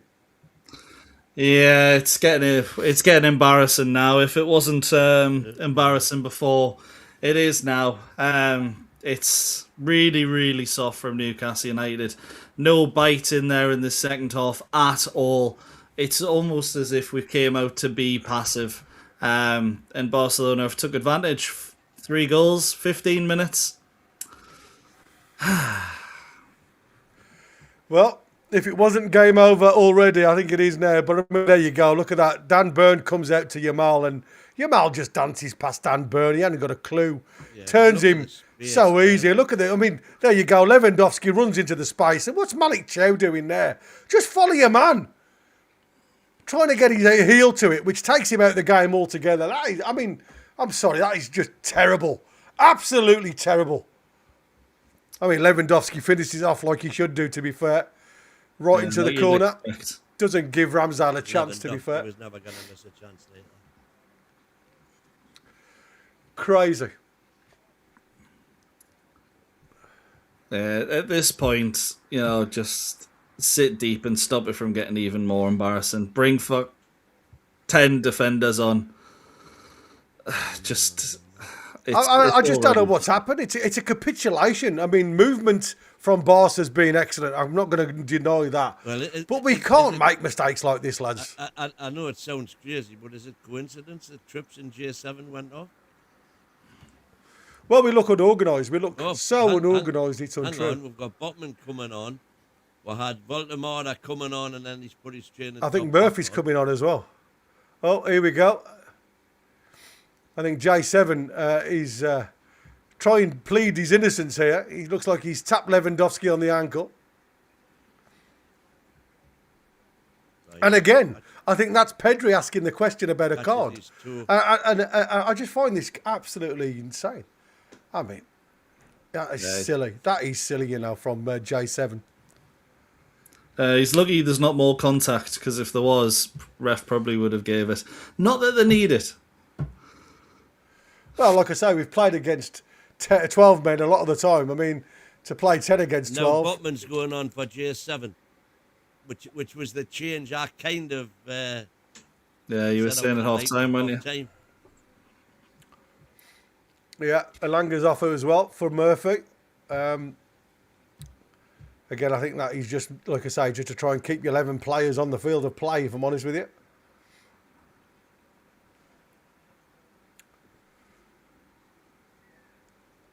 Yeah, 5 at the back, 3 in midfield, 2 up top. Yeah. I'm hoping it's more of a three at the back with 2 wing backs. That's what I'm hoping for in possession, rather than just staying with the 5. But it's back with Ramsdale, and again, Barca on the hunt, and it's not a great ball out from Ramsdale again. It's just far too easy for the ball to go straight out of play, and it looks as though now we are making changes, and Danny Olmo coming on. 3 changes for Barca. Is there a mercy rule that just lets us end this game now? Because I think Newcastle probably need it, to be honest. Yeah. Again, it's Araujo. Again, Barca just keeping the ball. And Newcastle just haven't been able to string 3 passes together in this second half. It's been a totally different emphasis on the game and look at the game. It's really exciting first half. It's terror. It really is. It literally is just waiting for the flats to tumble, if I'm honest with you, after they've pressed that button. The demolition squad's in. And again, it's half press from Newcastle, but it's all the way back to Garcia, who gets time to have a touch. And again, it's just a simple ball out into that middle. Livramento could have his foot in there. Again, back to Martin, who goes back to Garcia. Again, it's just trying to get them in. Again, it's a slip from Dan Burn, and it's again, good job, Chow. Managed to get his toe on that, because there was 3 Barca players homing in on the penalty area then, and he just manages to get a toe on it. And we'll change now for the team. Cancelo's off. They're getting the chance to rest some players now. It's been a very good start of the second half. What I said at half time, Newcastle need to hit. go all guns blazing for the next 15 minutes and then, let the substitutes do the work. I think it's pretty safe to say Barcelona have done that. 3 goals in 15 minutes, and now they can bring on, well, not the kids, but the reserves, well, the backups, shall we say. And not bad backups at all either. I mean, can we score 4? Somebody's asking, can we score 5? I mean, can we score 4 first to even take it to extra time? 7-6. We're going to win 7-6. Yeah, but they've already got 7. Anyway. Ball is for a throw-in for Newcastle. Tino, again, playing it into Murph, but it doesn't look like we're going to get anything there. And again, Nuke loses the ball again for a free kick. In a dangerous position. Torres is on there, the ex-Man City player. You've got to wonder why things have. There'll be an investigation by the team into how we've started the second half this badly. But I think another thing is, let's be honest, Barcelona changed the way they were playing in the second half. First half, we saw a bit more of the long balls, not the traditional Barca way, and even then. The one that kills at the fourth is just like, we're just going to hold on to it until you come out. You make the mistake and we'll run in behind. Yeah, exactly. And again, a ball goes across towards Araujo and it's straight out for a throw into Newcastle. Ball played behind him, unfortunately. Well, fortunately for Newcastle, I suppose. Ball up to Gordon, who again... He's trying to do the turn, but he just can't control that. Actually, because he felt he was held back. Yeah, straight back to Barcelona. And again, it's just so easy. The press has gone completely from Newcastle. And again, you wouldn't think they need 4 goals in this shootout. Pedri picking the ball up, again, going square. Out to that right-hand side. It looks very much as though Araujo has gone into centre-back now. Again, it's Bernal just bringing the ball forward. Onto that right-hand side now. Pedri again picking the ball up, again finding him space. But again, lots of Newcastle just looking at shadows at the minute. And a ball forward there to Dani Olmo. Let's just and again, get it forward, man. Yeah, it's very dodgy at the moment. Dan Burn. Oh, that's shocking. Again, Hammond. I mean, come on, lads. That's shocking. Giving the ball straight back to a blue shirt. We are just panicking at the back at the minute. It's all over the shop. Well, why Ramsdale isn't just going along now, I've got no idea. Pedri again picking the ball up for Barca. Oh, well, That's first too touch out of easy. his feet. Torres! Oh. Pedri again picking the ball up. And it's all Barca at the moment. Yamal just, again, thinking it's a bit of a showboat. And look at that for the ball in. Oh, bit too much on top of that from Barca. Again, easy to get in and behind Newcastle, even though they're playing with 5 at the back. It certainly doesn't look like there's 5 there. It looks like there's only 1 at the minute. Kabasi coming over to this left-hand side now. Araujo playing right centre. Again, Ramsey, who has been a bit of a no-go in this game, to be fair. Hardly seen him, if I'm honest with you. And Livramento gets 1 in the back from Rafinha. Free kick to Newcastle. They look totally disorganised, if I'm honest with you, dude. And it's there's a lot of like head scratching and people are just standing still, hands on their arms on the hands on the hips, questioning themselves. I think what's gone wrong. Anthony Gordon has lost all the spark up front. You know, there's no effort anywhere on the park at the minute. Yeah, it's completely true, and that's been resident of the second half as a whole. Let's be honest, it's been a really poor second half, and I said Barcelona changed the way they played. You know, they have done, but Newcastle seemingly had no idea of how to counter it, and you'd think we'd just be playing the way we'd prepared. Yeah, And the ball gets... Oh, what crikey. Dan Burn with a risky pass out to Murphy there. Murphy now drilling the ball across. No switch. Harvey Barnes picks the ball up again, gives it to Tino on this right-hand side. I mean, look at the distance they've ran. Different to us. Why turn then? Passing accuracy 89% for Barca, only in the 70s for Newcastle. So you can see it's been a bit poor. And again, what are you doing, lads? It's just crazy, this. I mean, it is. I've never seen defending this bad in any side, never mind a Newcastle side. I mean, a ball out to Dan Burn there. He lets it bounce because he was, again, peripheral vision, just gets it in, sees a player coming towards him. He lets it bounce and it goes out for a throw-in. I mean, it's just criminal. Yeah, when it's bad, it's really bad for Newcastle, isn't it? And you can see we haven't stopped trying, but the completely lack of quality there. And a lack of belief that we're going to do anything. Never mind. There's a slip again, and here we go. There you go. It's 6 with Rafinha. I mean, you know what? That to me, this is it. Like I said, you make changes, and you need to make changes sometimes. But players on the field, we just talked about Ramsey having a bit of a mare this game. That just proves it. The mentality of playing square balls across your 18-yard line, playing so poorly as well. What are you doing, lads? Shocking football this from Newcastle. And you get punished against quality sides, and they are, like I say, up front. You can't give them that amount of space, can you? No, the second half's been up there with some of the worst I've seen Newcastle United. And Ramsey, it's a third slip for Newcastle. Probably not a third, it's about 5th or 6th in the game. But another slip leading to a goal for Newcastle. And yeah, it's absolutely ridiculous, the number of individual things. But what is he doing playing that pass? You don't play that kind of pass at this moment against Barcelona in particular. And yeah, what can you say that hasn't already been said? It's embarrassing.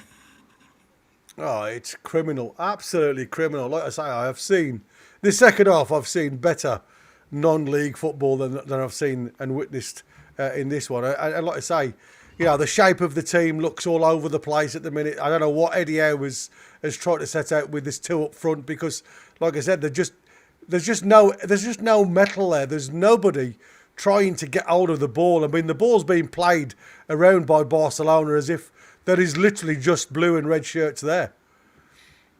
Again, Yamal coming in from the outside, inside. He does loses the ball there, Yamal, and again he just sits on the floor, crying. Ball comes out from Willock out to Hall, and now into Barnes. Barnes into Ramsey, and again it's gone back to Dan Burn. And I must admit, I haven't seen... Has Botman touched the ball since he's been on? I don't think he has. No, but that's probably a good thing, because it means he hasn't made a mistake. Yeah. And again, the ball goes out of play. And I think that's going to go to Barcelona. Yeah, it has. Trying to do so much. And again, the only team that wants the ball is Barcelona. Newcastle are... I mean, look, you said before, blow the whistle now. Just put it out the misery. Let us just concentrate on the Mackhams the weekend. And I mean, this is the worry for me, is how they react to this loss against a really big game the weekend. Away, man! Again, Murphy trying to get a foot onto it, but the referee has played Newcastle a favour here because it's offside. Pedri just asking questions all the time, aren't they, Barca? Even though they've 8-3 up on Nagra, 7-2 up on the day. 4 goals in this second half that have been absolute gimmies, if I'm honest with you. And they're still asking questions, lads. Yeah, this could get even worse. I mean, I'm trying to find what's the most we've conceded in a European game. It's less than 7. But our worst ever defeat is 9-1. We might concede 9 here, unfortunately, because there's still 15 minutes left. Yeah, Botman there, and again, Chow can only go backwards towards Ramsdale from Rafinha's press, and a ball up again, aimed at nobody in particular from Ramsdale, just more kick and hope. What are you doing? Willock again lost the ball. Pedri picks the ball. Dani Olmo now goes on the diagonal. Lucky for Newcastle, because again, it was a chance for the break and the overlap. Again, Tino now on this right-hand side goes forward, looking for options, plays the ball in and behind for Murphy. Murphy square, but again, Darby Barnes and Anthony Gordon just out the head of it now. Look at Anthony Gordon. What's the point in keeping him on the field of play now? His head's gone. Get him off the field of play. Put Voltemada up there. Give yourself something to target at. He's knitting in the middle of the park there, Anthony Gordon. He's making himself a Boki Cardi. I mean, it's not even... I'm sorry, that's just ridiculous.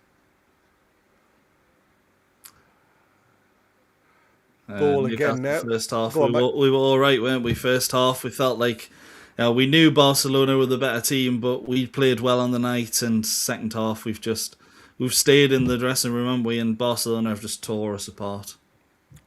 Again, And there's a it's gonna chance happen for again. Torres here. Oh, he couldn't get out of his feet. He's still got the ball. Ball into the box eventually. Deflection. And then Willock again gives it to Olmo. But now, eventually, after all that, the offside position has come to Newcastle's aid. Look at that momentum now. Yeah, Torres just his shoulder. Yeah, there you have it. was First close. half. Until that penalty, Newcastle, momentum-wise, better team. Yeah, we scored with the eye test as well. And then second half, we haven't had a sniff. No, not a sniff. Disgusting It's just second been half. absolutely shocking. Total transformation of this side. And again, it makes you, oh, come on, Dan Burn, what are you doing? You have got to ask yourself, though, you talk about players being on yellow cards. Did the mentality, knowing J7 was obviously out of the next game, did that affect his approach to the game in the second half? Was we leaving gaps? Well, sometimes it's a telling thing when you can't play your natural game, isn't it? Well, you went away, but I was saying to Mike at half time that the first 15 minutes, J7 was winning everything, and then he got his yellow card, and the last half hour of the first half, he was frightened to put a tackle in. Yeah. Which is why I said take him off and put Botman on at half time when we were doing the analysis. Yeah. This is shocking. I mean, I'm just going to highlight something in the chat there. Michael saying we're playing with players who get 120 a week, where Barca players get 300 to 400 a week. Obviously. Here we go. There you go. Save. Ball again, wide open with Yamal. Good save again this time, Ramsdale. He keeps his concentration in the 79th minute. And again, there's a chance here if Great Gordon ball. gets quick. Come on! There's a good ball there, though, to Harvey Barnes. Murphy did get a good run, but he wasn't seen. Barnes comes in, and again, it's not a great shot, to be fair. Shot. Yeah, not a great shot, but at least we've got a shot in the second half, which is Gordon something. did brilliant there, actually, getting that ball out to It's a good save. Bond. I think the thing is, half time, if someone said to you we'd lost 7-2, and someone went, oh, well, it happened because they went 4-2 up and Newcastle went gung-ho, you wouldn't have felt as bad. But the fact it's just capitulated, and it's felt like there's been a lack of effort in the second half, and that's the killer for me. Yeah. Garcia. Here we go. The dark arts are starting to appear. Garcia now saying that he's got a calf injury.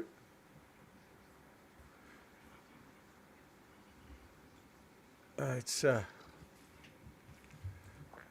Wojciech Chesney on the bench if he needs to. He's getting ready to come onto the field to play. Wouldn't have minded him in a Newcastle shirt as well, to be honest.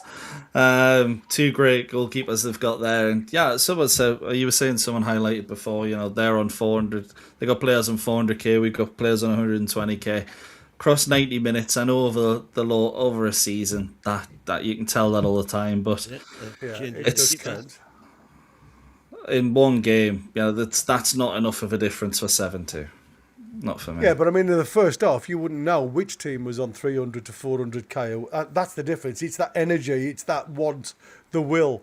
I mean, it literally does look like the reserves have come out for the second half, not the first team, to be fair. Yeah, completely. It's been a tough 30 minutes to stomach, let's be honest. But for 135 minutes, it felt all right. Gordon off for Asula. Asula's coming on for Gordon. I'm sure he's chuffed to tell him to come on at this point. Yeah, to come on at this point, 9 minutes to play with a little bit of injury time.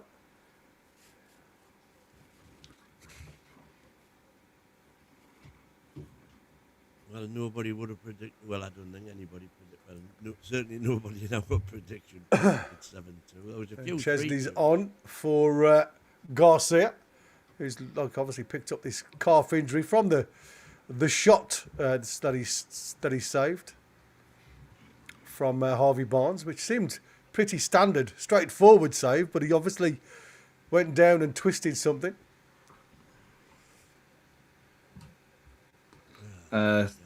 Seems that Chesney's a really well-loved figure at Barcelona, actually, which is Yeah, a bit of a surprise, actually, because even Juventus and Arsenal didn't like him that much, but Barcelona, clearly he's done pretty well there.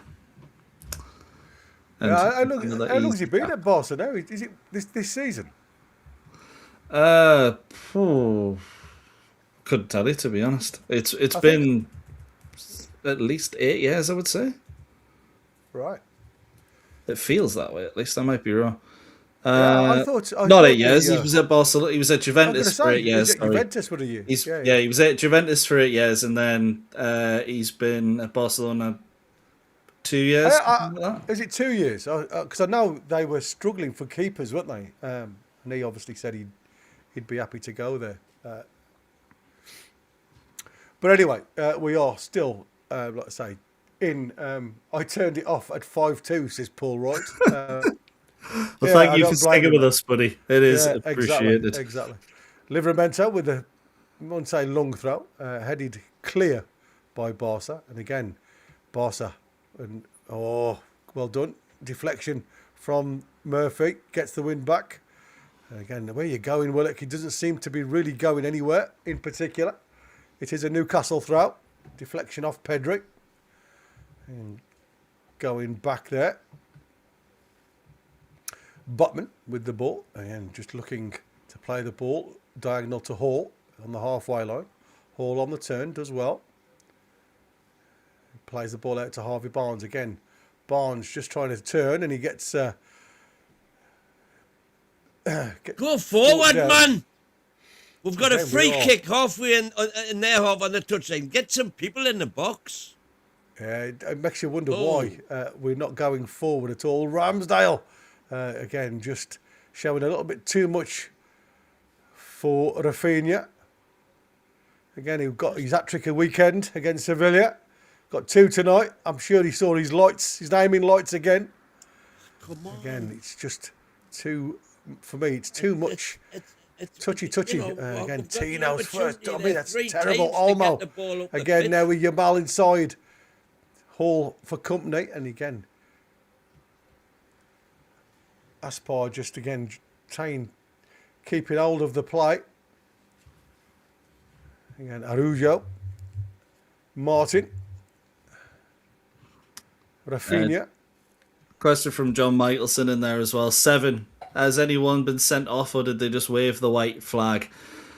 The white flag was waved, paraded, and, well, duplicated multiple times in that first 15 minutes of the second half. It is atrocious. It's going to be interesting to listen to what Eddie Howe says of this second half, if I'm honest with you. Because it's been 2 totally different sides, hasn't it? Pedri now with the ball. Again, he's looking for something to go. Goes out onto that right-hand side. Again, the right back coming forward. Rashford is one coming in. Yamal takes a strike. But again, it's Ramsdale who had it at the second attempt. But again, he's been a thorn in the side. I mean, again, he wasn't particularly comfortable there. He lost sight of it a little bit, Ramsdale. But again, look where Newcastle are putting this ball getting a throw in deep in their own half, and the goalkeeper had it in his hands. I'll tell you something now. You've got to question what's happened to Voltemada and Wissa during these last couple of weeks. Again, Tino, what's that, man? I mean, it is just poor. That is just absolutely shocking football from Tino Livramento. If he's worth 80 million quid, so am I. I'm telling you now. Yeah, we saw the best of him against Chelsea. We've seen the worst of him tonight, haven't we? Again, the ball in from Botman is great deflection off him. And again, it's Dan Burn who just clears the lines. And again, I think the referee has called for a handball there from Rafinha. I'm not sure what's going on here. Oh, yeah, he has. He's called a free kick to Newcastle. A little bit of a... What? I don't know what he's called, but what's going on here? Stopping the game a little bit, isn't he? Yeah, I mean, what's he doing? He's just running down the clock, isn't he, for Barca? He's giving Newcastle a way out here. Oh, Chesney. Again, he's just unreal. Bit of a dummy. Asula then had to get played in. And Chow plays the ball into Asula. Ramsey now picking the ball up. Barnes is back into Ramsey. I think that was more for Hall, though, to be fair. Just get it back, Barnes. And again, tackled deep in that corner. It's a throw into Newcastle. A consolation, guys, would be nice. Yeah, at half time I was thinking there's nothing that can ruin the away trip for these lads. It'll be absolutely brilliant, just with the 2 goals, and yeah, I think there'll be some sad faces and some sore heads on the planes back. Yeah, Lewis Hall with a long throw into the box. Again, head towards Bird. Ramsey with a shot deflected, and that's going to be a corner. And Araujo now gets poleaxed from that shot from Ramsey. Again, he's seeking treatment, shall we say. Side of the temple there. Cannonball. Yeah, it was shaking of the brain. Ouch. I think we must have all hit our heads in the tunnel on the way to half time. If I'm honest with you, talking about shaking of the brain. Yeah, I think Ramsey did that to everyone at half time, innit? Yeah, incredible. 2 halves, totally different for Newcastle. Again, it's a corner ball. There's a flashing from Harvey Barnes from that corner, straight over the bar. Just again, it's a good, half chance. Just too much on it from Harvey Barnes. But did do well to get away from the marker. If we could score the last goal, that would be something at least. But it's been a real tough watch this second half, and I know I keep saying that, but I'm running out of words to say about this performance in the second. Yeah, Newcastle again in the ascendancy, trying to play a little bit of football. Willock now on the edge of the box, again looking for options. Little ball in. Hall with a shot. And again, Chesney down to the right-hand side and saves that one. And everybody goes and gives him a cuddle, as if that was the saving penalty for someone. I don't know why. And he's thrown the ball straight out of play there, Chesney. I don't know what's going on. Araujo's still feeling some effects from that. Still feeling that cannonball to the temple. Yeah. Just end the game. Yeah, I'm going to say, what's the point now? I mean, we are 90th minute, guys. I mean, come on. After such a good first half as well. Yeah. A great first half, honestly. And you just wonder, there was two referees' decisions. That kick in the guts. It's all over. That's it. Well, now time to be added on. He's blown literally at 90 minutes, and I think that is more for the sake of Newcastle than it is the proper officiating with time because of the subs and everything else. You should allow at least 30 seconds. I don't know what to say. If I'm honest with you, boys, it was. You talk about a game of two halves. I was going to say it was a game of two halves. Yeah, I mean that was some half to get through. If I'm honest with you, as a fan of a black and white army, and you can see there were so many players just lose their heads again with your classic from, Joe Linton 5.8, Ramsey 5.9, Kieran Trippier 5.2, Malik Chow 4.7, Dan Burn 5.3, Louis Saul 4.8 according to SofaScore. So none of our defence midfielders got, well, I think Tonali got a 6. Yeah, Tonali got a 6.4. Anthony Elanga gets 8.4 as Newcastle's player, and Ramsey gets a 7. And again, I don't think there was a lot Ramsey could do for a lot of those goals, if any of them goals, if I'm honest with you, he could have got to. Gentlemen, before Chris comes on and does the post-match analysis, which I'm sure is going to be entertaining, your final thoughts? Look, there's nothing else you can do but bounce back at this point. Look, let's be honest, it was a terrible, terrible second half. We can go on and dissect it. At the end of the day, it wasn't good enough. You put in half as bad a performance like that on the weekend, and you'll be booed out of St James's Park. So you got to bounce back. You got to batter the Mackhams, and there's no better way for us to bounce back than doing that. So I'm not happy, but hopefully I will be this time on Sunday. Yeah, I mean, like I say, it was criminal. I think. What's your thoughts, Win? Yeah, we've said it. A game of two halves. I mean, what was said in the dress, I do wonder about, Tino on our trips and J7 still on initially.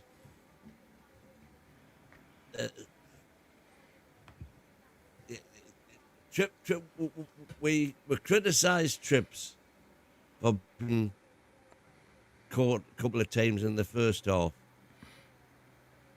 But would he have given the freedom of all of that space in his own right back sector that Barcelona had in the first 15 minutes of that second half?